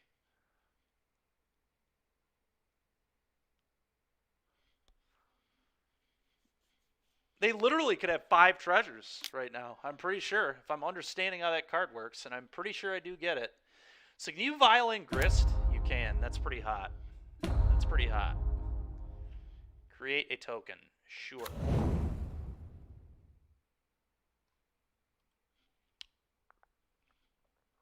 Ah, I see. Kind of cool interaction, I guess.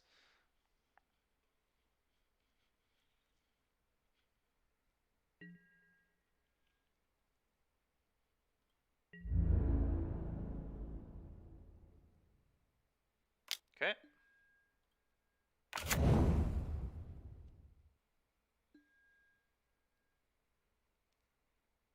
Hmm.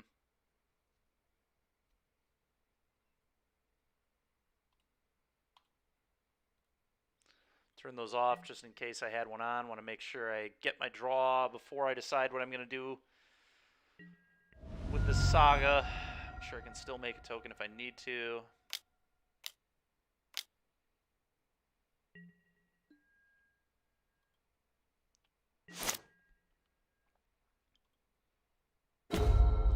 Esper Sentinel.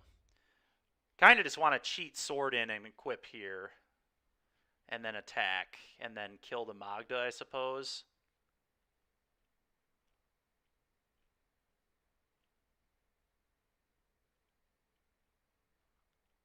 Seems pretty reasonable to me. Or kill Recruiter. Oh, so you can't Yorion out Recruiter. That makes sense. Yep, that's probably correct. You're definitely right. But I think we're just going to float a mana. And honestly, we're just activating this. Let's just... I'm not fooling anybody here. Put this into play. Okay, go get a Shadow Spear for next turn, I suppose. Is there any argument for Springleaf Drum? No, I don't think so. We're just getting Shadow Spear.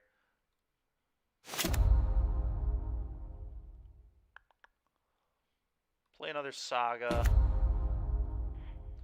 Turn those yields back on.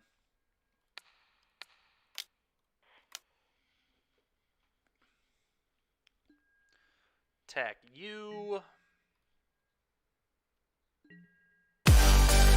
Hey, Logie with the resubscription. Appreciate you, man.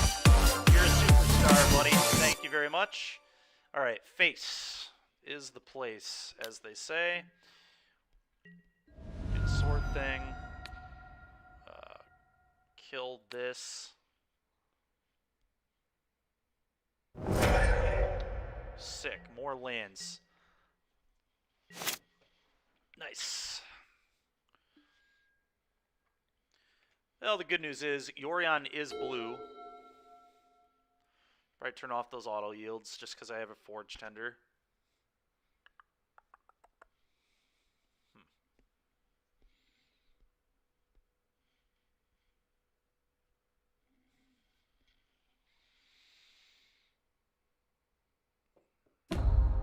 Yep. Okay.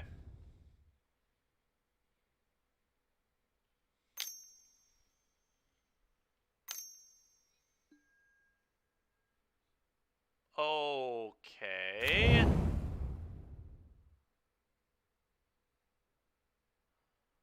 That's scary. Happy we killed their recruiter now for sure. Messes up their pod chain. Their pyre of heroes.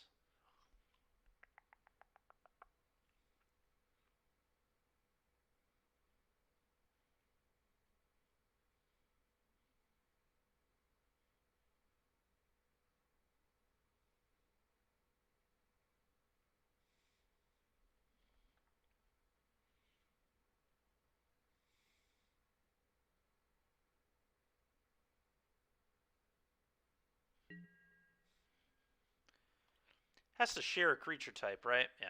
Okay. Sure. Taking 2. Sure.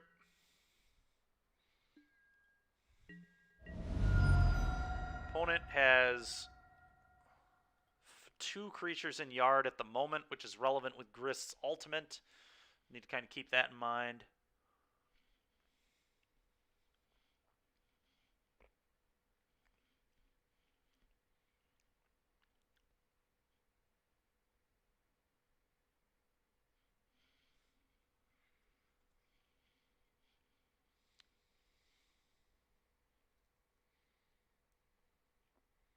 What are they going to go get? You could also just cast their Yorion here. Okay, they don't do anything. What?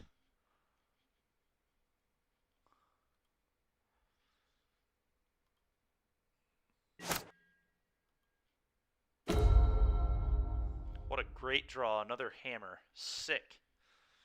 Sick. Alright, well, do that.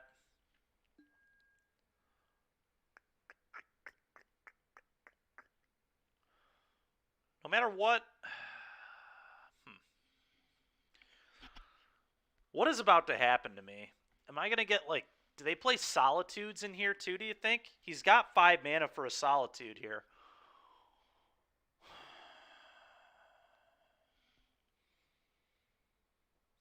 I think I'd rather make a Construct than equip. So, let's do this. I feel like I'm getting Solituded, I really do. I feel it in my bones. Is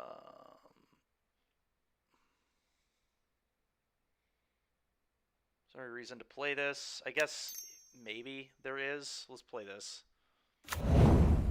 Alright, combat. At you with the Germ token. I get Solituded. Okay.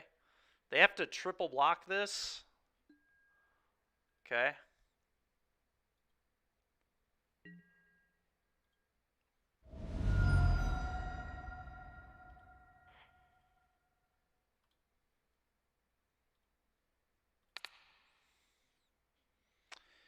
Oh, I think I just want to kill the Magda. Let's just get this off the table. I'm not trying to see what that can go get.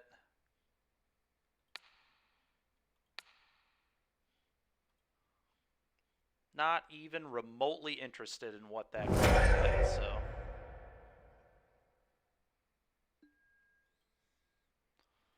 Let's just get rid of it entirely.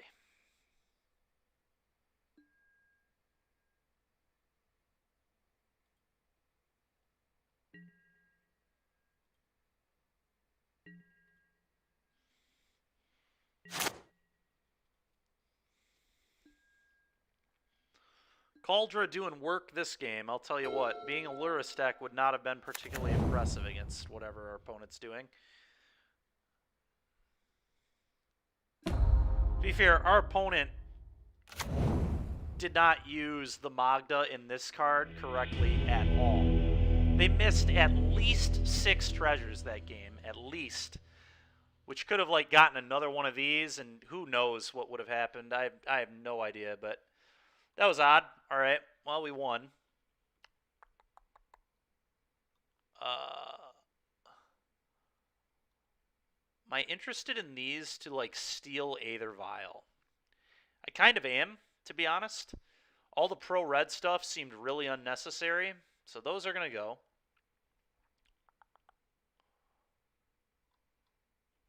Yeah, we're just going to bring these in to screw with his Aether Vials. Seems well worth it, and at worst, it's a 2/1 flyer for 2, which is not great, obviously, but it's fine. What else do I want? Pithing Needle, also good here, I think.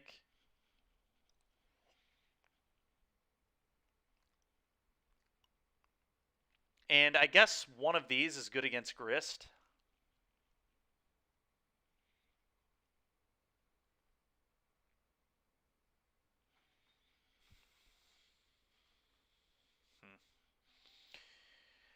Think I like this? Let's try this.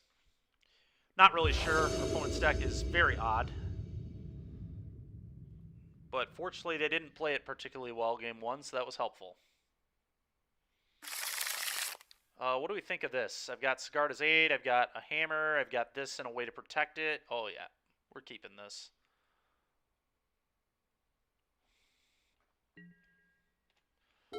Don't have a hammer yet, but we will find one, I'm sure. Get it with this.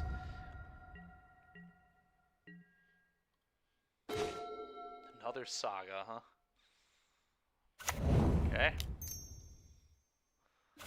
I am going to play this just in case we do draw a hammer.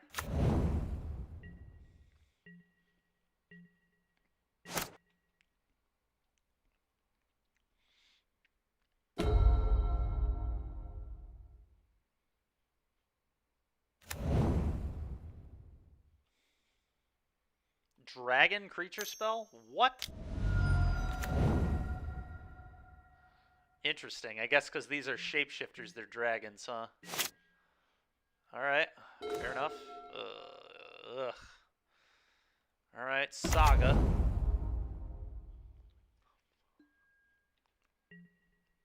F6.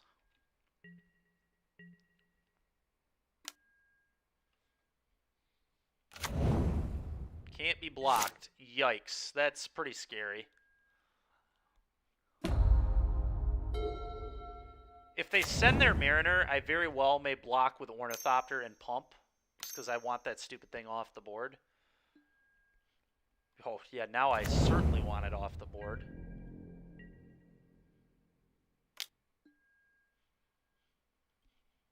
Sure.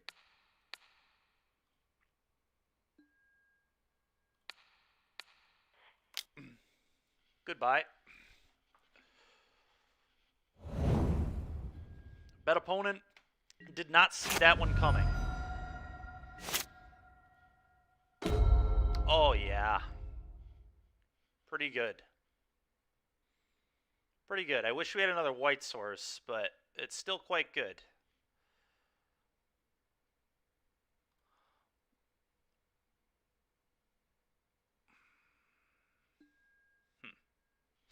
All right, how do I want to play this? I'm obviously playing my land, so let's just get that out of the way. Yep, yield. Okay, if I attack with this, I can, like, flash this in and equip the +2. Then next turn, this is plus another 11.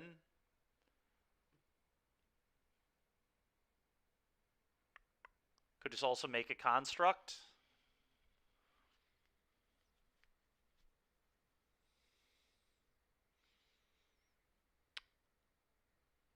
Does that 2 damage matter? I'm giving up value on this if I don't just make constructs, so maybe I just make constructs. Let's just make constructs. Feel like it's going to be pretty hard to lose this game if I just play patiently and get all the value off my cards. My opponent's down to 1 card, and their cards in play do effectively nothing. This mana can't... I was worried about this because I was thinking about ninjutsu with the blue-black creature, but... sure, whatever. Pretty annoying. Oh, yeah, that's potentially very annoying. It's real... Why would you... Can't block and can't be blocked. Why would you hold it back? I don't think my opponent knows what their cards do. I really don't. This is 2 games in a row that they're just not doing... I don't know. They have 1 card in hand. Maybe it's something relevant, but...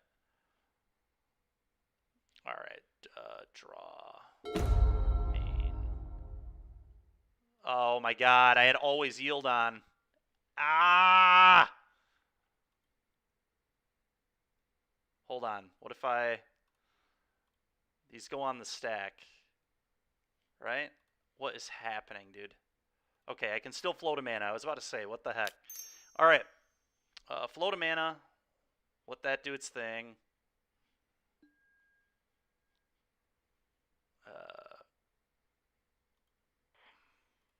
Okay, we'll yield again.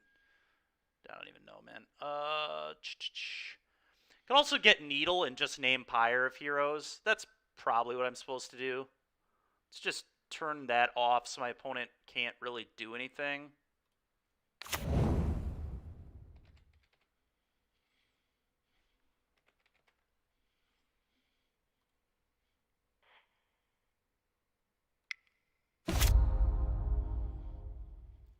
So I think I was short of lethal here anyway. Just want to make another construct and attack. Seems pretty reasonable to me. The whole hammer thing isn't really necessary right now. I could also, I mean, I could do the hammer stuff. I guess I can, like, hammer here, play this. That's pretty reasonable, too. Maybe that's a little better. This can't even block, so then this would have to block. Yeah, okay, I'm going to do that. I think. What if they had, like, Fury or something. How bad would Fury be for me if I went with that particular line? Not very bad, right? Because this is going to be a 5, but yeah, okay. I'm in for that. They don't call it hammer time for nothing.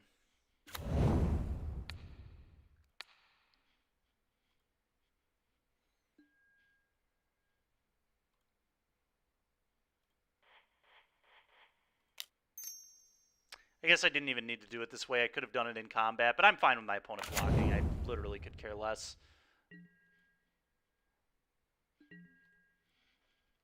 Really want my opponent to just not have cards. It seems like a good way to beat him.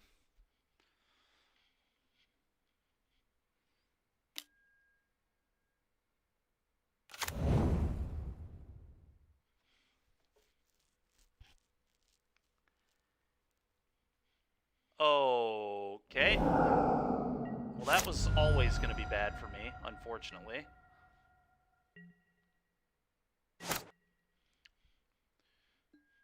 Well, that sucked.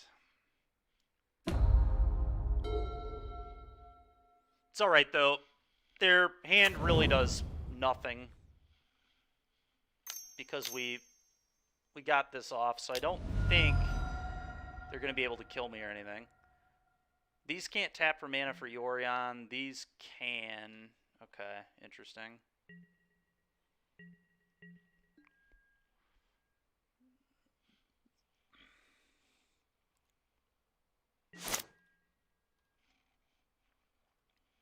Float a mana.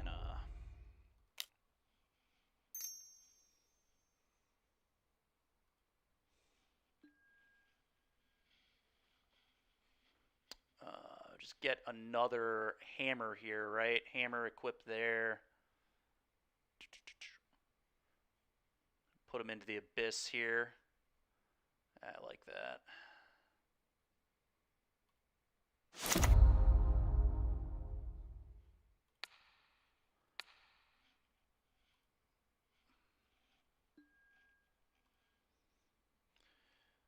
Then if I play this here, how big is that? 1, 2, 3, 4. Not getting any value off these at that point, but that's probably just fine. I probably just don't even care.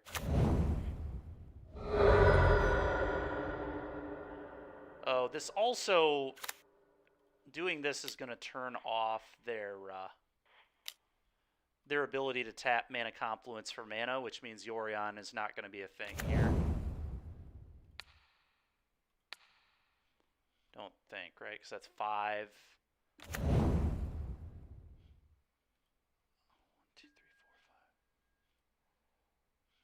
5. Yeah, they have to... They literally... Now they have to block with their Masked Vandal, and I just have no idea how they win if they can't blink this. Yep. Yep. Damage, please. I have no idea why this hasn't attacked me for the last 3 turns, nor why my opponent didn't make a bunch of treasures in game 1. But here we are. Nice.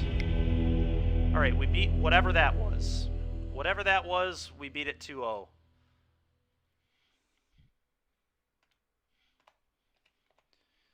Yeah, let's... Whoa, not 6 and 11. Yikes, that would be ugly. Alright, there we go. 6 and 1. Not a bad day. Probably going to be our last match unless this one goes super quick. But it's been a good day. A good day. Really fun last day of the year. I've really enjoyed everybody hanging out today. Thanks a lot. It's been a lot of fun. And hopefully next year will be a huge year for Switch gaming as a whole and our stream. And, you know, being... This is really our only 3rd month, and we've made some really good progress. So I'm happy with how the year ended, and hopefully we're in store for big things in 2022. Hopefully Paper Magic will start coming back. Very hopeful. 2022 will be a year of hopefulness. Meddling Mage could be strong in the board like 2. Yeah, I could buy that. I could buy that for sure. What do you think of no Luris? What is your opinion on the no Luris, Bagamus? It's very interesting to me. Name Titan. Oh, yeah, that's disgusting. That's absolutely ridiculous, actually. Name Charbelcher would be really good, too. Name Charbelcher, name Titan, name really any of the stuff, name Living End. Could be pretty good. It's a very, very interesting card, if nothing else. Exactly, it can be protected with Forge Tender. Exactly, yep, Forge Tender and all that, so. I think having the Stoneforge Cauldron package has been pretty sick. But I'm just curious if having the Luris Looping Forge Tender is even better. It's hard to say. I would like to play first. Thank you. Zenith 22, no companion. Oh, we've got a lot of equipment and a turn 1 Esper Sentinel. Is this good enough? Mystic is strong, but I'm not sure. Yeah, it's very interesting. It's very close. I can't really figure out. I mean, I'll probably do a league with Hammer without this package next week too, the Luris version. Probably black-white, and we'll see what we think. This hand, man, this hand is close. We've got a Shadow Spear to, like, throw on. If this card's not good, this hand's just, like, too bad, right? I guess I could go get Sword of Fire and Ice, though. That's another thing about this deck that's kind of cool, is, like, I can make this card. I'm going to keep it because I think I can validate my threats with Sword of Fire and Ice. Yeah, Nettle Cyst might not be necessary. I don't know. It was pretty good that game. And honestly, it would not be a terrible option in this game either.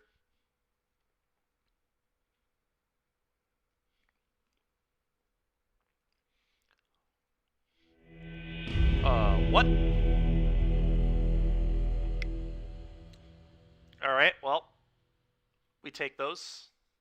GG easy. Yeah, I don't know what that was, but we'll take it. Alright, that's 2 rounds in a row of just complete nonsense.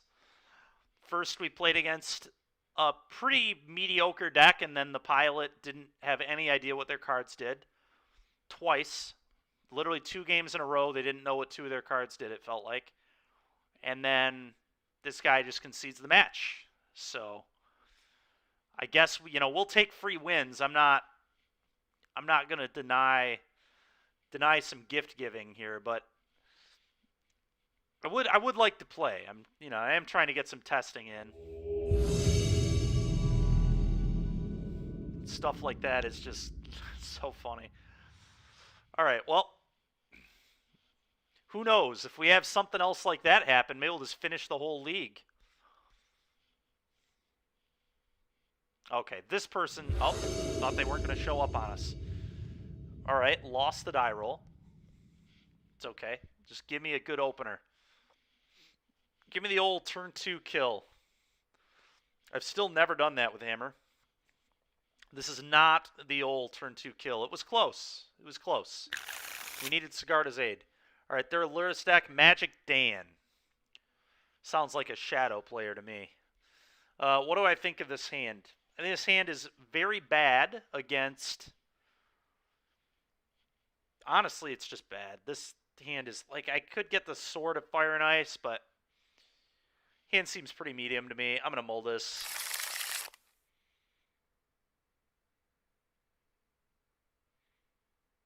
Friend into playing the Modern, and he doesn't have a ton of Modern reps. Just, yeah, play... well, I guess that's kind of interesting. Rhinos is very simple. Like, Rhinos is one of the simplest decks I've played in quite some time. It's just very straightforward. It's not saying it's bad. It's a very good deck. It does what it does well. And I know K-Boggs has played a lot of Rhinos too, but, like, that deck is pretty simple. Like, you just cast your Cascade spell and attack them with 4/4s.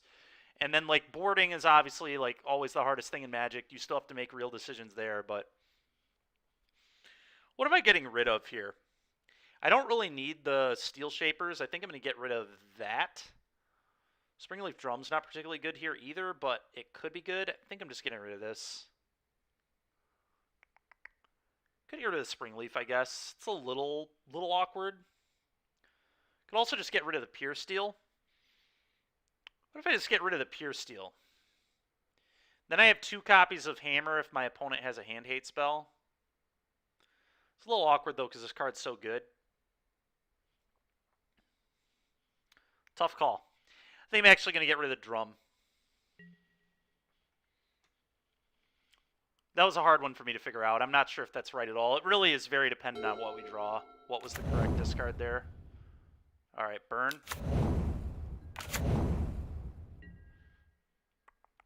Yikes. Yikes.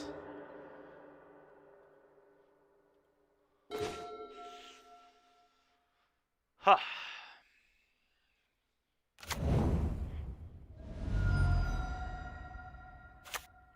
Aid. Feel like they're playing burn, a variant of burn, but we'll find out momentarily. The next couple lands and plays will let us know. Could be a variation of prowess as well. Zoomer burn, yeah. People hitting my ornithopters is really ticking me off. Reckless Impulse. So this has got to be prowess, right? That would signal prowess to me. Equipment card, reveal it, put it into your hand.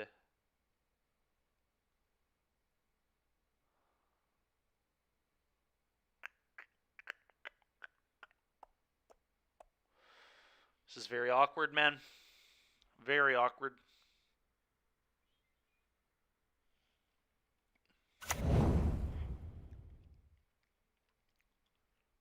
If they have the burn spell, I'm fairly screwed anyway.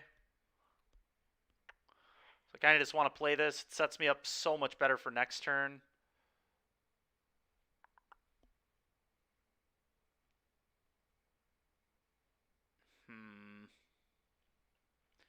To play this or not to play it? I think I just have to play it, honestly. If they have a burn spell, I'm in so much trouble anyway because I can just respond.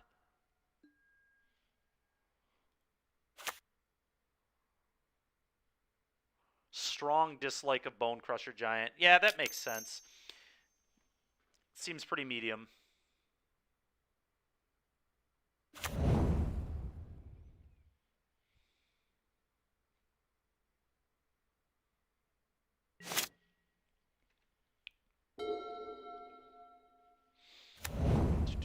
Islet.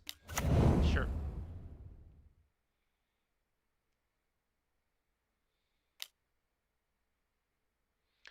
Yep. Yep.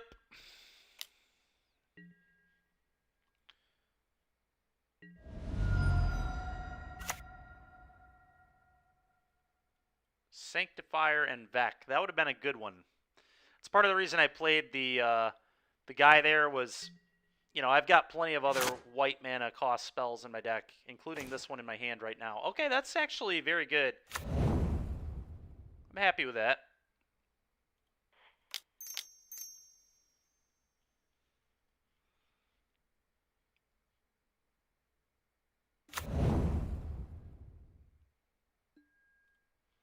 So here, Nettle Cyst actually looks good because it's a creature if things go wrong.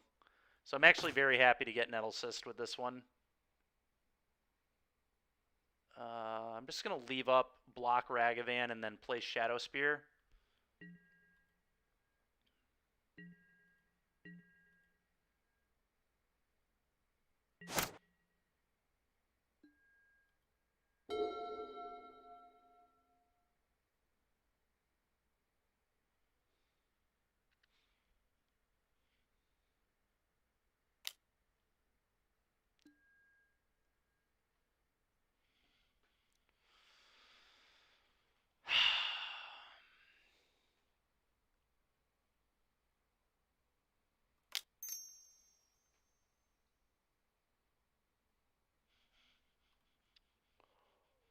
Well, now I just kind of have to go for this. They'll have the answer, but... my god, man. I needed to draw this. Them hitting this Ornithopter off the Ragavan was so annoying. Not specifically because they played it. Like, it being in play isn't really doing anything, but just the fact that I didn't draw it is so tilting. Ornithopter would have been so critically good.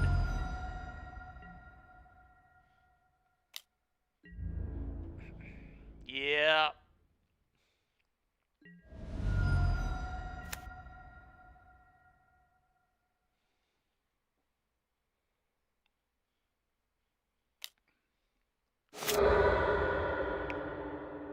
Okay.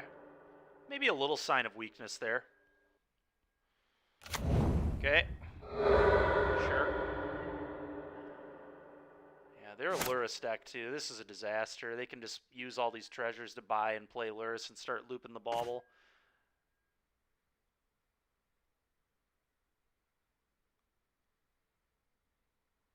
Yeah, potentially.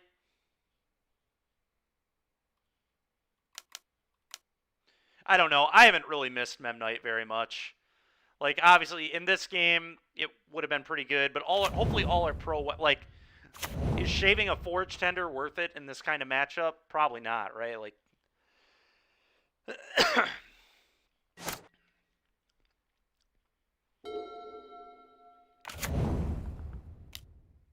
Okay, well, there is a sign of weakness, at least, here.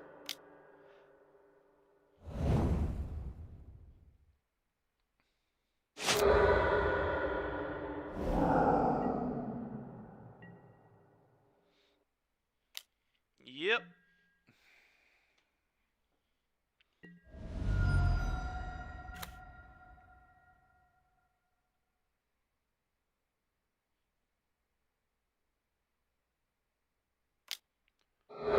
Into your hand. You got it, boss. Draw.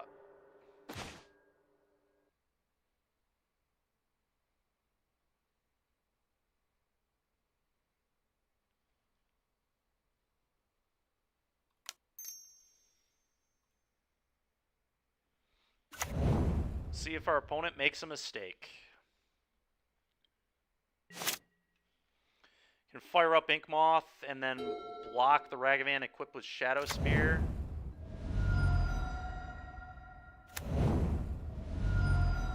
To not die, at least. Iteration, sure. Dead to literally anything of relevance here, so that's a disaster, but here we are.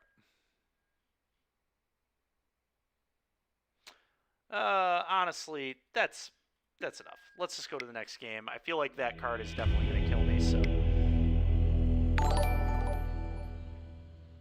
Thank you very much, Gredden, for liking the stream, if that's how I pronounce that. Hopefully I'm saying that right. It could be Greedon, too. Either way, thank you very much for the like. Appreciate you. Happy holidays. Okay. All the pro red stuff, please. Definitely want skill here to give pro prismatic ending and path to my stuff if that ends up being relevant. Trimming at least 2 of these. Trimming the Cauldra again like we did against Burn. I'm pretty happy with that plan still.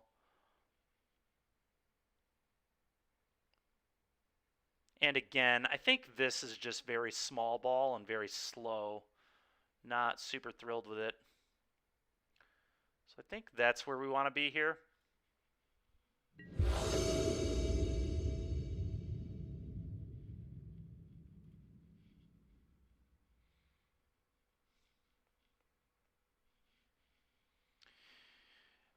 Yeah, Bogmus, the problem with Memnite, man, Memnite is just so bad, dude. Just like a card that dies to Renin 6 is a joke in this format. Well, this is a very good hand. Funny enough, I actually just play the drum on one here, so that way I can play this, and if they have ending, I can save it. And then the following turn, I can aid and hammer them. So let's do that. The drum.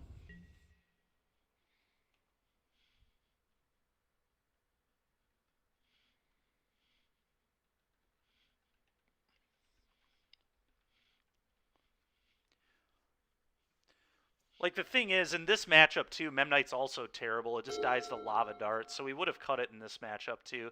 I think it's fine to not play to not play Memnite. You're a little less explosive, but the deck's only playing 2 drums now anyway.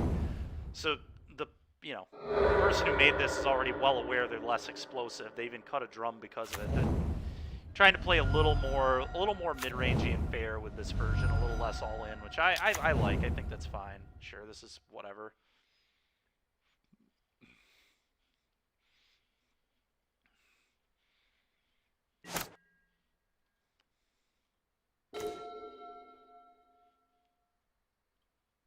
Play this. Go.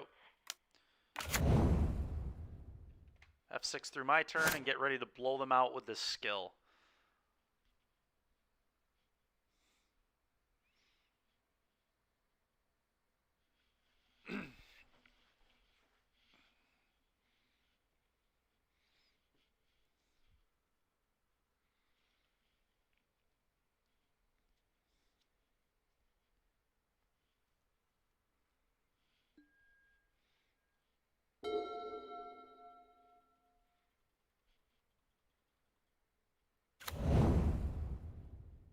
Oh yeah, pay those costs. Oh, Manamorphose? Okay. Add that white mana, dude. White mana. There it is. Bauble. Okay. Yep.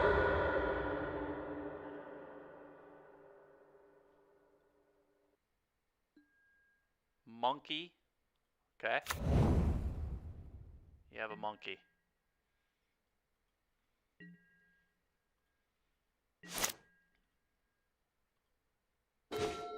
That's a good one.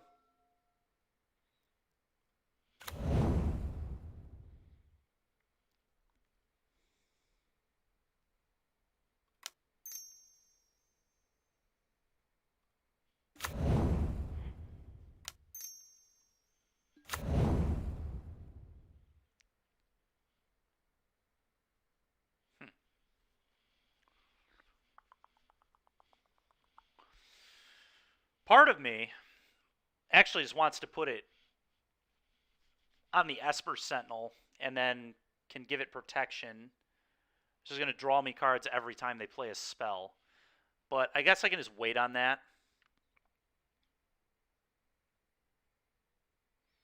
Do I attack with this?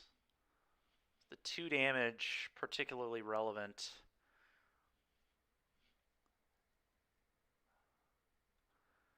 No, I don't think it is. I'm just going to pass. We're in a great position right now. Let's just say go. Yep, I also like sitting back. Killing with Nexus, sure. Seems reasonable.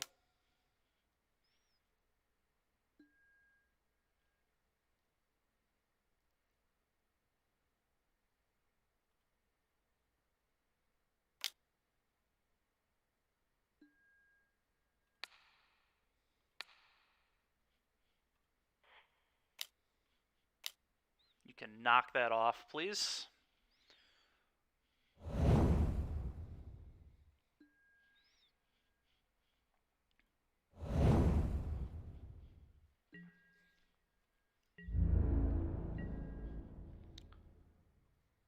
Okay, draw. Yeah, so we just have lethal here, right? Fire up Nexus. Let's do it this way.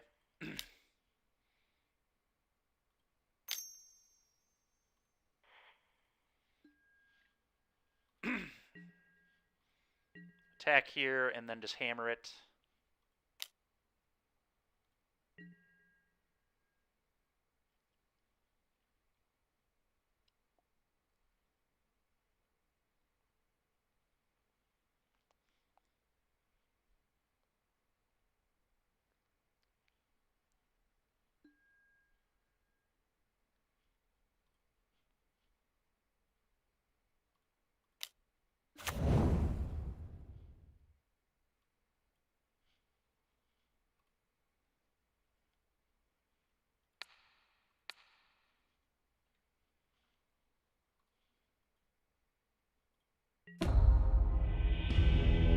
Alrighty, nice. Nice, nice, nice. Alright. Think we're keeping the same plan. Blacksmith's skill was nice right there. That was beautiful. Opponent just tapped out, got 1 mana counterspelled, and then died immediately. Spell Pierce would maybe be good too, honestly.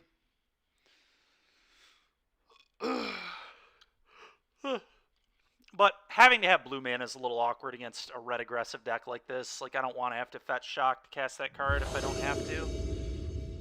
Or, like, fetch shock if I don't have blue because I could draw it type of deal. Let's just have the skill in alone.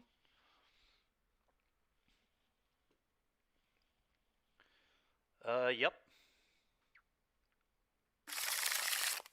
Yep.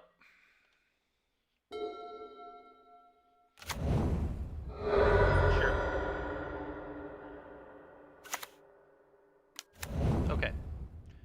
No Ragavan is nice.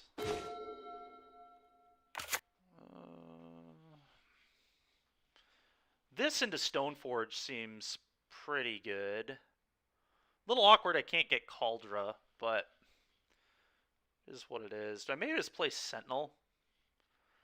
Sentinel taxes their mana a lot, which I like. If they kill it, whatever. I have another one anyway. And I'm actually, believe it or not, I'm actually going to play this. That way, if they have Prismatic Ending, they're going to use it here. Yeah, I also like Sentinel K-Bogs. I agree. Makes cards like Manamorphose super awkward here, too. Sure, whatever.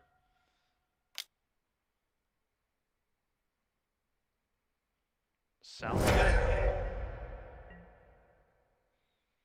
1 is good. Okay, I'd like to stop drawing those, please.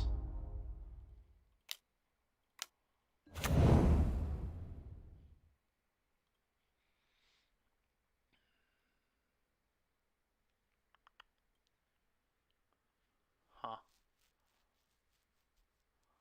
It's Sword versus Nettle Cyst here, in my opinion.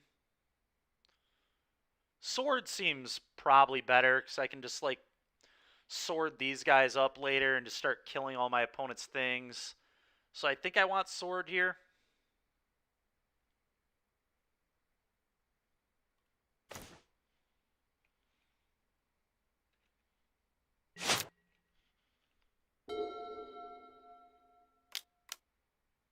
Sure.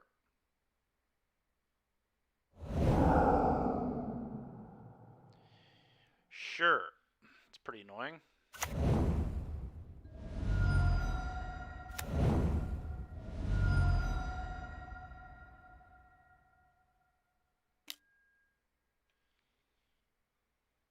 Sure.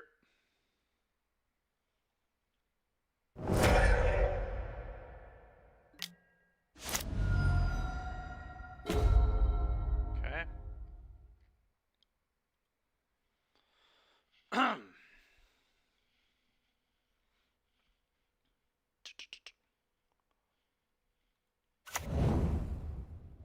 Well, we're going to play this and get rid of those lava darts. Also turn off Delirium. Goodbye to all that nonsense. See you later. Nothing else to do with our mana here, so go ahead.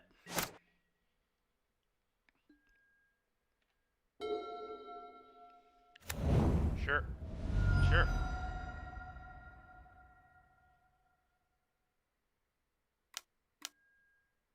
Okay. Weird sequencing, but...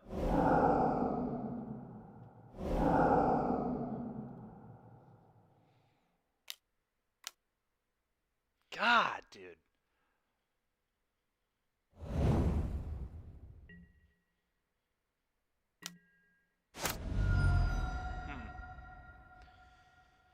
Oh, do I want to make a token? That is fair, Boggs. That is true. So, which is probably an argument to just not play the cyst at all. But I guess in mirrors and stuff, it's fine. I guess we definitely draw a card. Turn off auto yields here. Draw a card. Okay. Do I want to make a construct, or do I want to just get my stuff into play?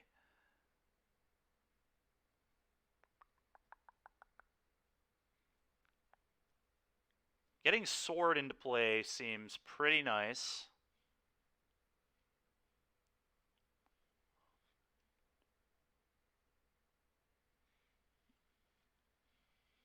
Yeah, I think I like just getting the sword into play and floating a mana. Going Forge Tender Sword here seems strong.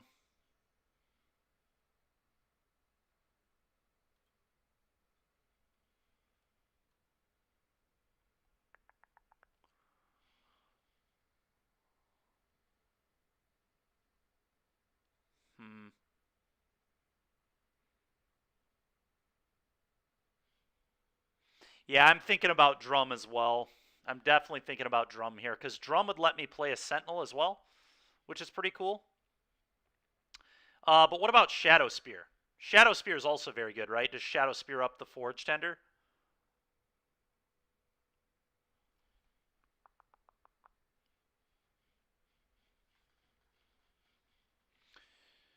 Oh, you think I just dump all this? You think I just go like this, this, this? Or this, this? Not terribly exciting. No, that's true. It isn't terribly exciting. Sword turn after? Problem is then I guess I could equip. Alright, you're right, I guess. I'm a little worried about Lava Dart in this scenario.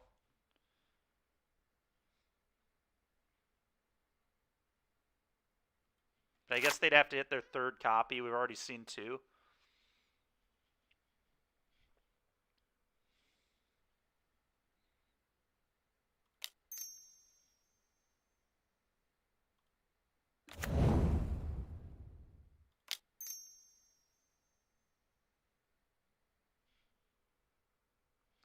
That is, I guess, fair. That is very fair. Or, I mean, they might just let me draw cards, which I guess is really good too, so. Actually, do I just play this? I probably just play this. Don't even need to play the Forge Tender here. Just get this into play. Be more efficient. I think I like that. It's going to set up a card draw with the sword as well.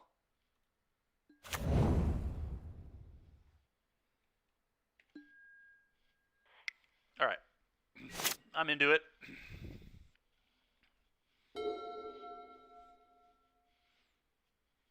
Yeah, I guess they like are forced into the iteration. So you're right. This is just going to draw me 2 cards this play. Because they can't, I mean, if they tap out, they're just not going to be able to play the exiled card. Oh my god. Let's go, dude. Let's go.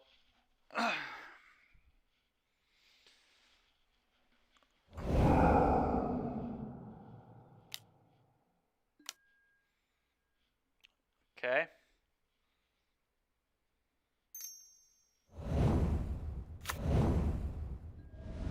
Sure. Sure. Sure. A lot of food for these sanctifiers.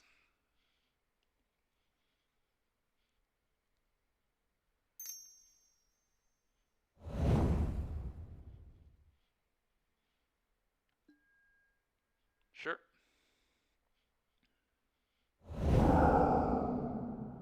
Ending an iteration. Yep, whatever.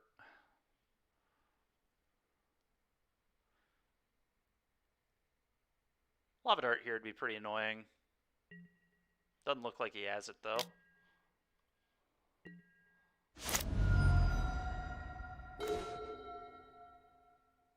Alright, well, I think it's just Sanctifier, 6U.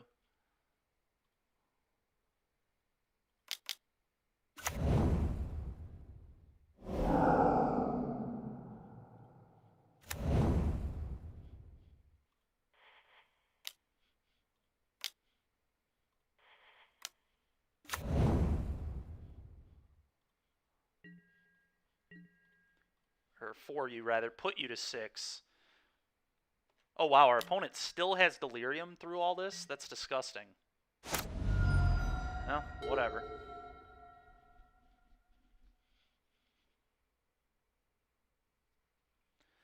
It's possible that... Okay. was going to say, it's possible that I should have left something else back, but we'll be all right.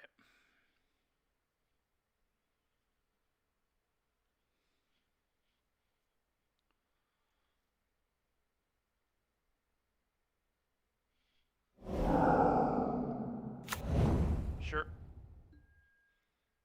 Sure. Cannot believe they have Delirium through this card. That's insane. I guess the path is what did it. They have white instants.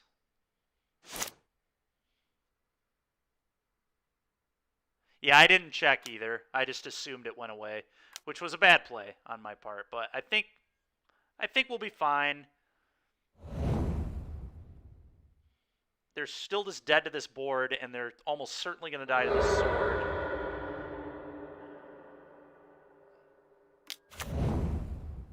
Okay.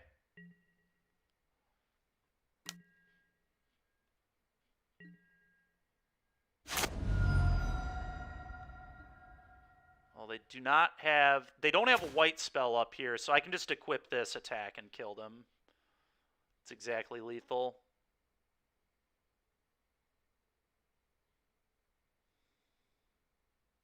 Can play this for good measure too.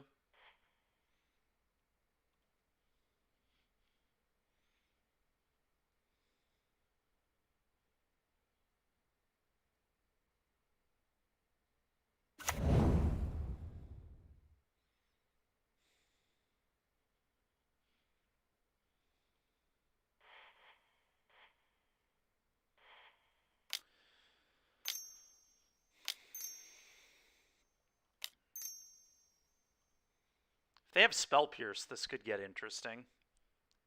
They do. Holy. Oh, no, it's Bolt? Oh, alright. Well, now they just let me know they're dead, so thanks, opponent.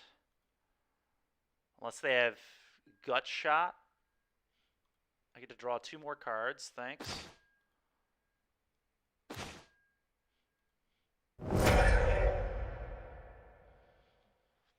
Yeah, so I still have to equip the Sanctifier, but there's no way they can stop that. Equip this and kill you.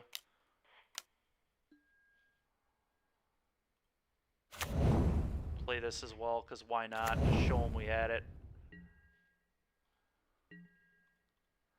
Bada bing, bada boom. Alright. 3-1. That was actually legit. It was a legit win.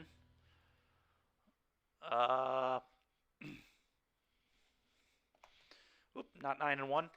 Hopefully 9-1 in a moment. Do I want to play this last one? Oh, what the hell? Why not? Why not? Let's finish strong here. See if we can get a nice 9-1 with this deck.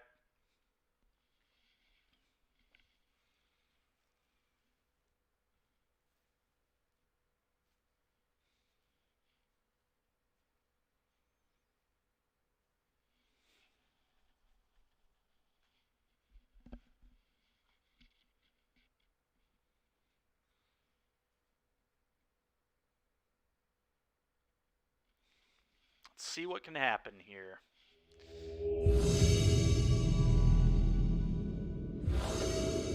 Imagine having 3 Forge Tenders in hand versus red and never needing to play them. Yeah, imagine that. I can't imagine it.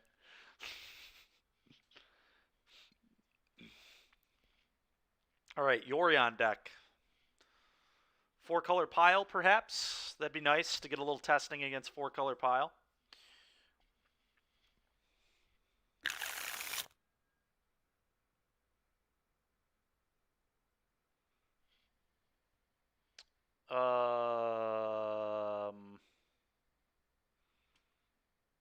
Very odd hand here.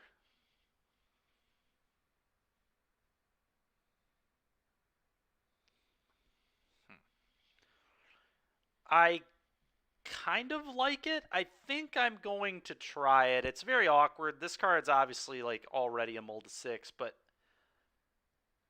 we can get the hammer with this.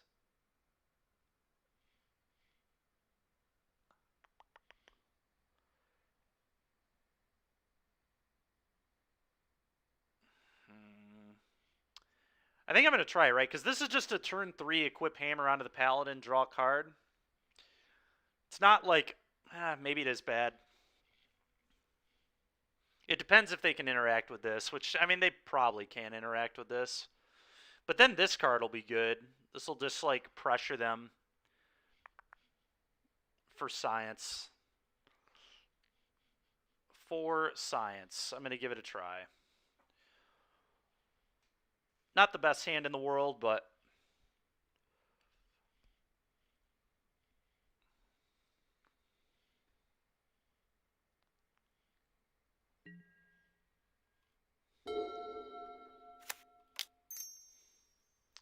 Hammer. Hammer.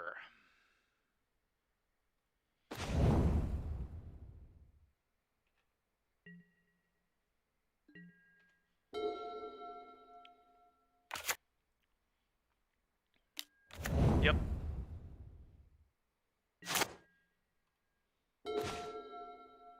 Saga was like a perfect draw. Pretty happy with that. So now I can just...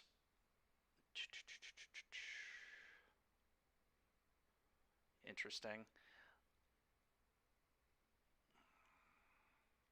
I just hold this in my hand so it can't get prismatic ending or furied, right? So I'm just going to play this and play a drum.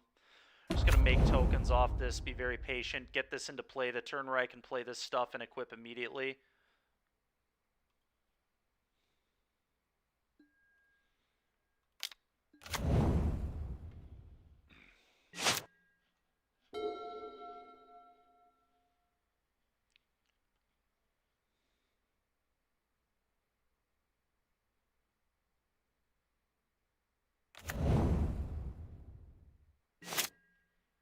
No play works for me, man.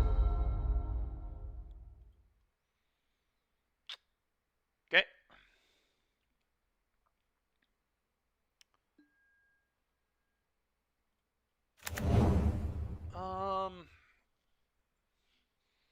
Play this. May as well, I think.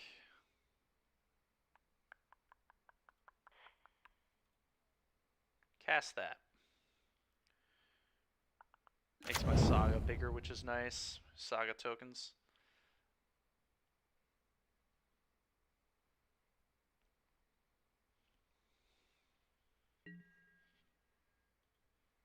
Which I suppose doesn't matter when my artifact count is going to be 3. Because if they have removal, it's going to be Bolt or Helix, but no biggie. Might be an Ice Fang Codal in our future here.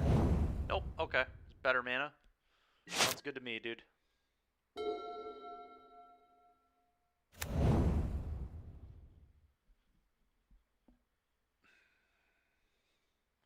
I also think I'm somewhat okay with drawing lands right now, so I'm not going to fetch. I'm just going to use the drum here.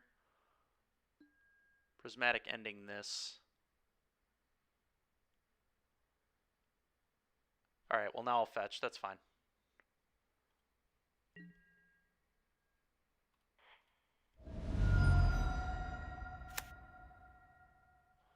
We'll go to their end step, make an idiot. Okay, doesn't look like they have anything. So that's pretty cool. Do I want to make another construct?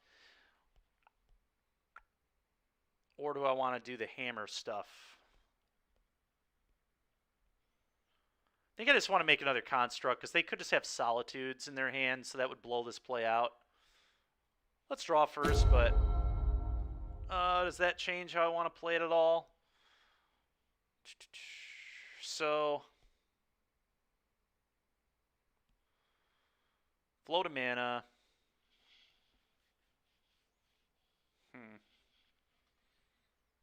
No, I don't think... I think I just want to make tokens. I really do. Do not need to be greedy with any of this.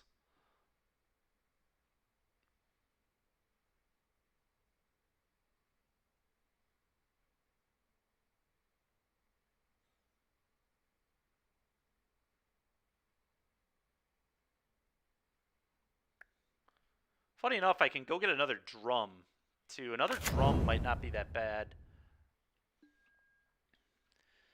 Because then I can go aid, hold up, flash in hammer here, which seems pretty reasonable to me.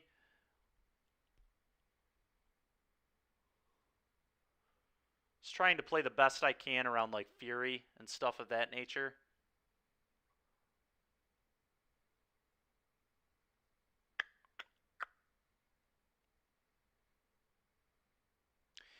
Or I could...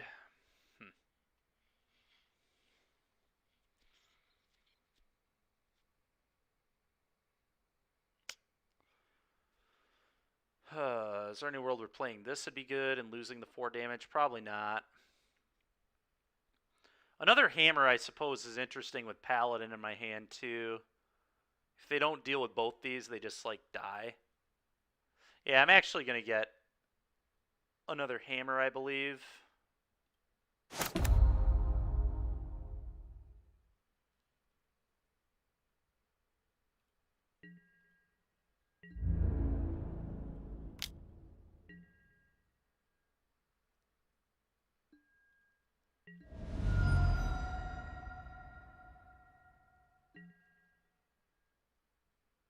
And do I want to expose this? That's the question. Do I want to expose this to another ending?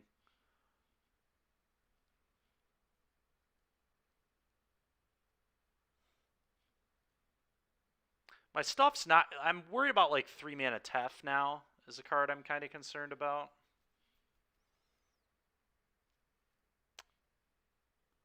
I'm cool with exposing it.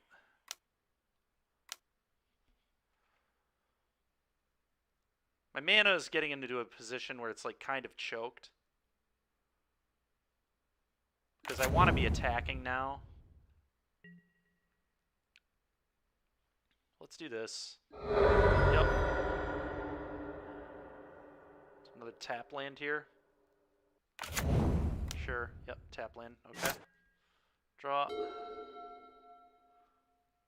I'm expecting 3-mana Tef, bounce your guy. Really, just do nothing. Do nothing.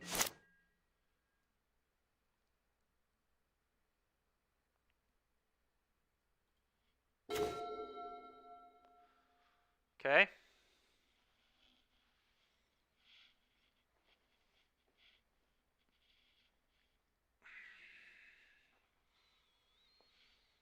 Solitude Ephemerate will be really, really bad here. But if their play is Solitude Ephemerate, I mean they didn't put Yorion in hand. If they had Solitude Ephemerate, I assume that would have been their line.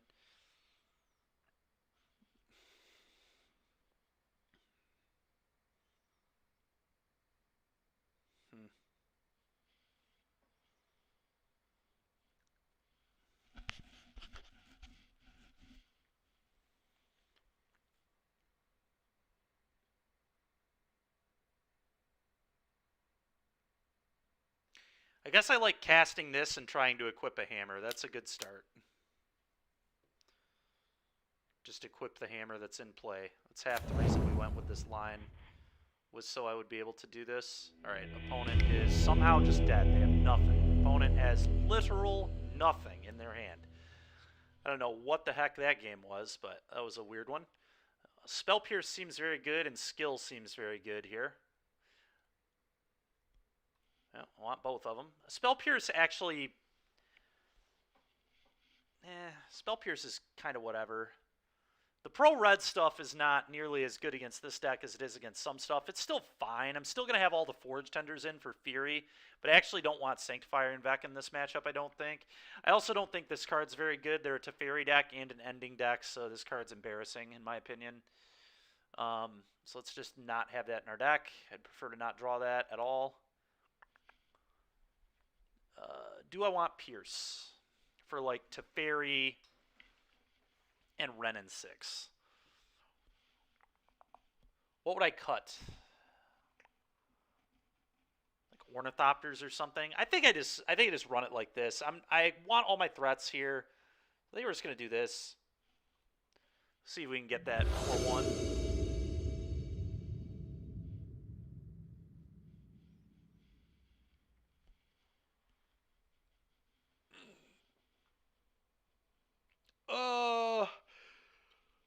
Huh.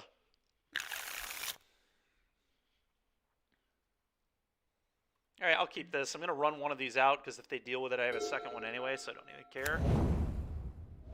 I'm not going to play this because I don't want it to get burn spelled or rend.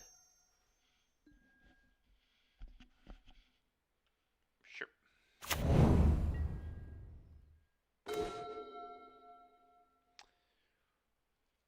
We're also going to fetch now that we drew that as well. Sigurda's Aid. Go.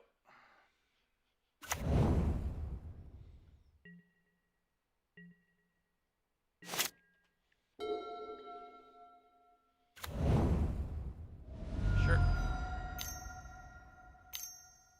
Blue, red. Are you iterating on turn 2? Oh, spreading seas. Ah, sure. Esper Sentinel, your turn.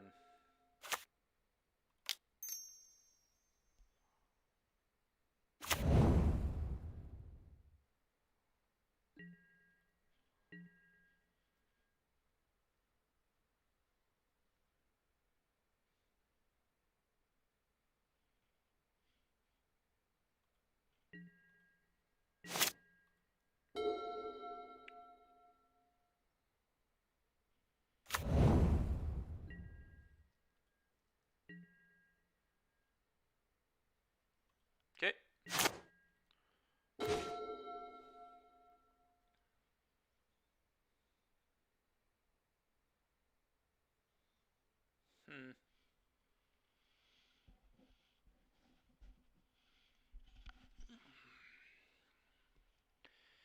I think I'm not even going to attack here. I'm not trying to attack into Ice Fang Codal, so I think what I'm going to do is just, like, play land, Steel Shaper's Gift, and play an Ornithopter and just set up for the kill next turn. Seems good to me, I think. So let's do that. I want to play a basic, or do I want to have my mana up, right? So let's do this. Steel Shaper's Gift.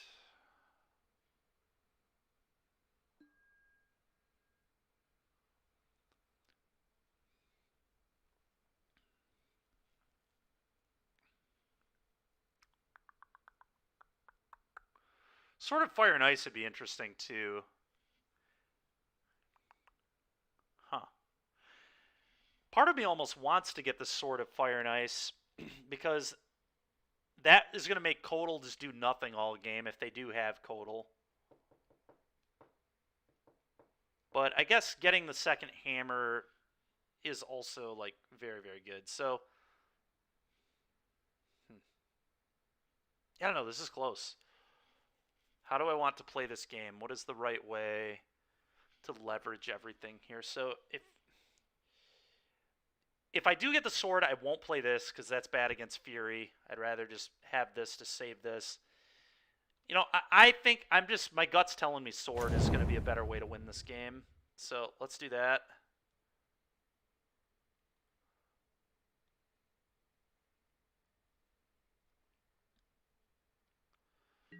Because as soon as I have sword available to me, that's going to be a big issue for my opponents. I'm just not going to attack.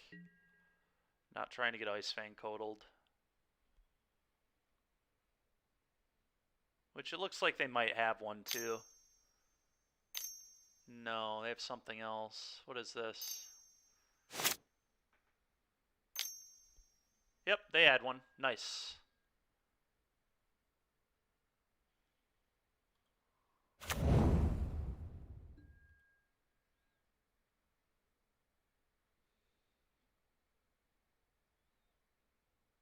Sure.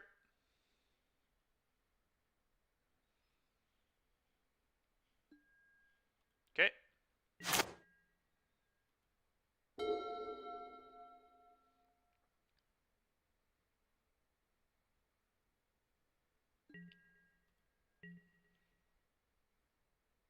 Okay. Interesting.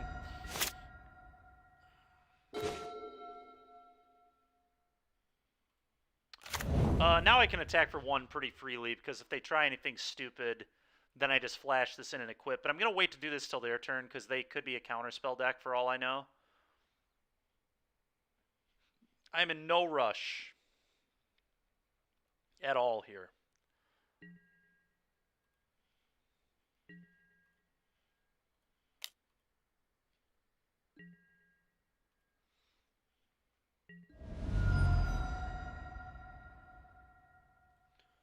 And now I'm cool with playing Ornithopter, I think, as well.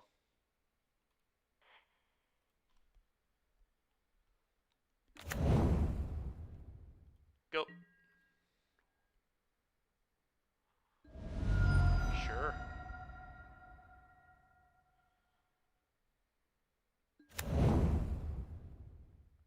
Yeah.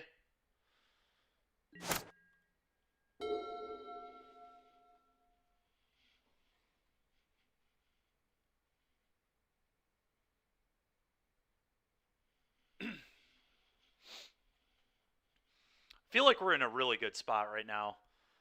Also, our opponent has no snow mana in play. Fury, okay? I'm going to try to sword the Esper Sentinel in response.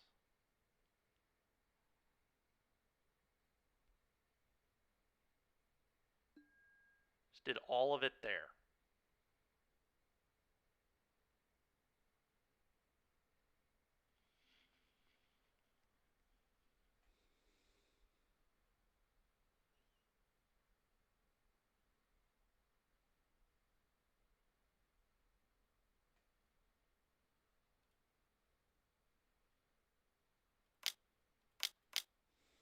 Sword.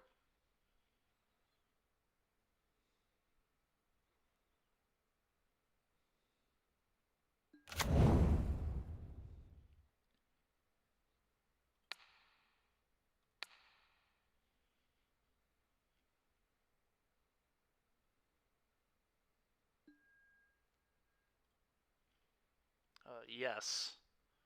Are you serious? What the heck is my opponent doing? Are they trying to prismatic ending the Sword of Fire and Ice? That'd be fine. They've let me equip now, so... No, what was that play, dude? They knew I had this. Now, even if they ending it, I just draw a card. Like, this isn't... And then I just have the hammer. I assume this has to be an ending, right? What is this? What is going on? I'm, like, shocked at this play pattern.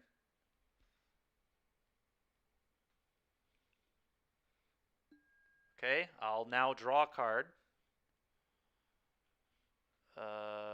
Do I want to fetch, or am I cool with... I think I still am going to have more than enough white mana, so I'm going to fetch to thin. We'll, I guess, get it... just in case I want to leave hammer up here. Just get this. It's fine. Sick. More lands. This part is, I don't think it's really going to matter.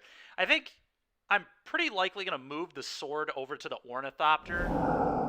Okay, they have Solitude. That's fine. Hopefully no Ephemerate. Ephemerate would be really, really bad for me. I assume they might have Ephemerate too with how they played this. Shit. Yeah, I mean, I don't know how I could have played this too much better. Pretty annoying. But whatever. Maybe just not playing the Ornithopter was correct.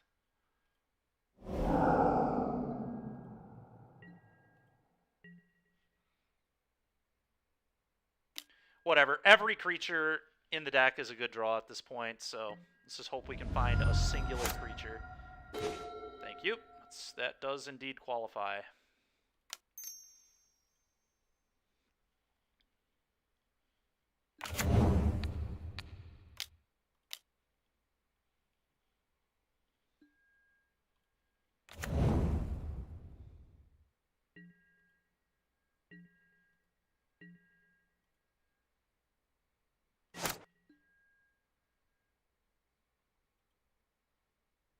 Oh, I'm so dumb because they can just ephemerate the Solitude again. I guess at least this doesn't let them blink the Ice Fang to draw a card and gains me more life.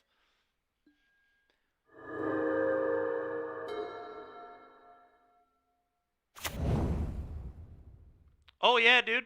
Heck yeah, I'm streaming today. We're gonna be done pretty soon, but it's been a great day, man. 8-1 with this hammer deck. Sure, dude. You're spreading. This has got to be a waste, right? The third, like, I guess they're a Yorion deck, so maybe it isn't. But this third, like, what if I draw a Saga? It's drawing so many non-sagas. I don't know. Ink Moth is like a dangerous card to let me throw a sword onto as well. But, dude, are you kidding me, man? God, dude.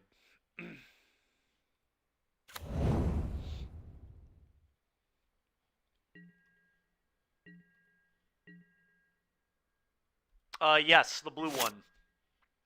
Hence these Seachrome coasts. Oh, yeah, we made a... God, dude. Another land? Fuck. He's going to put Yorion in his hand, blink all this stuff. It's so frustrating. Like, this is so loose to just slam that if they didn't have another land in their hand, especially. And just...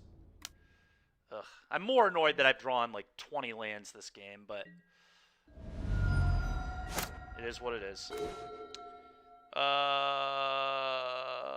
They can just blink this with or blink the Solitude with the Yorion, blink all this. I think I'm good to let's just go to the next game. This was kind of garbage. I mean, I guess I just shouldn't have played the Ornithopter the turn I played the Ornithopter. That was what ended up making me lose, I guess.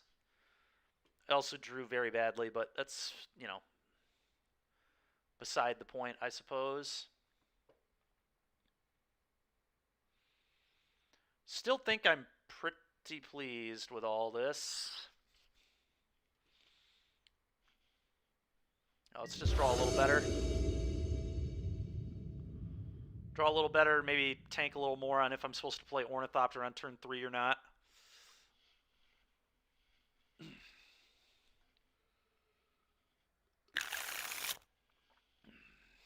Yes. I will keep. Sure.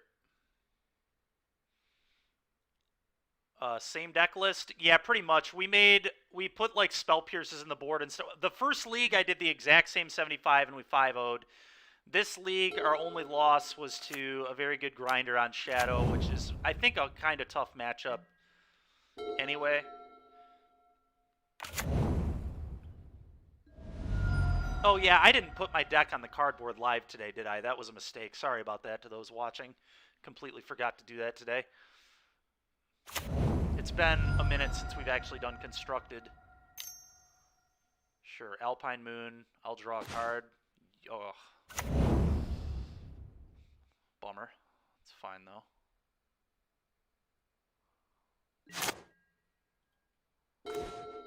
Oh, yes. That is what I'm talking about. Now Fury doesn't do anything. I was about to say I was just not going to play stuff, but now I get to play this in Ink Moth.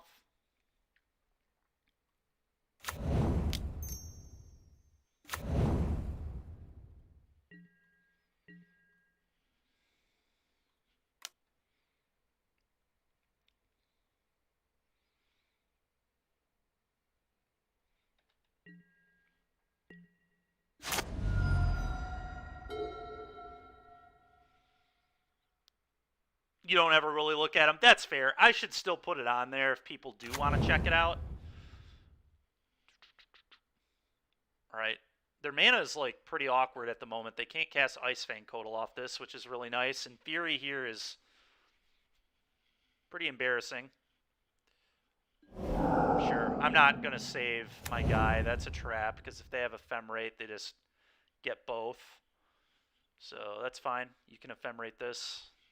Nice 2-for-1ing yourself.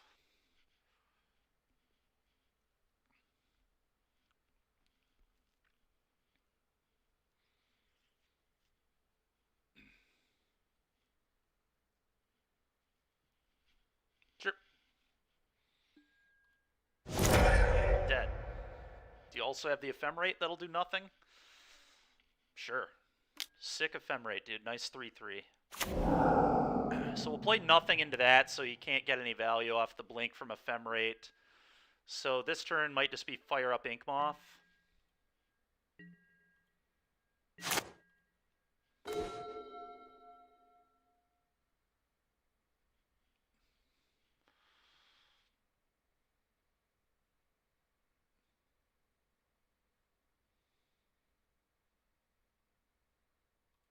You know, I could just play this to get an equipment, and then next turn I have 3 equipment, and then I just equip them all and kill my... Never mind, I'm doing this.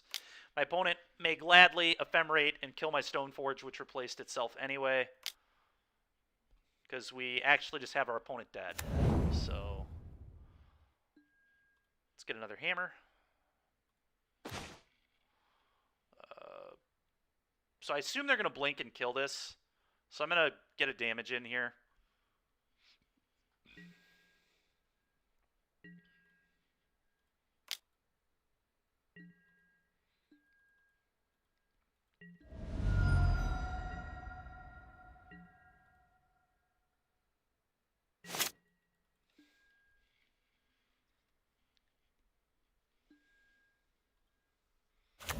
Got it.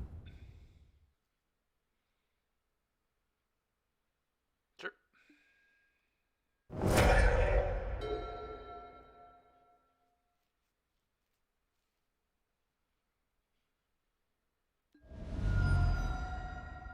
Okay.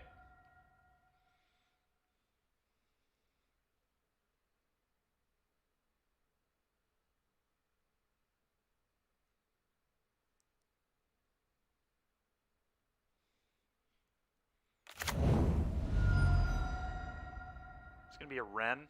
Ren plus. It's got to be a Ren plus, right? Prismatic ending this. Okay.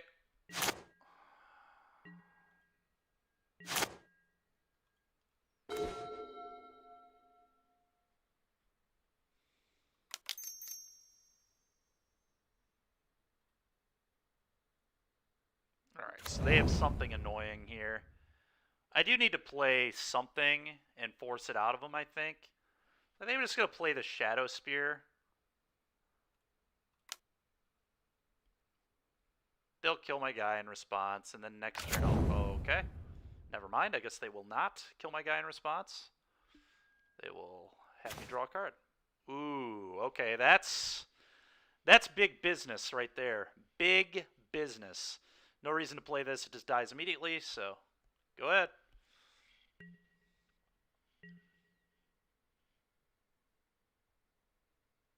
Sure. I can't do anything here, so I'm just going to pass it to them. Sure.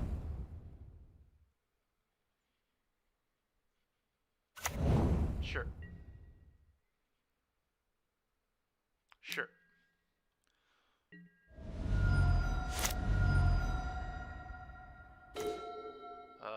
Okay. Play this.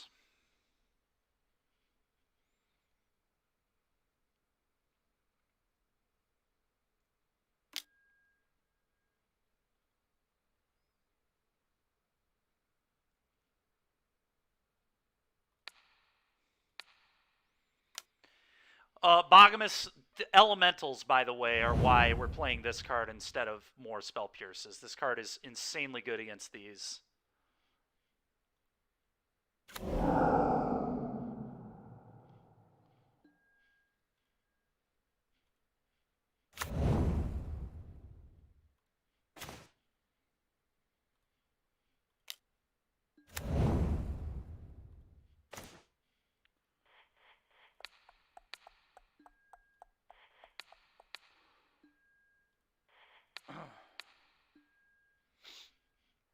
Kill you. Good game, sir. All right. 9-1 today with this hammer deck. Felt very, very, very good. Really enjoyed this a lot. One of the better decks we've ever played on stream, to be honest. I think these are some of the best results I've ever had. 90% day through 2 leagues. Pretty insane. Deck felt really good, and honestly, I'm kind of on board with this no Luris thing. Like I said at the beginning of the stream, the not giving away the information is definitely real. And I really specifically the Sword of Fire and Ice. I don't even care that much about the Cauldron. The Cauldron had a couple good spots, but Sword of Fire and Ice was awesome, like absolutely awesome. Deck felt really good to me, so pretty happy with this. May test this again next week at some point. Like I said, we might play normal Hammer through one of a league or two on one of the days. I'll definitely get Shadow back out, I think. Elementals I might try on Moto, but I don't know that I can handle that deck, so we'll kind of see what happens. Thanks, everybody, for being here so much. We're going to go ahead and raid another streamer if we can find one streaming. I'm sure we can. And as usual, if you enjoyed the content, give Swish Gaming a follow on YouTube, The Swish Gaming on Twitter, Swish Gaming on Facebook, The Swish Gaming on Twitch. Let's go ahead, get over here. Some Twitch action. Let's do a raid. Yeah, so Sword of Fire and Ice was absolutely the real reason. Was much better than every other equipment by a huge margin. Huge. I don't even... there's a world where you're supposed to play two. Like, just don't even play the Nettle system, just play two swords. Team J-Bro was on earlier, I think. Sick. Let's see if we can... Yeah, if he's on, I'd love to give him another... he's not on right now, I don't think. Nope. Let's just look up random Magic streamers here.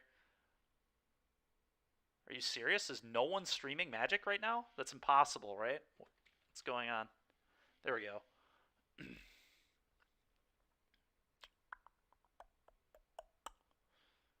Doomwake, a little bit of love here. Court of Calls. I recognize this.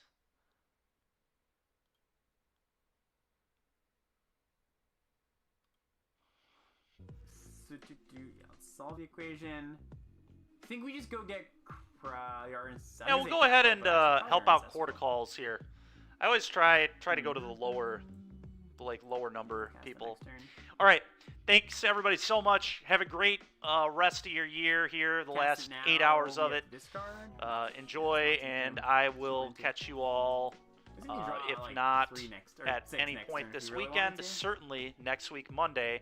And by the way, an announcement that I'll be making on social media probably this evening. Starting next week, I'm going to up my hours. I'm probably going to go like 10 to 5 every day, I'm thinking. So we're going to start upping the stream hours, getting a little more 9 to 5 type deal. Couple of 3-3s, you know? But thanks everybody for being here. Appreciate you. And enjoy the last few hours of this year. We'll wait for the raid, and then I'm off. YouTube Ninjas, thanks for being here, man. Found to see the most frustrating cat.